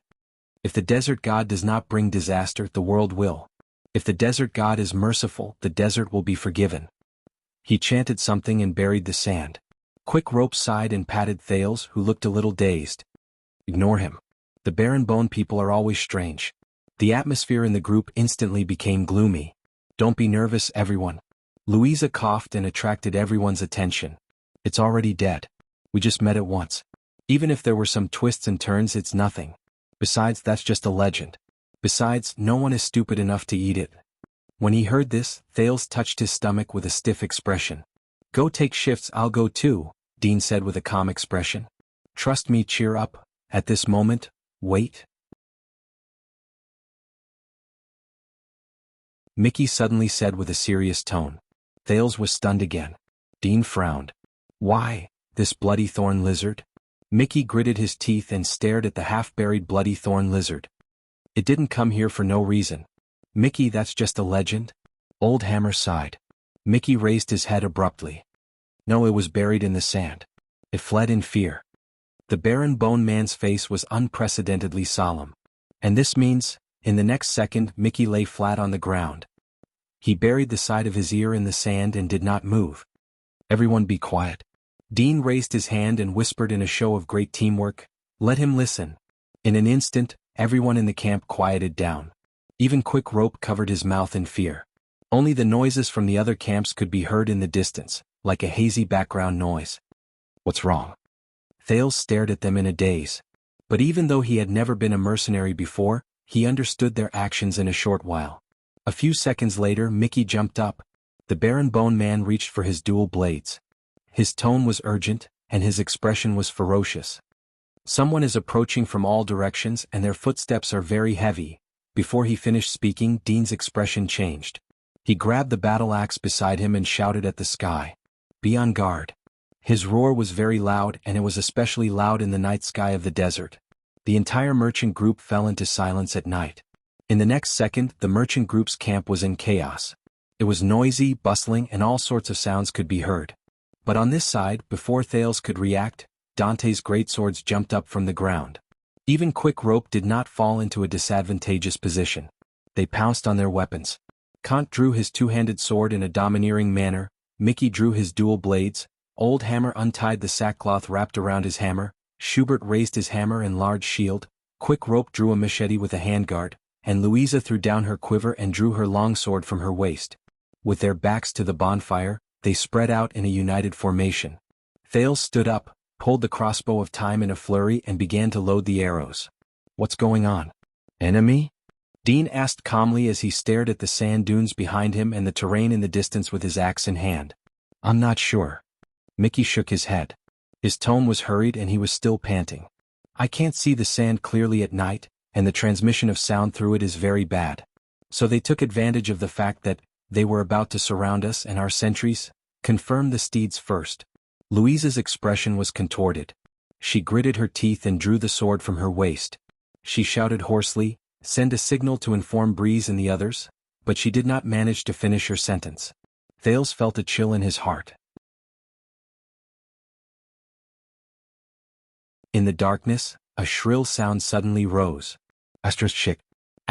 Kant the Northlander fell backwards as if he had been struck by a heavy hammer. Eh! He roared and stabbed his greatsword into the sand. He steadied himself and trembled slightly. The sharp-eyed Thales saw a long arrow with a sharp tail appear on the Northlander's shoulder. Enemy attack. Dean roared and swung his axe to block an arrow. Asterisk bang. Clang. Asterisk in a few seconds, the mercenaries either dodged or blocked the arrows. Amidst the sounds of sand rubbing against each other and the sounds of metal clashing against each other, they blocked the first wave of arrows. But countless screams and pained howls came from the merchant group's camp. No. It hurts. This is... Thales listened to the familiar voice in his ears in shock and anger. He felt as if he had returned to the battlefield he hated the most. In the next second, Old Hammer steadily flung his Gretamer away. With great force, it collided head-on with a weapon that came attacking from the darkness. Asterisk thud. Asterisk as the deafening sound tormented Thales' eardrums, he saw to his surprise that the strong old hammer swayed and took 3 steps back. He knelt down on one knee and panted in pain. Enemies. Countless enemies. As if they had agreed on this beforehand, they suddenly appeared from the endless darkness. Schubert's shield went up in time to block the enemy's next attack. Come. Schubert roared in anger and intended to call for his companions. Let's get rid of this first. But he soon realized that his plan would not come true. Almost at the same time, all the mercenaries ran into the enemy. F***ck. Mickey gritted his teeth and shouted. He swung his sabers and parried a weapon that was thick and long. It looked like a saber but also a sword. But before he could counterattack, he rolled on the ground in a disheveled manner. Sand filled the air and he avoided a large stick that came crashing down on the ground. They're professionals. Louisa calmly worked with Dean's axe. She swung her long sword and used her nimble body to deal with the three enemies with great difficulty. Don't panic. 2 people in a group. Formation. Thales tried his best to remain calm. He gritted his teeth and finished knocking his crossbow by the bonfire. He then raised his crossbow and looked around. How could this be? How could this be? The bonfire was stirred up by the sudden battle. It flickered between bright and dark. The enemy's figures could not be seen clearly, but they were indistinct. They shrouded the small campsite and pounced towards Dante's greatswords. F***ck. Quick Rope screamed. His machete was pushed back by the enemy with great force. The poor rookie fell to the ground. Fortunately, Kant boldly pulled out his long arrow and replaced his position. He swung his greatsword to force back an enemy who wanted to seize the opportunity to attack. Thales instantly used Hell's senses. Oh my god. He broke out in cold sweat as he watched everything in front of him. Ah. Kill. Ding. Bang. Crowley. Screams of pain could be heard without end. The stench of blood filled the air. Raging battle roars and the clashing of weapons rang through the dark night with a hazy moonlight. There was even a frightening animal growl that came from not too far away. It was followed by terrifying chewing sounds as if teeth were tearing flesh apart. Damn it. Damn it. With the help of the sin of Hell's River, the tensed prince broke free from the misdirection of the fire and the deception of the night. He clearly saw 40 to 50 sturdy and tall figures on the sand. They seemed to have attacked the merchant group's camp and everyone from different directions and angles at the same time, from the sand dunes, the flat ground, the back slope, and from different directions. There were even non-human creatures with 4 limbs on the ground and long tails swinging in the air. They attacked like fire. Ants gathered together to attack. They killed mercilessly. Whoosh, the sound of wind came at him from behind. F***ck. Thales gritted his teeth. He lowered his body and avoided an axe strike at a speed he had never experienced before. The wind from the axe cut through his hair and cut open his forehead by an inch. Damn it. Damn it. This is a fight to the death. Thales tightened his grip on his crossbow in shock and anger. The enemy's crude curses traveled into his ears, but he could not hear them clearly. The power of eradication surged into the prince's thigh.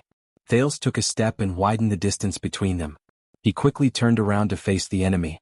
He aimed the crossbow of time at the tall opponent's chest and pulled the trigger. Shing. Clang. With a loud noise, the enemy swayed in pain. His attack stopped and his axe drooped down powerlessly. Thales trembled, but it was not fear and panic. He had lost most of those things in his countless encounters with danger. The unfair battle with Nicholas made him feel the cruelty and directness of fighting with his life on the line. Instead, it was his instinct when the sin of Hell's River filled his body, and it was his desire to fight. The prince sucked in a sharp breath, decisively tossed aside his crossbow and took a step forward. In the cold wind, countless grains of sand rubbed against the soles of his shoes. He retreated. The familiar J-dagger, which was as familiar as his arm, instantly appeared in his palm. After the battle with the Star Killer, his power of eradication had improved a lot. Even his reflexes during battles had improved significantly. The sin of Hell's River was constantly igniting his blood. He knew that he was in a desert. No one would save him. Only battle. Kill him.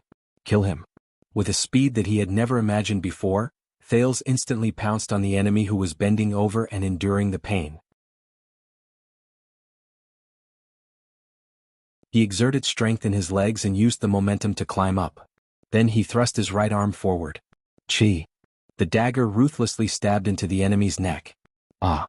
Thales roared and spun the dagger with all his might. He felt the wet, sticky and scalding blood that flowed down his arm. He hated this feeling the most. The feeling he hated the most. It reminded him of that fateful day. That day he was also like this. A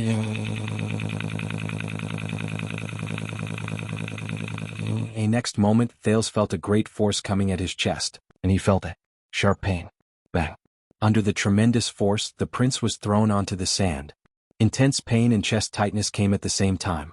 Oh no. This thought surfaced as Thales breathed in pain. The huge enemy howled in pain. Blood gushed out of his neck, but he did not seem to feel it. He pulled the single-faced great axe from the ground. It was almost as long as Thales, and the ferocious, wide and thick blade took up half of the handle.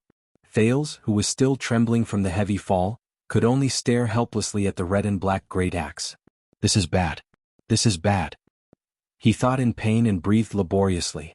His body had not recovered, but it was difficult for him to move. Sell. The tall and strong enemy roared at Thales, who was on the ground. It was as if he wanted to shout with all his strength. Above Thales, he swung his arms over his head and raised the great axe high like an executioner. He shook his head madly and red blood splattered on the sand. Sell Riche. Wait.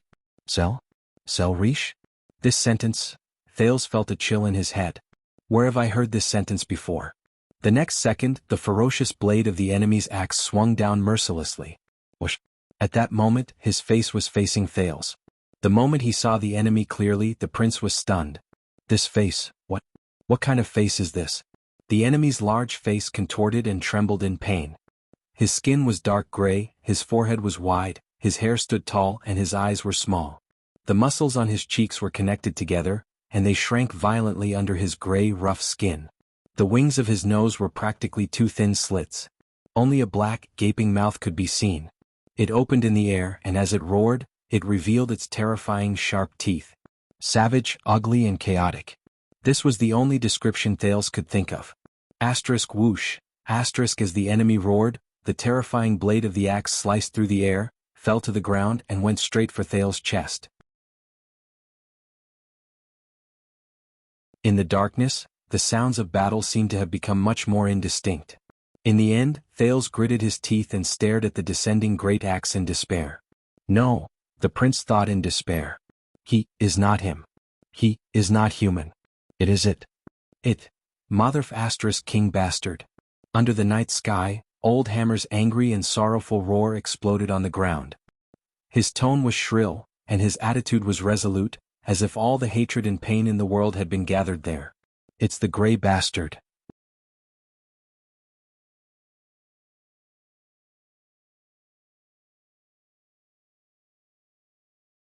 Chapter 378. The wind from the axe stirred up sand and dust. Thales had no choice but to close his eyes. But in the end he managed to escape the fate of being cut in half. At the critical moment, a single-edged battle axe swung from the direction of the bonfire. With an earth-shattering roar, it slashed into the orc's unprotected armpit. With an earth-shattering cry of pain, red blood gushed out from the orc's body, drenching Thales' face as he panted in pain. It was salty and pungent. With this slash, the orc's crude great axe flew out of its hand. With a momentum that could split the earth, it sank deep into the sand and sank into Thales' left shoulder. The tall orc roared in an unfamiliar language. It turned around and swung its arm, which was as thick as a human's thigh, at the owner of the battle axe. But the man nimbly dodged it. Get up. The bald mercenary Dean's powerful voice rang out. It was extremely clear among the murderous shouts around him, and it made Thales feel refreshed. There's no time to rest. The power of eradication flowed to the teenager's back and chest, making his chest feel a little better. Thales turned over and climbed up the orc's great axe with trembling hands. He used the force to get up, wiped away the blood on his face and recovered his numb limbs from the shock. The orc whose neck had been pierced by Thales was still as violent as ever. It did not care about the blood gushing out from the wound on its neck and armpit. It only roared in a language that Thales could not understand and pounced on Big Dean. The calm mercenary held the axe with both hands and looked like he was going to charge at the orc. But the moment he got close, he rolled to the side and nimbly dodged the orc's fierce pounce. Hura Nedalius. The orc howled in exasperation and turned around. As it pounced on Thales in a frenzy, the orc's blood splattered and watered the dry land. Dean stared at the orc's feet, but he did not fight it head-on. He only used his body and footwork to feint attacks to avoid two of the orc's powerful attacks. It was like a bird avoiding a ferocious leopard. The orc's blood flowed slower and less. Finally, Thales was gratified to see the orc panting harshly. Its body swayed slightly, and its movements became sluggish. Dean did not let go of this opportunity. He burst forth in an instant and rushed to the side of the orc like a whirlwind. He waved his axe and chopped off the ugly head. The headless body swung its several-foot-long arms for the last time and collapsed on the sand. Thales sighed in relief. "You saved me a lot of trouble." Dean panted as he pulled Wyatt up. He tossed the spare one-handed sword at his waist to the young man and kicked the sturdy corpse. "But remember, Wyatt, don't get entangled with them. Orcs don't fall immediately after they're injured, and the more injured they are, the more they counterattack, the more dangerous it is." "I know." Thales gritted his teeth and took the weapon. "I'm sorry someone taught me, but when it comes to actual combat, in the classrooms of the Northlanders, even though the Holiness Exorcism campaign had passed thousands of years ago, the tall, strong and fearless foreign species were still their eternal enemies.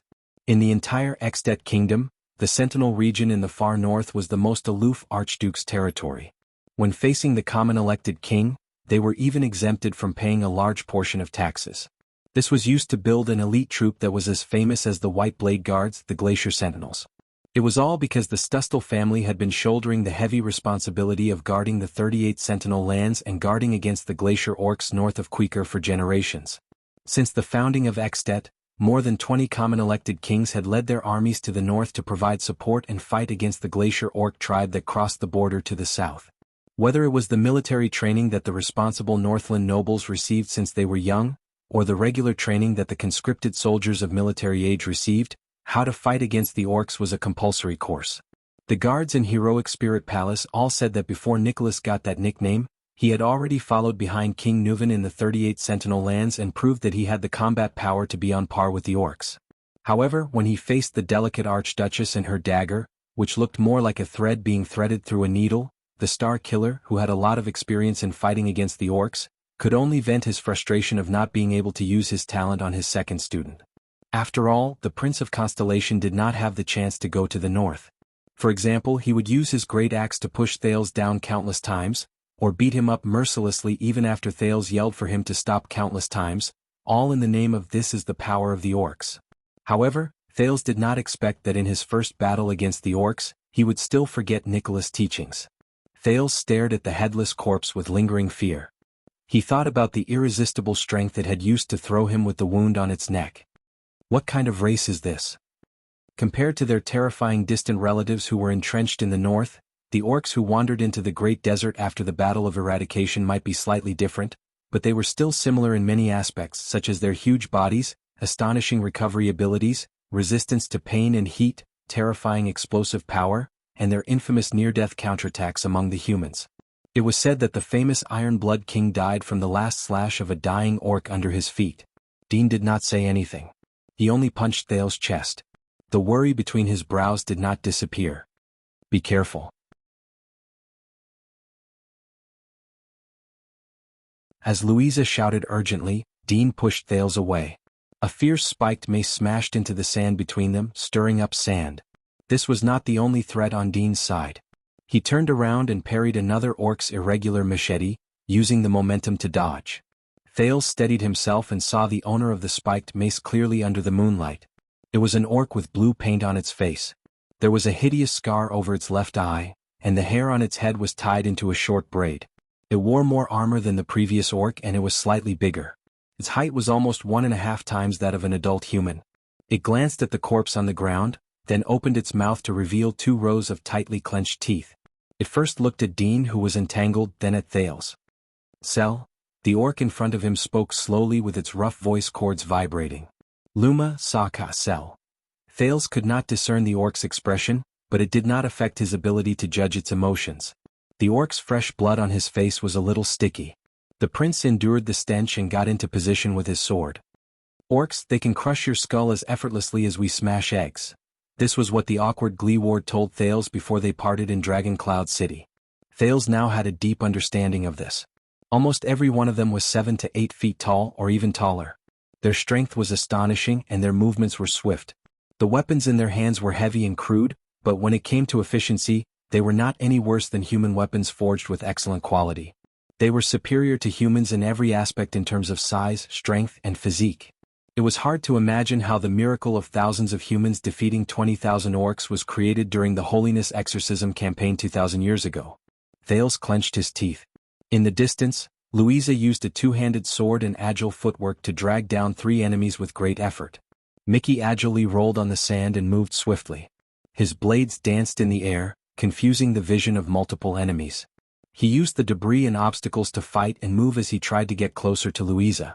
Schubert, Old Hammer, Kant, and Quick Rope had their backs against each other as they struggled to fend off the orcs surrounding them.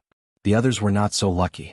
Although the merchants also had their own weapons, their skills were obviously not comparable to the mercenaries.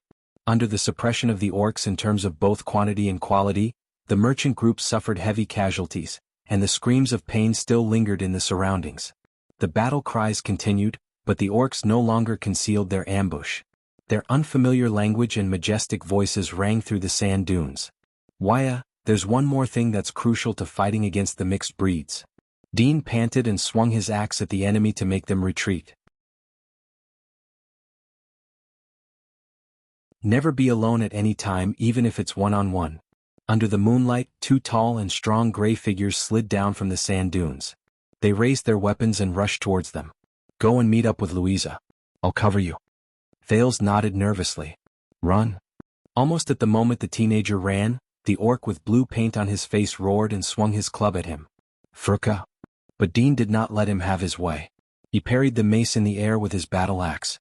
Thud. As he listened to the howling wind behind him, Thales resisted the urge to turn his head around. He desperately summoned the Sin of Hell's river and rushed back to the bonfire at an astonishing speed.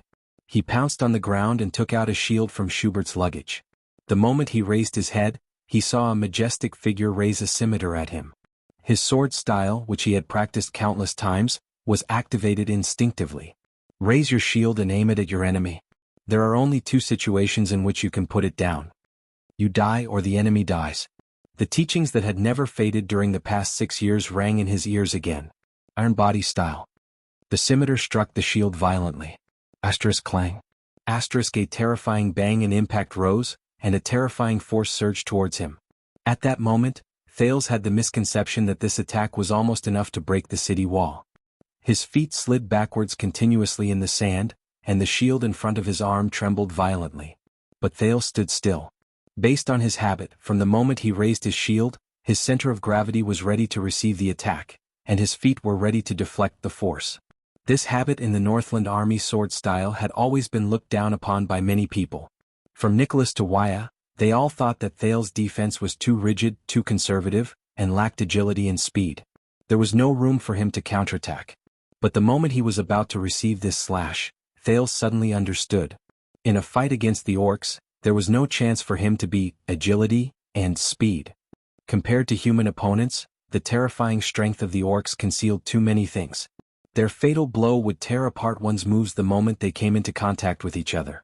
It would distort one's movements, and it would render all your flashy and imaginative follow-up reactions worthless. If one lost their composure in the first round when there was a great disparity in strength, Selka. The orc roared and moved.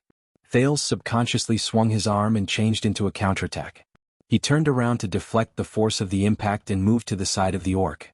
This was another characteristic of the sword style that had been criticized a lot. Are you in heat? Who are you twisting your butt for? That big stallion? Or the Archduchess next to him? These were Nicholas's harsh words when he kicked Thales to the ground during one of his classes. The prince took a deep breath and lowered his body.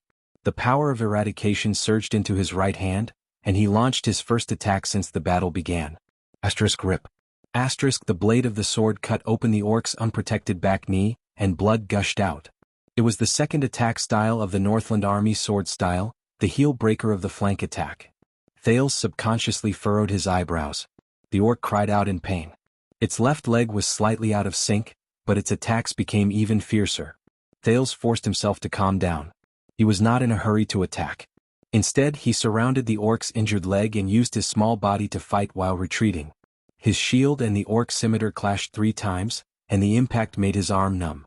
The power of eradication flowed freely through his entire body. His hell senses not only reflected his enemy's every move in his mind, it also reflected the situation in the distance. Dean was surrounded by 3 orcs, and Louisa had broken through one of her opponents and was rushing towards him. Finally, Thales seized the opportunity. After another iron body style, his long sword shot upwards like a rattlesnake, and he pointed at the orc's chest during the gap between its attacks. The orc's skin was rougher and harder than he imagined, but the enemy's charge helped Thales. The prince gritted his teeth and felt both his shield and long sword tremble. Shing. A warm, slippery liquid gushed out, flowed along the blade of his sword and onto his arm. Hurrah! The orc whose chest had been pierced cried out loudly. Its face contorted and it became uglier. Thales, who had learned his lesson, knew that the situation was bad. Without hesitation, he pulled out his long sword and pounced to the side. In the next second, bang. The bonfire beside him was violently smashed by the enemy's desperate slash, and sparks flew everywhere. The orc did not manage to advance any further. Louisa appeared from the darkness beside him and chopped off its saber-wielding palm. Beautiful. Louisa avoided the dying opponent and let the orc roll around in pain as it was burned, its chest pierced and its hand severed. She hammered the ground beside her violently, and blood flowed non-stop. First time seeing an orc? Thales shook his head. Having relaxed, he felt numb and pain all over his body. Second time. The first orc had already been killed by Dean. But they did not have time to chat. Louisa had not only brought reinforcements, but also 2 more orc opponents. The wind howled and Thales instinctively rolled again. But he had used up a lot of his stamina, and his movements were not very accurate. The enemy's heavy sword still brushed against his shield. Thales felt his left hand tremble and he immediately lost his balance. His face fell to the ground and he could not help but swallow 2 mouthfuls of sand. Damn it. Gines had told him that if he fell on the battlefield, it was equivalent to. Thales turned around and watched as the heavy sword continued to attack him. At this moment, a figure crashed into him from the side, and the sword-wielding orc was sent flying a few meters away. It was the big-bellied Hakon. Louisa. Hakon, who had saved Thales' life, was sweating profusely. He held a frightening hammer, and when he swung it around he continuously forced a few enemies to retreat. Thales struggled to get up and nodded at him gratefully. Breeze is down and Furnace is also dead. Hakon, who was covered in wounds, did not have the time to respond to Thales. His face was filled with hatred. The gray mixed breeds know that they are sentries at the perimeter. 8 or 9 of them surrounded them. *CK. The female captain cursed in a delicate voice and slashed at an orc's shoulder armor. *swoosh. A long arrow came flying, and it shot down an orc who wanted to attack Louisa. They realize that we are the key and they are coming over here. The archer, Pang Jia, followed behind Hakon. He looked anxious and there were not many arrows left in his quiver. I ran into the gray mixed breed's godly archer. That guy didn't even manage to take 3 hits from me, but he did not manage to finish his sentence. In the next second, a coarse black arrow with a ferocious tail feathers drilled into Pang Jia's chest with astonishing force, and came out from under his armpit. Thales shuddered violently. Damn it. Father was right. The archer stared in shock at the arrow that pierced through his chest. What's the use of having an accurate shot?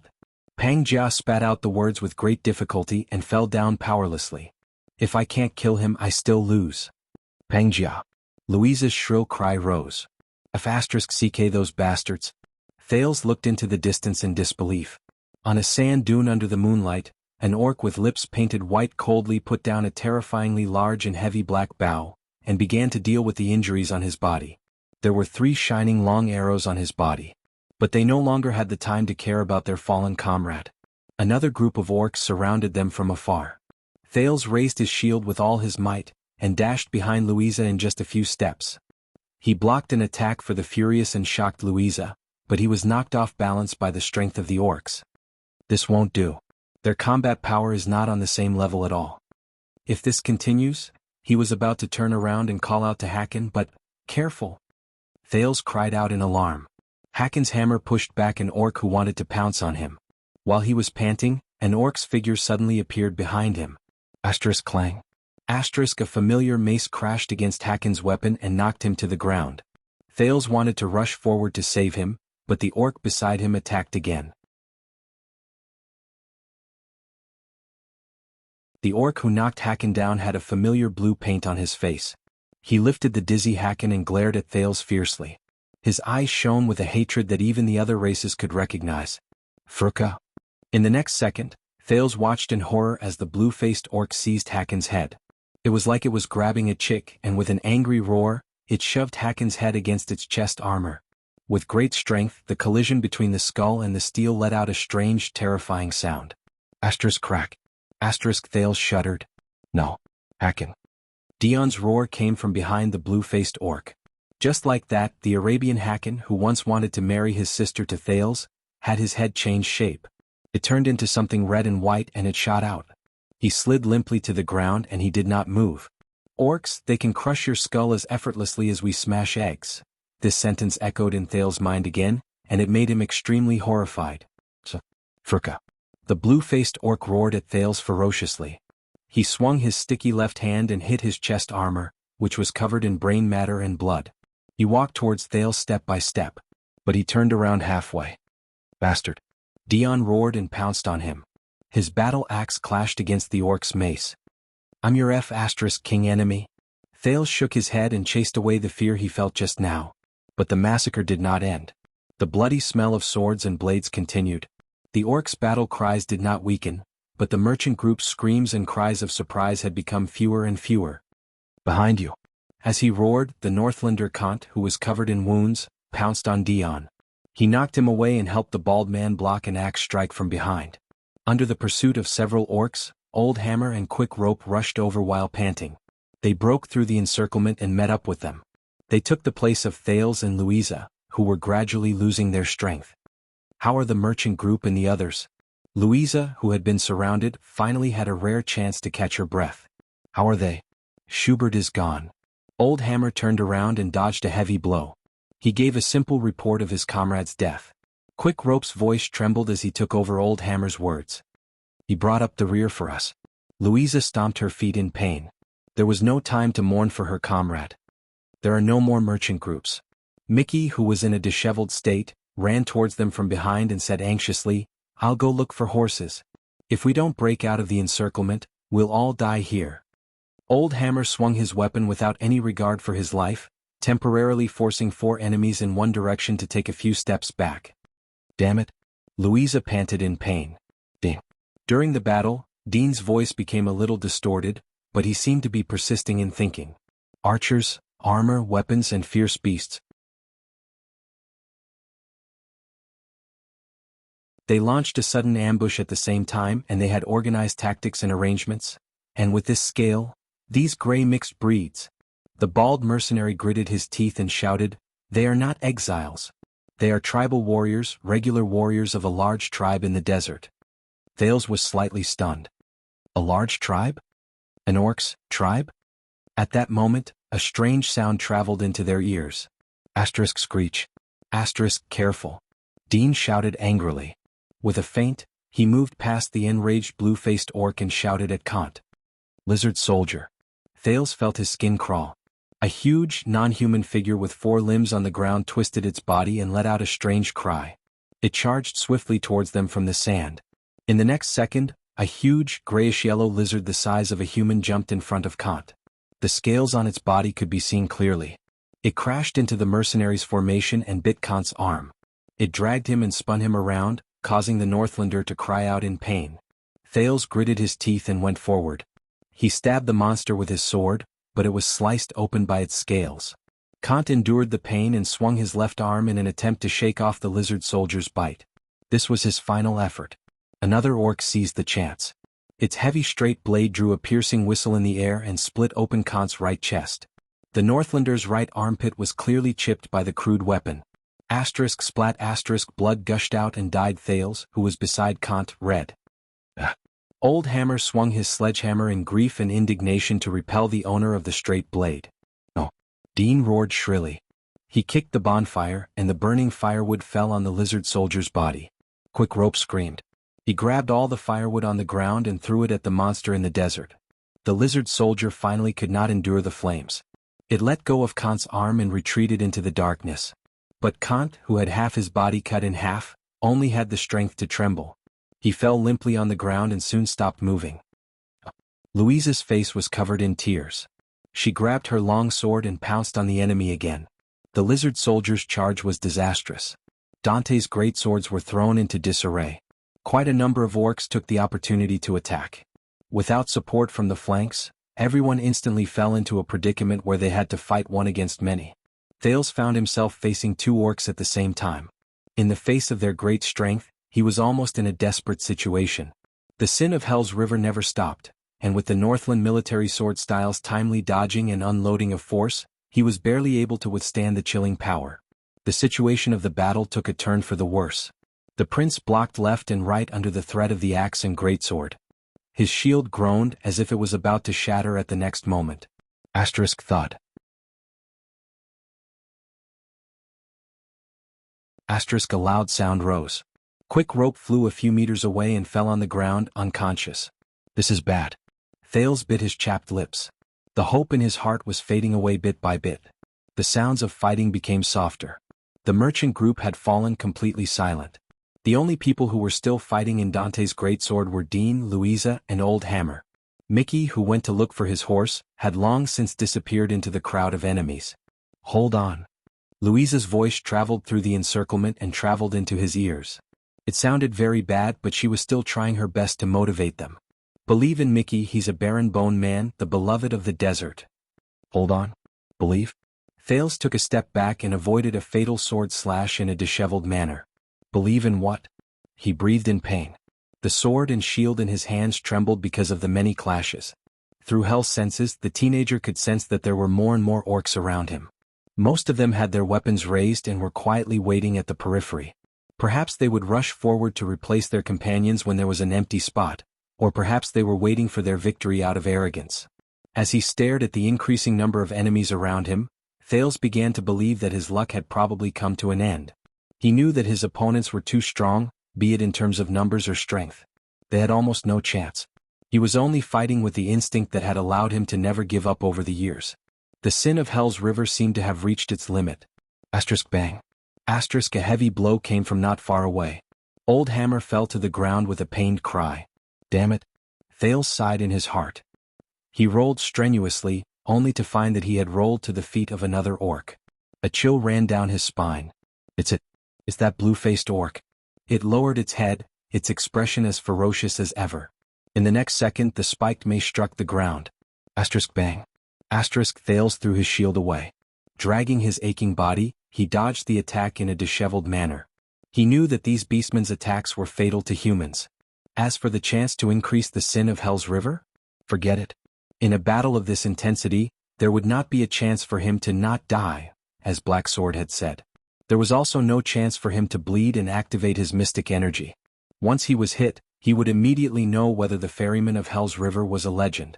Thales struggled to get up, but before he could steady himself, a machete struck his sword.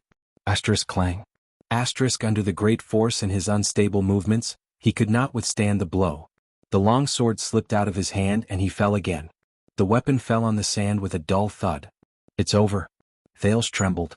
He felt a sharp pain in his arm. Compared to Gines, Wuxia, and even Nicholas and Monty, who I've fought against before, this level of battle?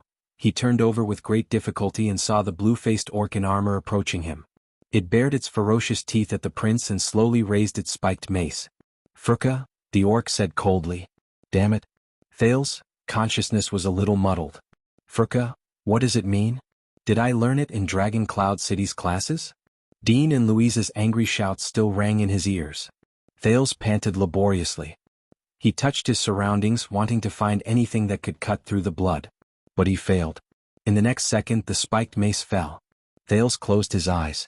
Little rascal. Remember, learn the orc language well. Otherwise I won't even know why I died. At this moment, thud. There was the sound of steel colliding. Sand and dust flew everywhere. Thales broke out in a cold sweat. He opened his eyes abruptly. The enemy's weapon missed its mark and hit the side of his head. Thales' heart had not calmed down yet. He stared at the scene before him in a daze. An extremely thick and sharp iron fork was stuck in the gap of the spiked mace, causing its trajectory to deviate. The iron fork was connected to an even thicker wrist without a palm. It looked as if it had been melted into the bone. The blue-faced orc seemed to be very displeased that its slaughter was stopped. It turned to the owner of the iron fork and the owner of the arm that had been cut off. "Nasser." The orc roared madly. Even the blue paint on its face wrinkled. It was agitated. It pointed at Thales on the ground with its left hand. "Sel Furka." But the owner of the iron fork only shook its head slowly. Its right arm, which was connected to the iron fork, still held the spiked mace. It did not relax at all. An unfamiliar word came out of its deep voice. "Soriano." Thales watched them negotiate with a dumbfounded expression. "Soriano," the owner of the arm with the iron fork repeated flatly. "Soriano Satusal." The blue-faced orc seemed to be very angry. Its breathing became rougher and its gray skin trembled slightly. But the owner of the iron fork arm seemed to be very different. A few seconds later, the blue-faced orc roared and reluctantly put away its weapon. It glared at Thales fiercely, and its tiny eyes were filled with hatred. Thales lay stiffly on the ground. He felt that he was about to lose control of his overused body. The blue-faced orc raised its head and roared at its surroundings, "Nacker, Kendall." In the next moment, as if they had received an order, all the orcs, regardless of whether they were fighting or not, put down their weapons and took a step back. Even a fierce beast like the lizard soldier was bound tightly by two orcs with ropes and suppressed.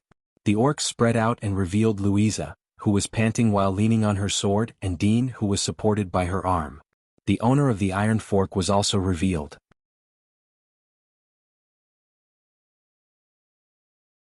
Thales saw it clearly. It was another orc. Another special orc. The armored blue-faced orc was already huge, but this orc was even bigger than the former. It was even as tall as two people.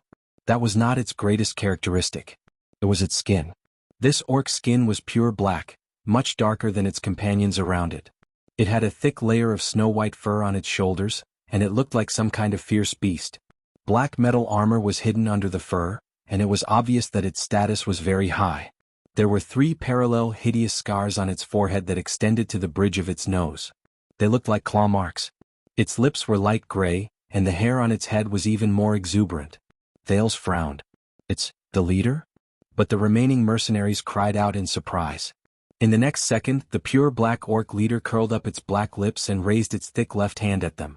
Its palm wrapped tightly around a human captive's neck, allowing him to struggle in vain. "No, no." There was a slight sobbing tone in Louisa's voice. "No." Dean sighed. "Mickey." The barren bone man who had his neck strangled trembled. His expression was unfocused, and his hands were powerless to climb up this special orc's huge arm. He could not resist at all. Thales shook his head in despair. "It's over." The orc let out a sound that sounded like it was laughing. It threw the weak Mickey to the ground, then raised its broken wrist and aimed the pitchfork on it at the remaining mercenaries. In the next moment, the pure black orc spoke slowly. What shocked Thales and the 2 mercenaries was that the words that came out of the orc's mouth were fluent in the common language of the Western Peninsula with a desert accent. "Humans." The orc's deep voice seemed to cause the sand to tremble. "You fought very bravely. You took away the war souls of 4 of our tribe's warriors and won our respect." Louisa widened her eyes in surprise, while Dean furrowed his brows. There were dozens of orcs around them and they stood in a black mass. They held weapons in their hands and stared at the mercenaries with murderous intent. But they held their breaths in silence. No one made a sound. "Therefore, I guarantee with the honor of Shattered Stone Tribe that as long as you surrender to me, your companions, including this Sereno, will die." It gently kicked Thales, who was under its feet, and said solemnly and sternly, "Therefore, I guarantee with the honor of Shattered Stone Tribe that as long as you surrender to me, your companions, including this Sereno, will live." Thales moved slightly. He remembered that he was here. The pure black orc's word, Soriano. During his lessons in Dragon Cloud City, there was also a similar word in the language of the Glacier orcs, although the tone and suffix were not quite the same. It meant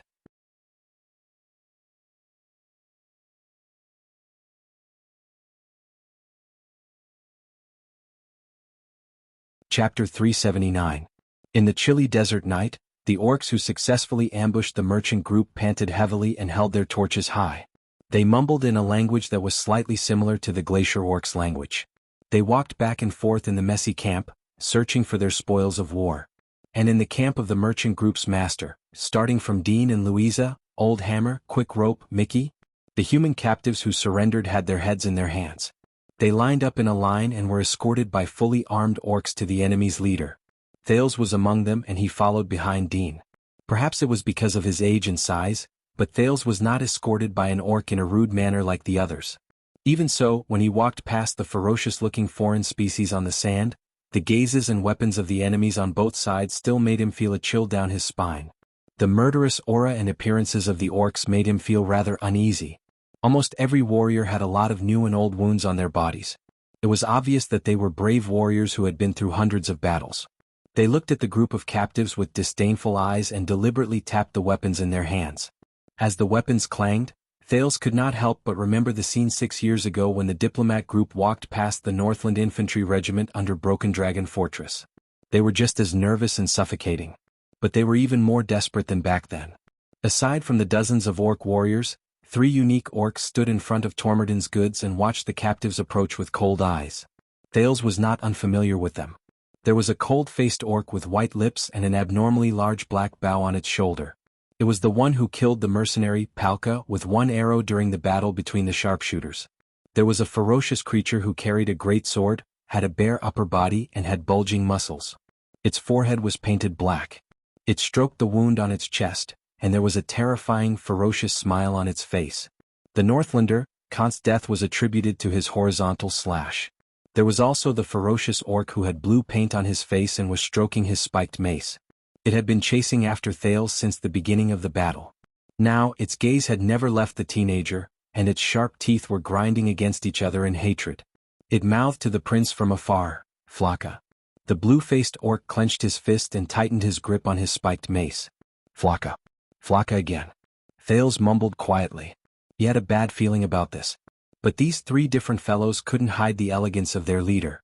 The pure black orc with a broken arm was draped in a rare snow-white fur.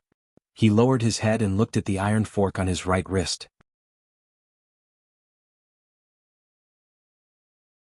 He casually sat on a large pile of goods, as if he had blended into the silence of the surroundings.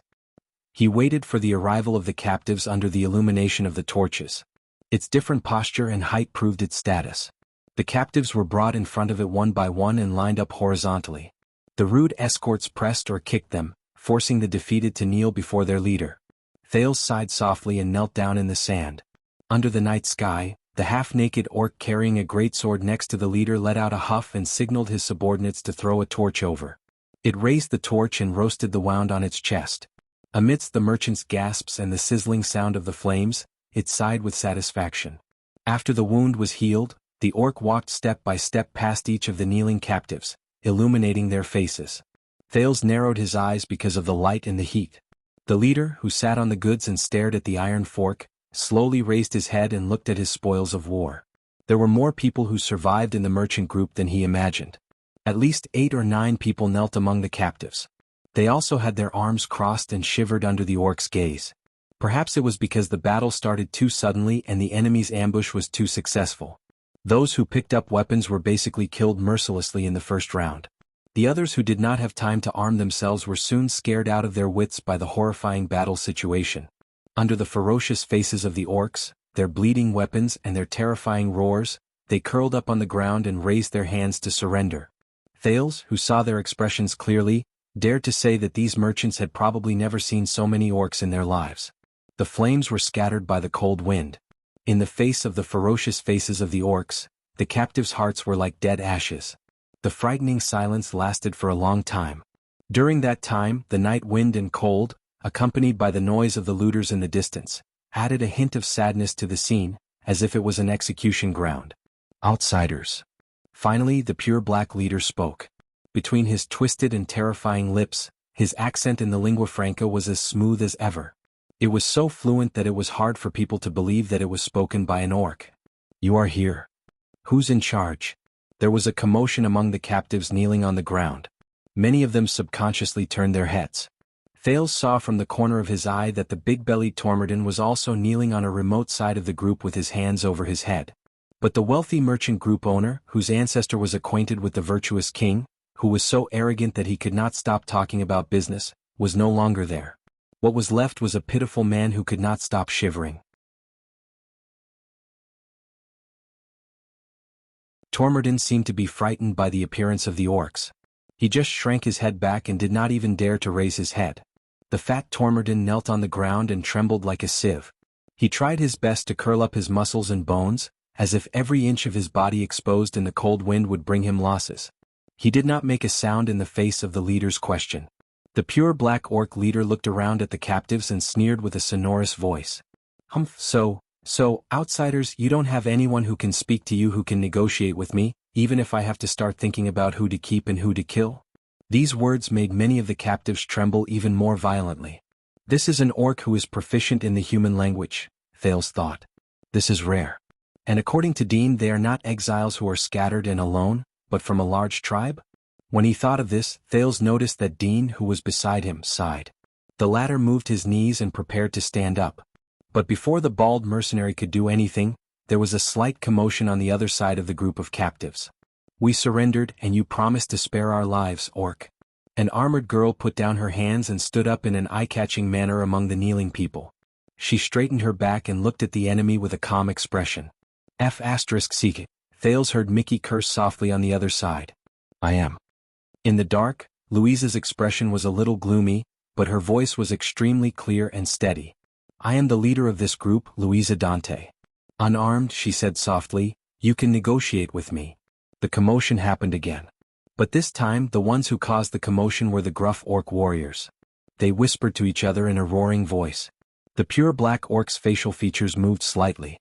It changed its sitting posture, placed its elbows on its knees and leaned forward. It seemed to be very interested in this woman who stood out among the crowd. I only promised the lives of this person, and that's Sereno.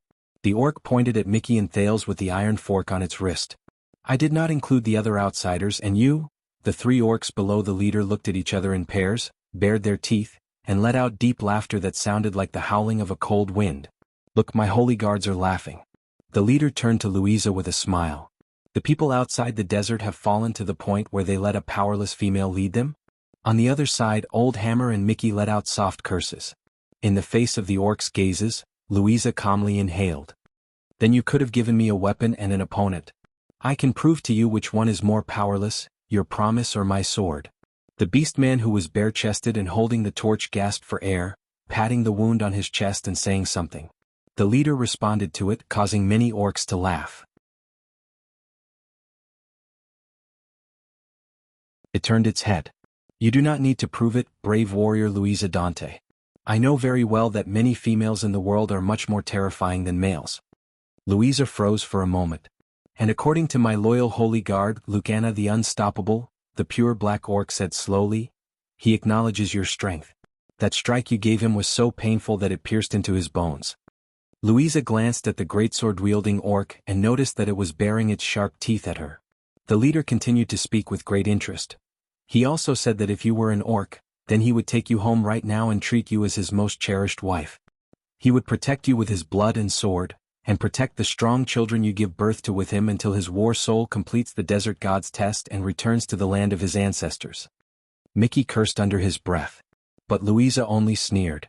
But I am a human. The leader nodded. But you are a human.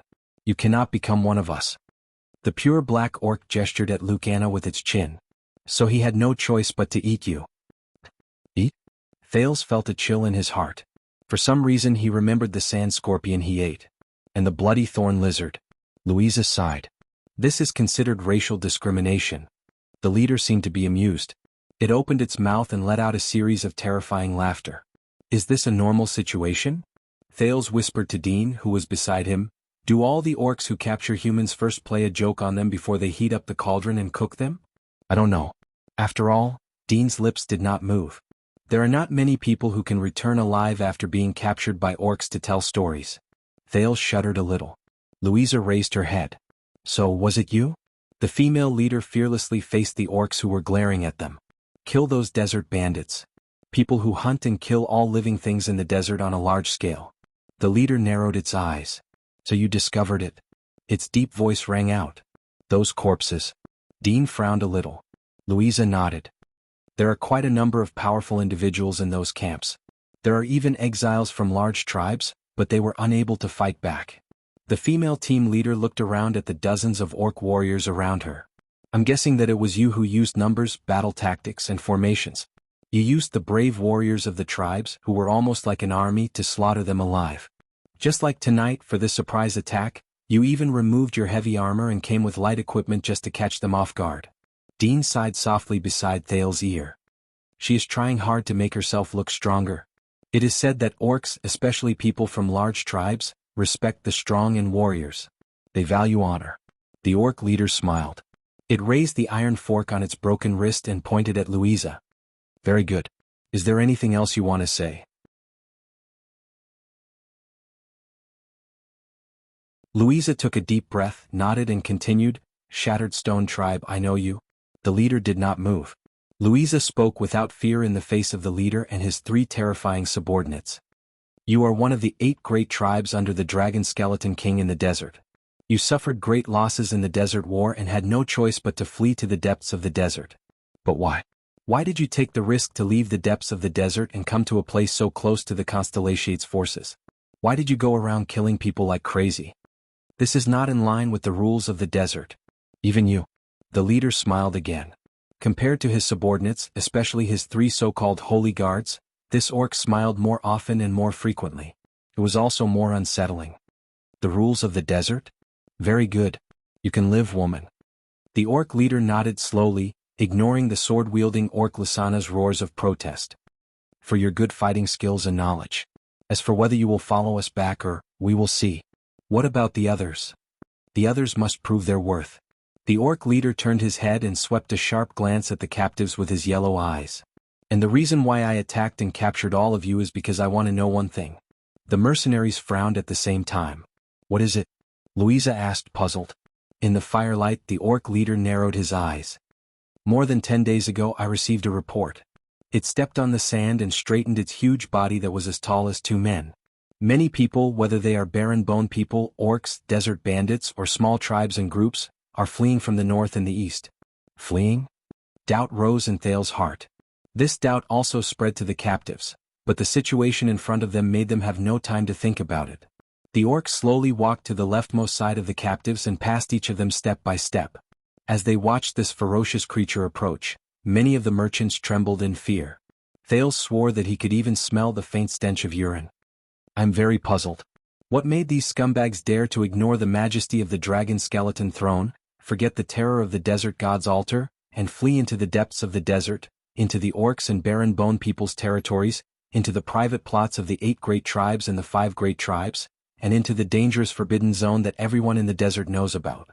And according to these refugees, the pure black orc walked past Tormerdin, who was lying on the ground and looked like a trembling caterpillar. Not long ago, a group of thousands of elite cavaliers entered the desert. Beside Thales, Dean held his breath. Thousands of people? He whispered in puzzlement. What Dean did not know was that Thales' heart skipped a beat at that moment. Cavaliers? Cavaliers? Cavaliers who entered the desert. The pure black orc walked past Louisa, patted her shoulder with his huge left hand and curled his lips. In the past 10 days they occupied almost all the strongholds in the oases, chased away all the natives and killed those who did not want to leave. The mercenaries kneeling on the ground looked surprised and looked around. It's them? It's not you? Louisa cried out in surprise. The ones who carried out the purge and hunt in the desert are, that group of cavaliers? That group of cavaliers. Thales stared at the sand in front of him. His expression was stiff. The orc turned around. Just like you, we also encountered countless corpses and camps along the way. There were only more of them than what you found. The orc walked past Old Hammer and Quick Rope, and his voice became colder. That's not all. They were merciless and did not care about the cost. They slaughtered all the bipedal creatures they saw on the way, regardless of whether they were desert bandits, exiles, barren bone people, orcs, or ordinary smuggling merchant groups. They cleared the entire northern periphery of the desert. They almost turned a small part of the desert into a no-man's land. Slaughtered. Thales felt cold sweat slide down his back. This is not the end. The orc walked in front of Dean. The pure black orc leader lowered his head and cast a profound glance at Dean. They did not leave. Instead, they maintained the defense line which they paid a heavy price for. They transported supplies day and night, fed their horses and replenished their grass without restraint, just so that they could stay in the desert for one more day. Dean narrowed his eyes. What? Their roaming cavaliers moved around and patrolled back and forth. They killed anyone they saw, drank water they saw, and gnawed grass they saw. The entire northern end of the desert was disturbed by them. Moved around. Patrolled back and forth. Thales felt his breathing become slower and slower. The orc continued to move forward. The friction between his huge feet on the soft sand was chilling. We hunt, graze, and use them as food to fill our stomachs. But even the stupidest of our tribesmen knows that when we get what we need, we must keep the cubs and not touch the seedlings. The slightly panicked Thales could feel the orc's footsteps getting closer. This way we will still have food in the coming year. But these people? Be it water, pasture, firewood, or campsites, these assassins on horseback take them without any hesitation. They consume all the resources in the desert without stopping. They neither fight nor occupy the place. They waste a disproportionate amount of money, food, and manpower just to clear this desolate wasteland, leaving behind a barren land where not even a single blade of grass grows. Even the caravans cannot stay in the campsites that have been cleared.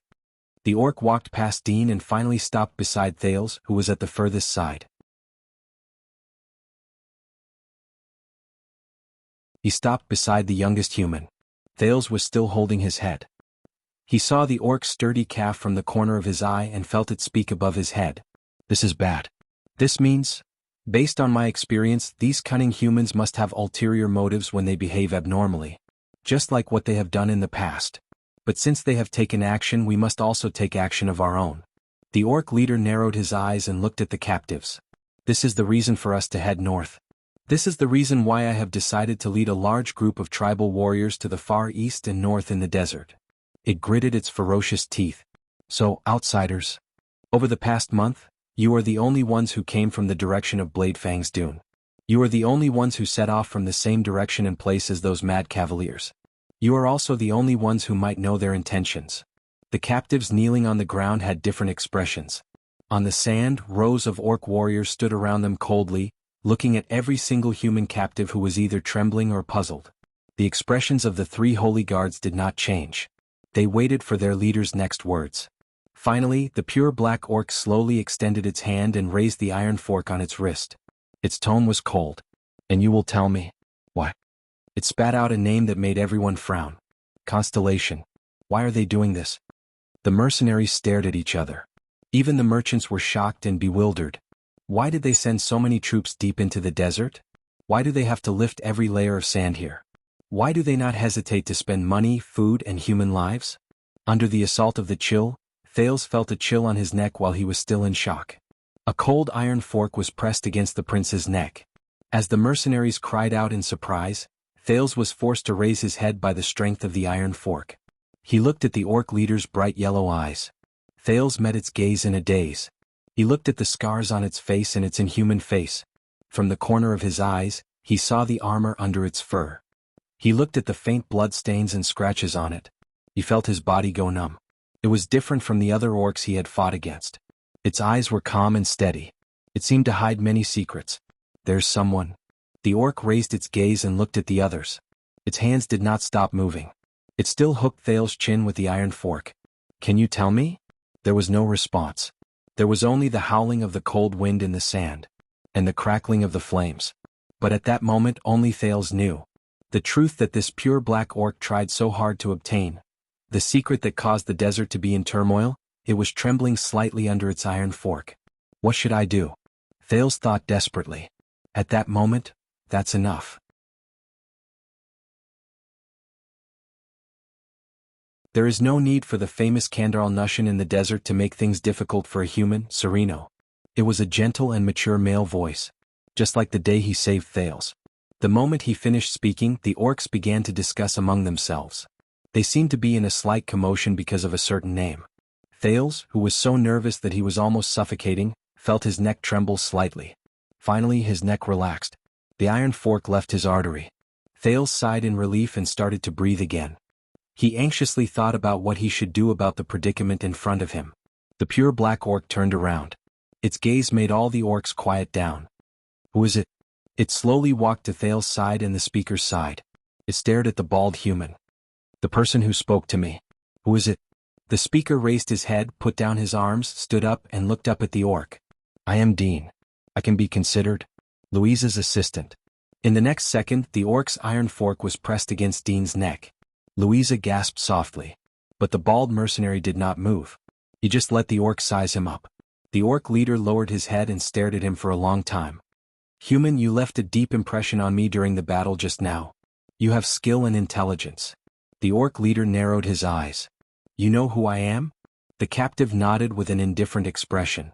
I know. I recognize your arms. I recognize the color of your skin. Dean stared at the orc without blinking. You are not a pure-blooded mixed, pure-blooded desert orc. You have the blood of glacial orcs, so your skin color is different from theirs. Damn glacial bastard, Dean thought in his heart. Thales looked at the orc's skin. When he saw the black color, he understood. Surprise appeared in the orc leader's eyes. Dean sighed softly. You are Kandar Nushin. You rose to power as an exile, and you are a mutant blood who has ruled the desert for 20 years.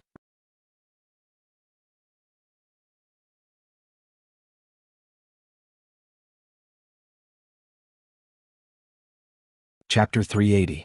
The commoners and minor nobles in the Hall of Stars immediately became restless in fear. The guards could not help but berate them loudly. You really have the guts to say that, Cyril? Val, the Duke of the Northern Territory, gave Cyril a profound look. Thanks to you, no one should be talking about returning to the closed, small meeting room now, right? The appointed counts on the stone seats responded in silence. It will happen sooner or later. Duke Fakenhas's gaze was dark. Even as he laughed, his shrill voice was still audible. Hee, I merely removed your hopes and fears. Duke Cullen sighed. The unwelcome guest, at the banquet, really lives up to his name. Zayn, like most of the counts from the 13 distinguished families, wore a gloomy expression and did not say a word. More than 10 seconds later, from Star Plaza to the Hall of Stars, the crowd's panicked buzzing noises became louder and louder. The news of the impending conflict between Extet and Constellation was made public. Count Sorrel's gaze was unfriendly as he stared straight at the king. Your Majesty, you have achieved the effect you wanted by announcing this impending disaster to the people. The problem is, how are you going to end it now? Kessel V, whose face was as cold as ice, did not speak. He only glanced at Sorrel, but the latter was still stubborn. That's easy. Count Talon stared at Sorrel bluntly. Do you want to fight or negotiate? If you want to fight, everyone will return to their respective territories and sound the call to arms. We still have a chance to negotiate. We have allies. Just like 12 years ago, we can ask them to mediate between us. Zayn slowly raised his head and looked at the suzerains. War may not necessarily break out as long as we pay a certain price. They died in the diplomat group. The prince was King Nuvan's only son, the only heir of the Walton family. Fakenhas interrupted the young duke and said in a strange tone, Pay a price? That's right. Give that northern territory to Extet and it will probably be done. We will not give up an inch of the northern territory, Count Zamunto said coldly. That is the land our family has guarded for generations. But that prince did die in your territory, didn't he? Dagestan sneered. This is your responsibility. Of course you have to pay the price. If you're not joking, Dagestan. Count Fries raised his head, his gaze fierce. Then we can duel on the stage of eradication right now. All right. How about we give them 20% of the eternal oil supply in the East Sea? Duke Fakenhas pretended to be deep in thought. He first looked at Duke Cullen, then at Zayn, and smiled nonchalantly. Or how about the crystal drop mines in the south?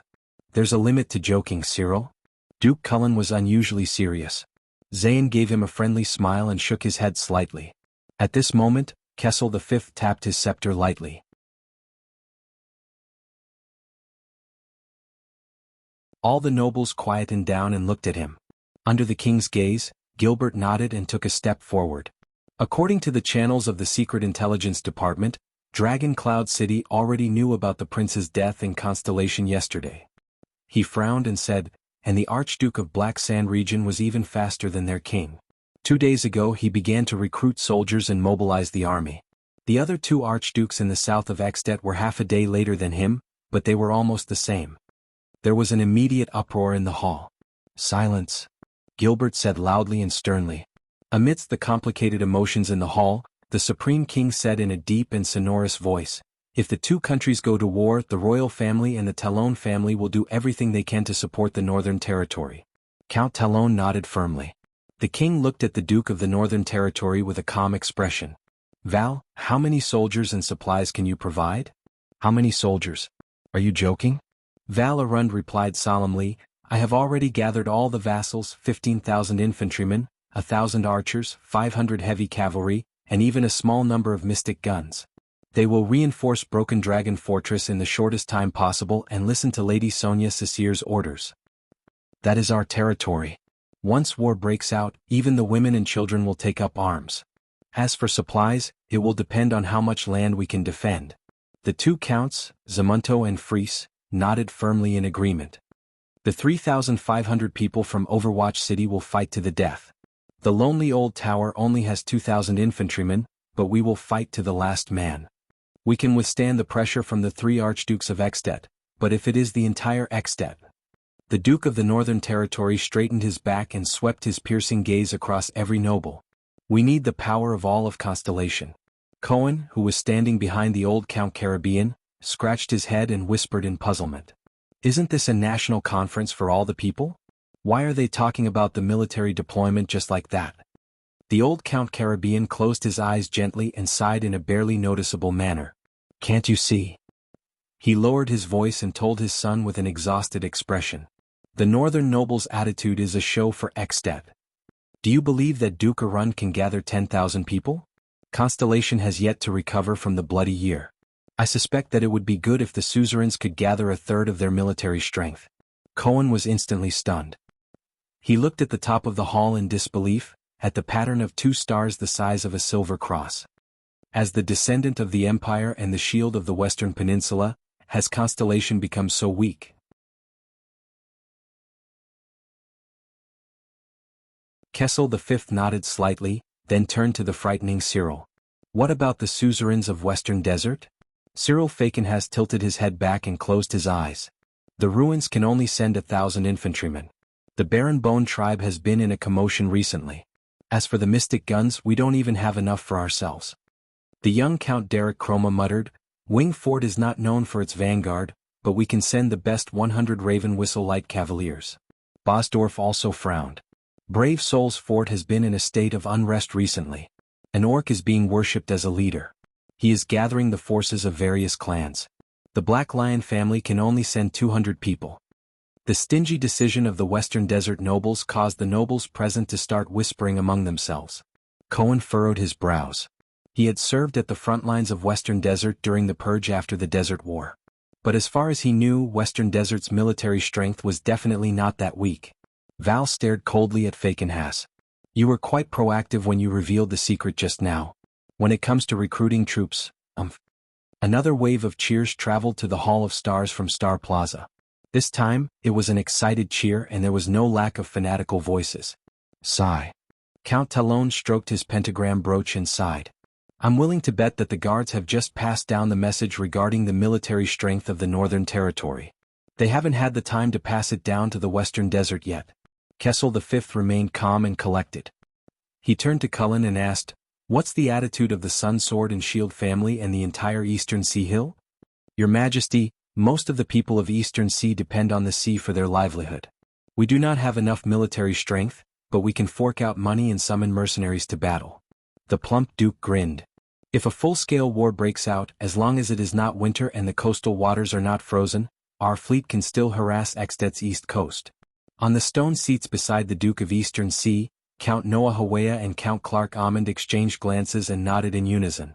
Duke Fakenhas said darkly, Thank you very much for reminding us. It is December now, winter has arrived. Kessel V knocked on his stone seat and asked meaningfully, So there is no manpower, only money? I remember when we fought the Desert War, the Prime Minister told me that there was no money but there was manpower. It was just that it was a little far to transport troops from Eastern Sea to Western Desert? 5 years ago, people didn't know how to go out and earn money, so there was manpower. But now, people have all gone out to earn money, so there is no money? Duke Cullen answered with a straight face and a smile. The king snorted softly, while the Duke of the Northern Territory's expression was extremely unpleasant.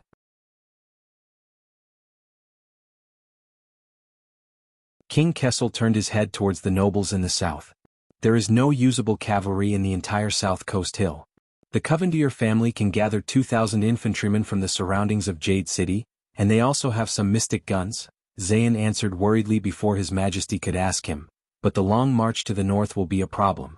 My vassals will definitely not be happy, and I will not be able to guarantee the quality of the soldiers.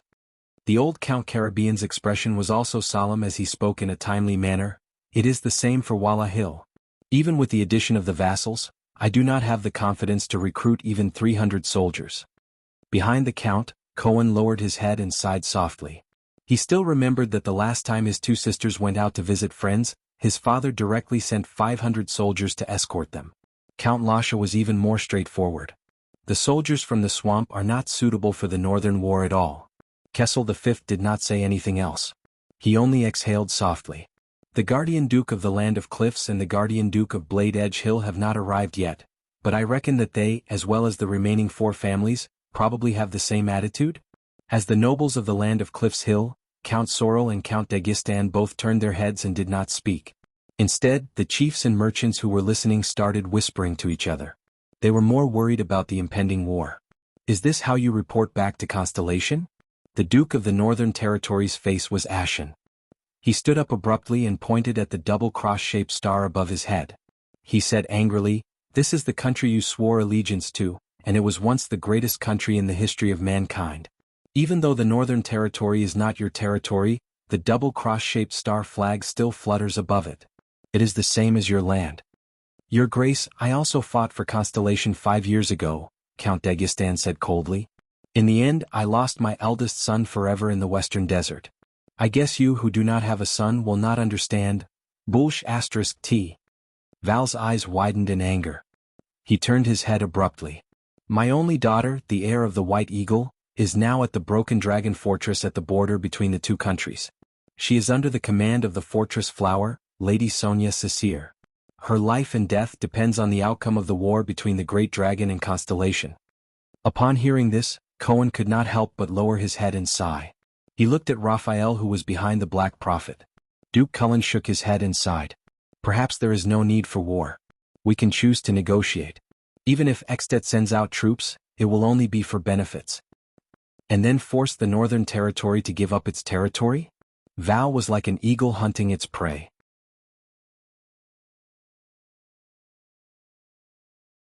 His sharp eyes stared intently at everyone who replied. "Now we all know the bargaining chips and the number of troops in our hands." At this moment, Zayan raised his head with a resolute gaze and looked at the king. To fight or to make peace, it will depend on His Majesty's will. Everyone's gaze instantly shot towards Kessel. Val's gaze was eager and intense. Cullen's gaze contained a complicated smile, Cyril's gaze was playful, and Zayan's gaze was as calm as still water. "So, this is my country?" Kessel slowly raised his head. His gaze was like a knife that sliced at every suzerain. "The king can only bring his own regular army and direct vassals to face the entire army of another country? Or else, I have to represent Constellation and accept their possible conditions and humiliation?" Cyril Fakenhas laughed sinisterly. "Hee, without military strength we can't fight, but the dignity of the royal family we can't even talk about it." Kessel V sighed. "Looks like it's just as May Knox said. Kings are all lonely people." At this moment, a loud and furious voice came from the main door of the Hall of Stars. "Your Majesty, please take back what you said. With us around you will never be lonely. As the nobles of Constellation, the descendants of the Empire, how can we retreat even the slightest bit?" Amidst the uproar in the hall, a nobleman in his prime, whose left eye was covered by a terrifying scar, wearing a yellow-black cloak with a deer standing on its hind legs, walked up to the 6 stone seats with a cold and arrogant expression. Some of the nobles in the hall, including the commoners, began to applaud enthusiastically, while others either snorted or shook their heads and sighed. Duke Cullen, on the other hand, flashed a helpless smile. Val and Zayan looked at him solemnly. Cyril Fakenhas laughed and said, "One-eyed dragon of Nanchester, I thought you would only arrive at night." "The Castellan of Steep Forest City, the Guardian Duke of the Land of Cliffs," Koster Nanchester said with a stern expression. "Compared to this, look at what you have done." He kissed Kessel's ring but did not sit on the stone seat. Instead he turned to Val and said, "Sir Arund, please do not worry. The entire army of Steep Forest City will be mobilized north to Broken Dragon Fortress." But under Val's surprised and complicated gaze, he immediately changed the topic and looked at Kessel V. "In the face of this war of the entire nation, As long as your majesty can make your followers feel at ease, I can't think of any reason to retreat. Almost all the nobles in the hall frowned. Make his followers feel at ease?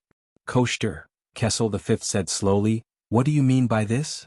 Your majesty, do you still not understand? Koshter said sternly, an all-out war is imminent, but the nobles are panicking and making excuses. In this situation, only you as our king are enduring the torment of whether to fight or to make peace.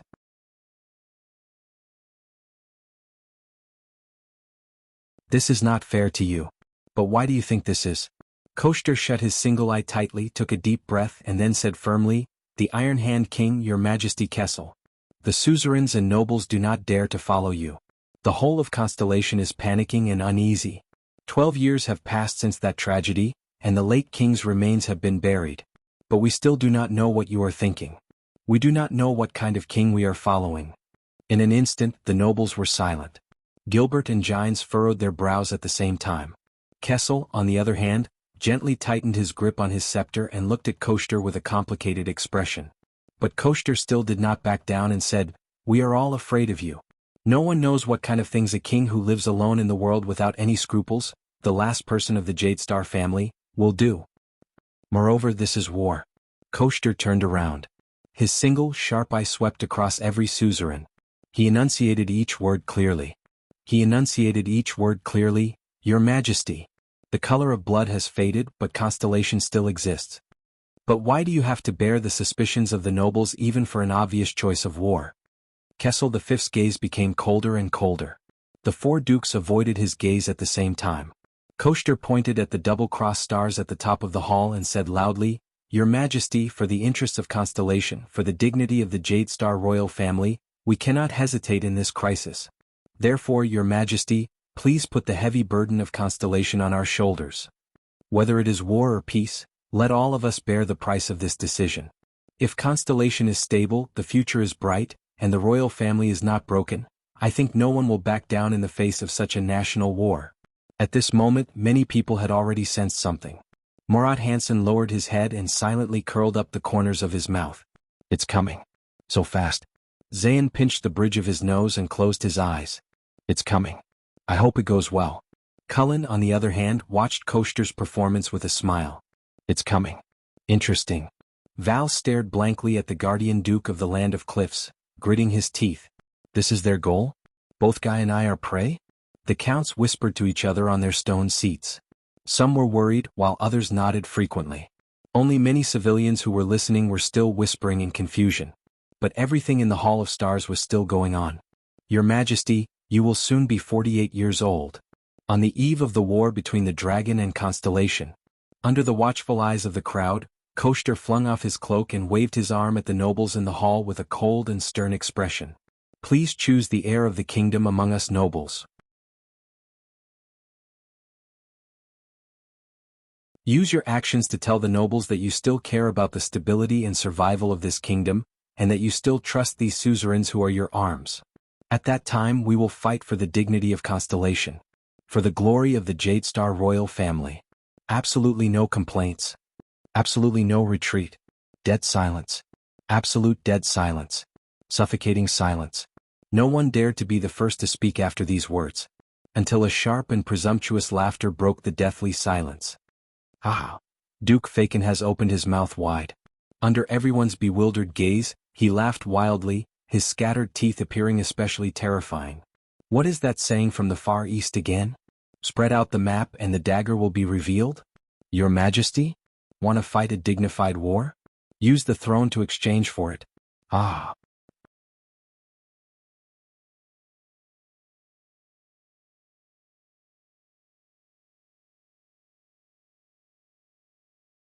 Chapter 381. Very well if no one knows. Under the collective silence of the merchants and the curses of the mercenaries, Kandar looked around with an indifferent expression. Then let the duel begin as soon as possible. Thale's heart tensed. H*T. He clenched his fists and fixed his gaze on the blue-faced orc Duraman in the distance. If the worst comes to the worst, if the duel cannot be avoided, then how am I supposed to survive? Thales sucked in a deep breath and entered Hell's senses to observe the enemy's condition. But a sudden bang came from outside his eardrums and it shocked him. Thales only realized after a few seconds that the orcs were looting the goods of the merchant group in the distance. His fight against the Star Killer and the Raven of Death in the land of barren rocks had improved his sin of Hell's River, and his hell senses had also become much stronger. But it was precisely because of this that Thales learned his lesson. Hell's senses could give him extraordinary senses, but sometimes being overly sensitive was not necessarily a good thing. When the countless information that was usually isolated from his senses was surged into his brain by Hell's senses, Thales was in a state of chaos. He could not tell where he was. For example, during the chaotic battle just now in Hell's senses, the sounds of the orcs grinding their teeth 20 meters away was deafening. It sounded like a large army marching, and it was often mixed up with the sounds of swords and axes 1 meter away. The movements of the enemies in the distance were clear, as if they were right in front of him, causing Thales to subconsciously raise his hands to block them, and he ignored the threat that was right in front of him. Being able to hear and see well might seem to be something everyone envied, but the people involved in this would suffer unspeakably. The slightly louder sounds and brighter lights were unbearable to Thales. He would overreact and his senses would deviate. He needed time and practice to get used to his new state. When he thought of this, Thales shook his head. In his hazy memories from his previous life, the seniors who were reborn cleared their meridians and enlightened their acupoints, skipped the adaptation stage, and used their new powers to show off their prowess were probably born superhumans. He tried his best to focus the slightly out-of-control Hell senses on his opponent, but he could not help but frown. With Hell senses, the fluctuations reflected by the orcs were not scattered like those of humans, but were solid and thick. At least in Duraman's body, Thales could not find any signs of light that was similar to the power of eradication. But when the teenager looked at the ripples of its muscles, bones, listened to its heavy breathing and powerful heartbeat, he subconsciously gulped.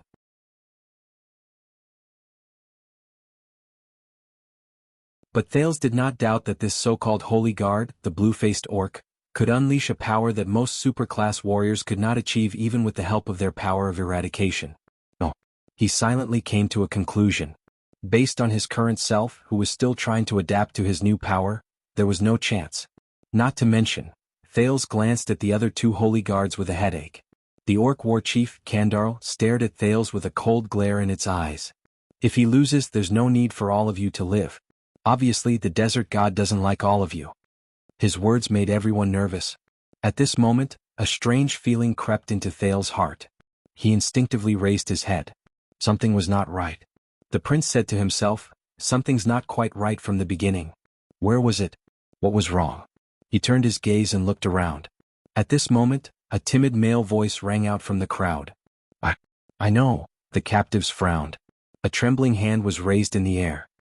I know why the Constellations sent their army. Great War Chief. Thales was a little surprised. Kandarl turned its head around slightly. See, I knew it.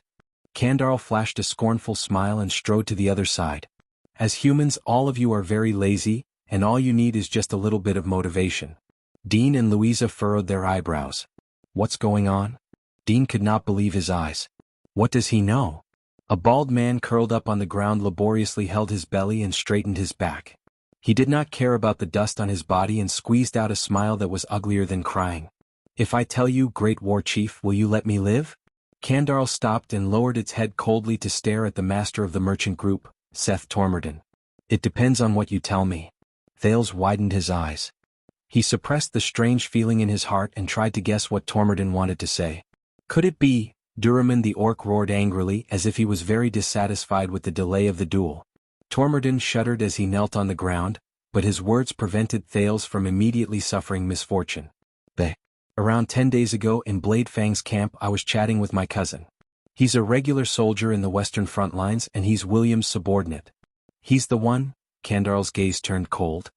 I know who Williams is. Get to the point. All the captives stared at the conversation between the two, and their hearts were filled with anxiety. The orc's eyes seemed to have some mysterious power, and it made Tormorden tremble even more. The merchant spoke faster and he stuttered even more.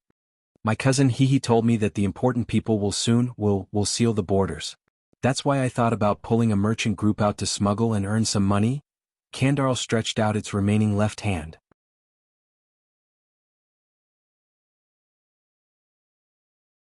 It grabbed the necklace around Tormorden's neck and pulled the frightened merchant up from the ground. His legs were off the ground, and it pressed its mouth against Tormorden's face and roared. Get to the point. Tormorden was just about to scream, but the roar scared him back into his mouth. As he stared at Kandarl's ferocious face, Tormorden was like a vole facing a venomous snake. He had nowhere to run. A few seconds later, the merchant said with a pale face, his teeth chattering.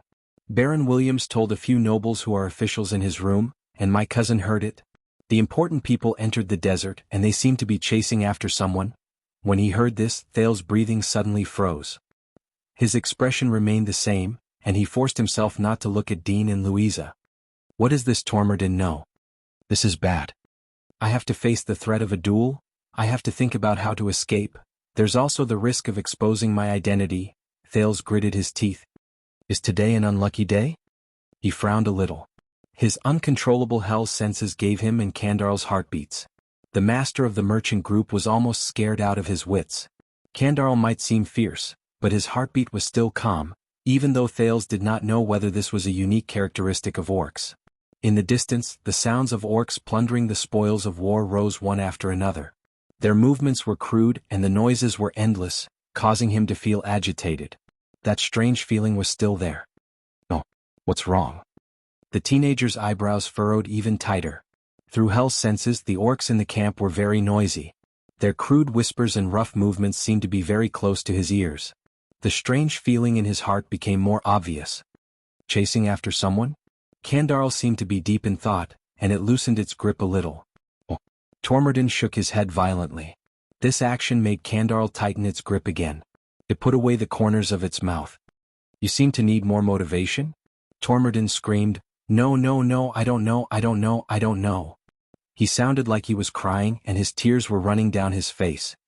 I swear on the honor of my ancestors as nobles. I really don't know who they're chasing after. Dean and Louisa sighed at the same time. Mickey, who was beaten to the ground, sneered in disdain. Kandarl stared at Tormorden for a long time. A few seconds later, the orc war chief stared at the snot and tears that flowed onto its hand in disgust. Only then did it loosen its grip. Tormorden fell back to the ground with a thud. The master of the merchant group sighed in relief. He sobbed and patted his chest. But since they're as despicable as you said and didn't spare a single living thing in the desert, then they must hate that person to the core just like how they hate you to the core. Kandarl lowered its head while it swung its hands.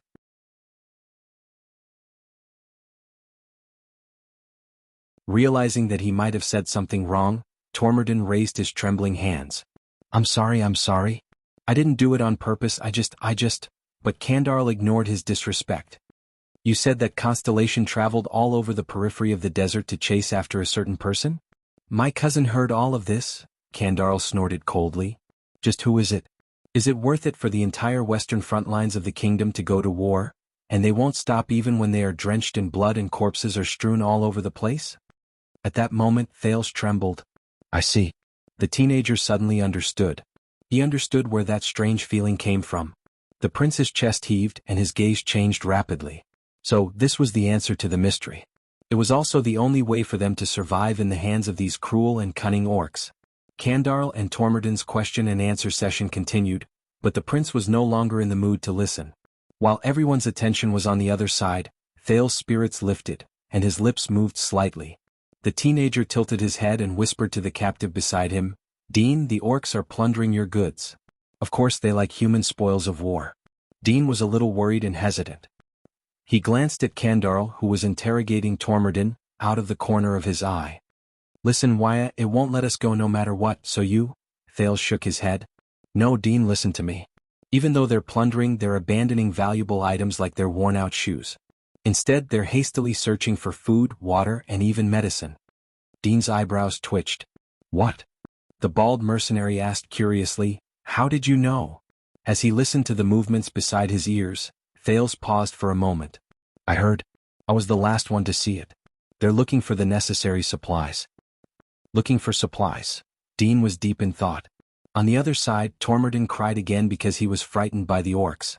Dean, Thales continued to say softly, there were at most a dozen of us who picked up our weapons to fight back just now, and according to the war chief they only lost a few people, right? Dean pursed his lips. Why? But there were nearly 100 of them and almost half of them were injured.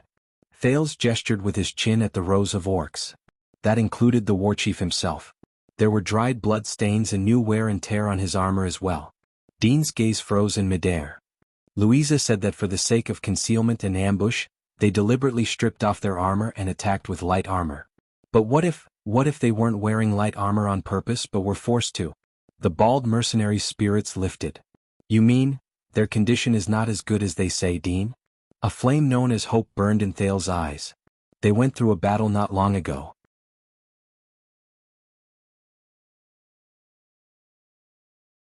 They're traveling with light armor and they lack food and clothes. They're running for their lives. At that moment, the atmosphere between the two of them changed. The dark night seemed to have become much brighter. Dean was silent for a long while. That means, Thales nodded. We just need to think of a way to. He did not finish his sentence. Because in the next moment, bang, a thunderous noise suddenly rose, and everyone swayed on the spot. Regardless of whether they were orcs or humans, merchants or mercenaries, war chiefs or princes, all of them turned their heads in panic and looked in the direction of the loud noise. In the dark night, a terrifying raging fire was burning in a camp not too far away. The fire was so strong that it even reached the sky and was more than 10 meters tall. The light from the fire illuminated the sand dunes in all directions, and it was incredibly eye-catching in the night sky. Thales and Dean stared at the fire in the distance in a daze and looked at each other. Kandarl, one of the holy guards, Jianghu, stared at the burning camp in shock. He swiftly took out his black bow and said something to the war chief anxiously. Hura, war chief Kandarl roared at him, but it still turned its head around and waved its arm. Jianghu nodded and led a dozen orc warriors to check on the situation. It turned its head around and grabbed Tormodin, who was also terrified and pale. It pointed at the fire and said furiously, "What's going on?" Tormodin waved his hands desperately, trying his best to show his innocence and cooperation. The army in Bladefang's Dune has been mobilized frequently these few days, and the scale is very large. They are busy and the management is a little lax. The merchant had a long face. So I took the opportunity to transport some military supplies, such as a little bit of eternal oil. Your subordinates might have been snatching. I mean, they were careless when they were rummaging through. A little bit? Mickey, who was lying on the ground, repeated sarcastically as he stared at the fire on the sand. Kandarl stared at the fire, then at Tormodin. Its expression was one of anger.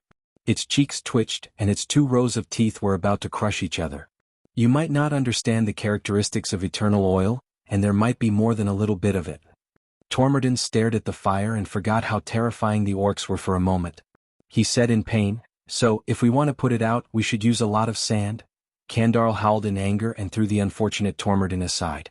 As expected, a minute later the orc Jianghu came back with more than 10 warriors covered in dirt. With a solemn expression, it shook its head at Kandarl, who had an unpleasant expression on his face. Kandarl roared in indignation. The war chief turned around and gave an order in their language.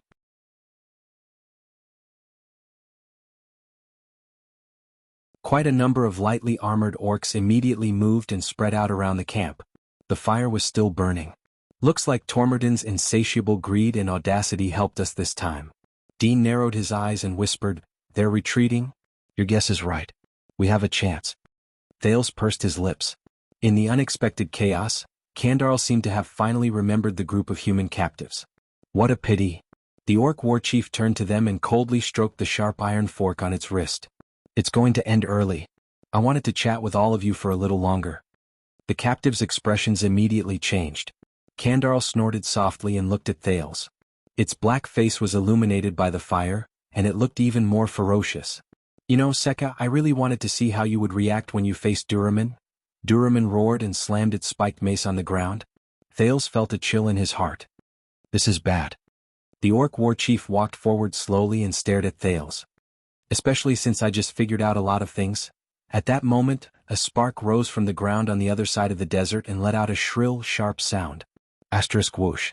It was bright and piercing to the ears. Everyone, including Kandarl, instinctively looked in the direction of the spark. A few seconds later, on the other side of the sand dune where the spark appeared, a few barely discernible voices traveled into the distance. Thud, thud, thud, thud. It was dull, low-key, and hurried, but there was a certain rhythm to it. It was getting closer. Almost at the same time, an orc warrior's shout rose abruptly from the other side of the sand dune. "Krulli, Before the shout could finish, it stopped abruptly and turned into a cry of pain. Ayaha! Before Thales could react, the expressions of all the orcs present changed drastically. The warrior's cry of pain had yet to disappear. But Kandar had already let out a furious roar and turned swiftly towards its warriors. The tribe's war chief did not hesitate. It flung its powerful arm and roared at the loudest voice it had ever used since it appeared, Musa! In the next second, faster than the blink of an eye, all the orc warriors roared and drew their weapons. Under Yakir and Lucaina's lead, they took large strides and formed a team of their own accord. They started running. Except for Duraman the orc. It pointed at Thales, who was among the captives, and said something to Kandar in an agitated manner. This orc who had a blood feud with Thales seemed to have made up his mind to end his grudge here. Thales' heart sank. Don't worry, Dean said calmly from beside him, I've already talked to Louisa. We'll look for a chance to counterattack. But his comfort was not effective, because Kandar was even angrier than Duraman. It even mercilessly punched the Holy Guard. In the end, Duraman cast Thales a resentful glance and joined its companions.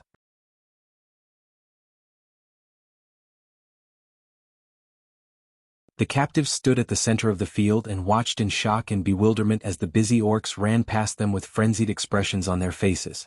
They ran in the opposite direction of the sparks. They did not have the time to care about the captives anymore. How? That was the surprised Louisa. The next scene revealed the answer. On a sand dune not too far away from them, a tall figure moved past the obstruction of the sand, broke through the dark night, and appeared under the illumination of the fire. It was a knight. A horse and a man. His feet were in the stirrups and he held the reins in his hands. He stepped on the horse's back with swift hooves. He rose and fell as he galloped, then charged down the sand dune. The two orc sentinels on the sand dune saw the knight. They roared angrily and raised their terrifying weapons. With astonishing steps, they charged towards the intruder with their majestic bodies. The knight on the horse ignored the approaching threat. He only arched his body and increased his speed. The distance between the two parties grew closer. Then they came face to face with each other. The orcs' angry roars were filled with hatred. A heavy hammer and a broadsword drew dangerous arcs in their hands. With terrifying power and a howl of death, they were about to cut open the horse's abdomen. Thales was shocked. But the knight whistled softly. At that moment, the steed under him turned around nimbly. It moved its hooves and changed direction before the weapons could reach its body. The moment the knight turned around, the sharp-eyed Thales saw the pattern on his robe. It was a crow. It was a dark blue crow with only one wing. The knight narrowly avoided the orc's interception and dodged two deadly weapons. But it did not end there. A light and sharp spear shot out accurately from the horse and pierced the neck of the first orc. As the two orcs roared, the knight withdrew the tip of his spear. With his superb horsemanship, he galloped far away, leaving behind only a splash of his enemy's blood. And a ponytail that was a few inches long. This symbol is the Chroma family's Raven Whistle Light Cavaliers. Old Hammer could not suppress the excitement in his heart. It's the famous 2nd Commando unit of the Raven Guards, the Lightning Ravens. Thales thought of something. The Chroma family? Chroma family? Sounds familiar. The orc whose neck was pierced howled in anger. It trod with frightening heavy steps, ignoring the blood that spilled everywhere. With its companion, it chased after the knight. But they could not catch up. The knight turned in an arc and rode further and further away on the sand dune. He rode faster and faster. Finally, the orc whose neck was pierced fell limp after running for quite a distance and almost dyeing the sand red. Before the last of its blood flowed out, the orc's tenacious life allowed it to raise its blade at the knight's drifting back. But its blade was too short. I can't reach it.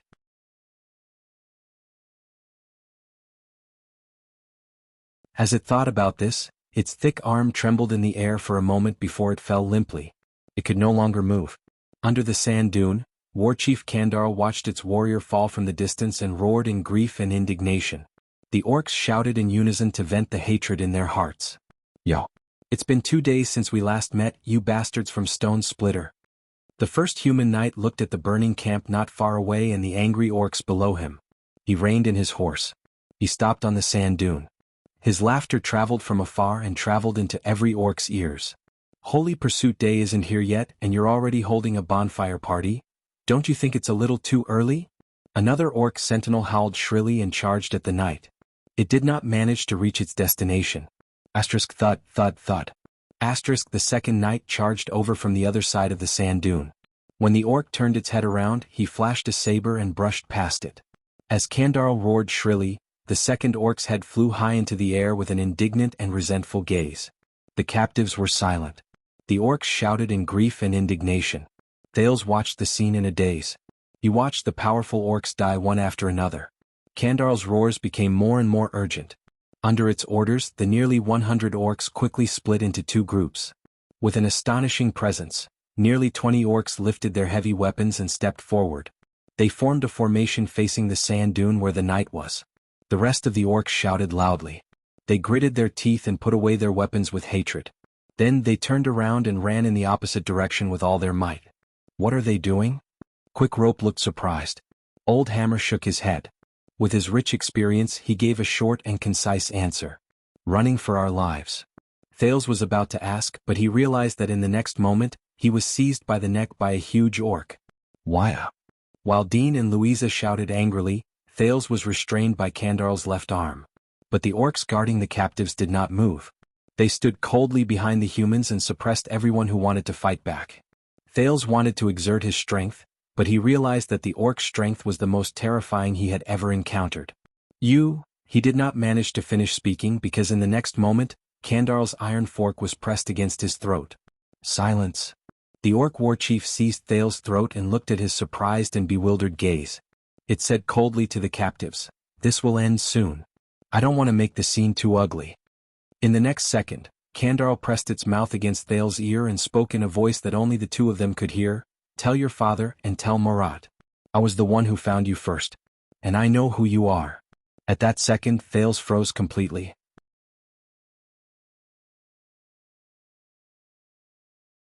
Dean and Louisa were still shouting excitedly, but it was no longer important. What? Father? Murat? You found me first? You know who I am? What does this mean? Kandar turned Thales' head towards it. Its bright yellow eyes were sharp. With great puzzlement, Thales stared at Kandar. He suddenly realized that Kandar's expression was incredibly serious at that moment. It did not have the humor from before, nor the grief and indignation from before. It was calm. A rare calmness. So, Jadestar, I fulfilled my promise. Kandar lowered its voice and said, What about the rest of you? We'll meet again, Seka. In the next moment, Thales felt pain in his forehead, and he instantly swallowed a mouthful of sand. Wow. A few seconds later, Thales, who was helped up from the sand by Dean, was still in a state of shock. He could only watch the orc war chief leave into the distance with a heart full of shock and puzzlement. He watched Kandar and its warriors join the tribe's team and run into the distance. What's going on? Are you all right? What did it do to you? Thales did not answer. He only blinked, his face full of shock and bewilderment. Its promise? Jadestar's promise? He did not understand. This orc? Just who is this orc? My God. Quick Rope blinked in disbelief and pulled Mickey up from the ground. We survived. They're gone. Dean looked at the fleeing orcs in the distance, then at the orcs who stayed behind to form a formation. His expression was complicated. The knights on the sand dune whistled and rushed down. There were more than 10 of them, and they agilely bypassed the orcs who had already formed a formation and chased after the running Kandar. As the orcs left, the captives regained their freedom, but they did not have the time to celebrate their luck, because soon the next thing attracted all their attention. Waves. In that second, Thales thought that he had heard wrong. But he was right. It was the waves. The faintly discernible sounds of waves assaulted his ears repeatedly. Asterisk whoosh, whoosh, asterisk, what's that? Quick Rope asked in terror. Oh no. Old Hammer's expression was unpleasant. Under the light of the fire, the captives looked around in panic, but they did not see anything other than the dark horizon. But the waves did not disappear. Asterisk whoosh, asterisk more than 10 seconds later the waves drew closer and became bigger. They turned into terrifying raging waves. Asterisk rumble. Rumble. Asterisk in the next moment the captives looked at the ground in terror, then at the distance.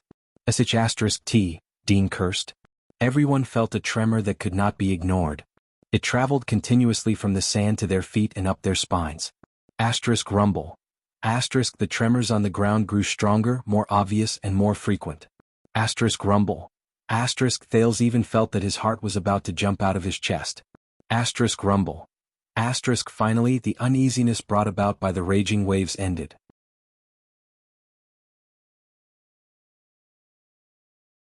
In an instant, at the top of the sand dune in front of them, at the border between the sky and the earth, countless black shadows appeared at the same time. Asterisk rumble. Asterisk amidst the blazing flames, the black shadow formed a continuous black line. They were like densely packed ants but also like a black tide that swept over. They covered the sand dune from top to bottom, dyeing the sand under the light of the fire black. It was like the night. My God, that's... Louisa narrowed her eyes. Her face was pale. Thales could not help but hold his breath. He saw the black shadows clearly. They were people. To be precise, they were cavaliers. Countless cavaliers. Asterisk rumble. Asterisk they stomped on the ground with their iron hoofs. Their momentum was astonishing and they covered the sky and earth. They were like black lava that devoured everything at the mouth of a volcano. They pounced on the small camp. They were unstoppable. They were unstoppable. Thales watched the scene in a daze. At the top of the sand dune, a cavalier who looked like a commander appeared within the range of the fire and gave a loud order. The cavaliers responded to him with a yell. But Thales did not notice him. What he saw was another cavalier galloping behind the leading cavalier, holding a tall flag in his hand. As he galloped, the flag was completely flung open in the light of the fire. Thales stared at the flag in a daze. He looked at the pattern that he did not know if it was unfamiliar or familiar. All sorts of emotions welled up in his heart. That was a flag with white edges and a blue background, a flag with 2 silver cross-shaped stars. In the name of King Kessel. In the next second, the leading cavalier raised his sword and pointed at the camp under his hooves. Anything that has less than 4 legs, leave no one alive. You're tuning in to the Han Lee's Wuxia Adventures YouTube channel. We're so grateful for your support and don't forget to subscribe to join us on this incredible journey through captivating stories. Your generosity through donations truly makes a world of difference, as it's the primary source of revenue that allows me to expand and enhance this channel for you. Thank you from the bottom of my heart for being a part of this adventure.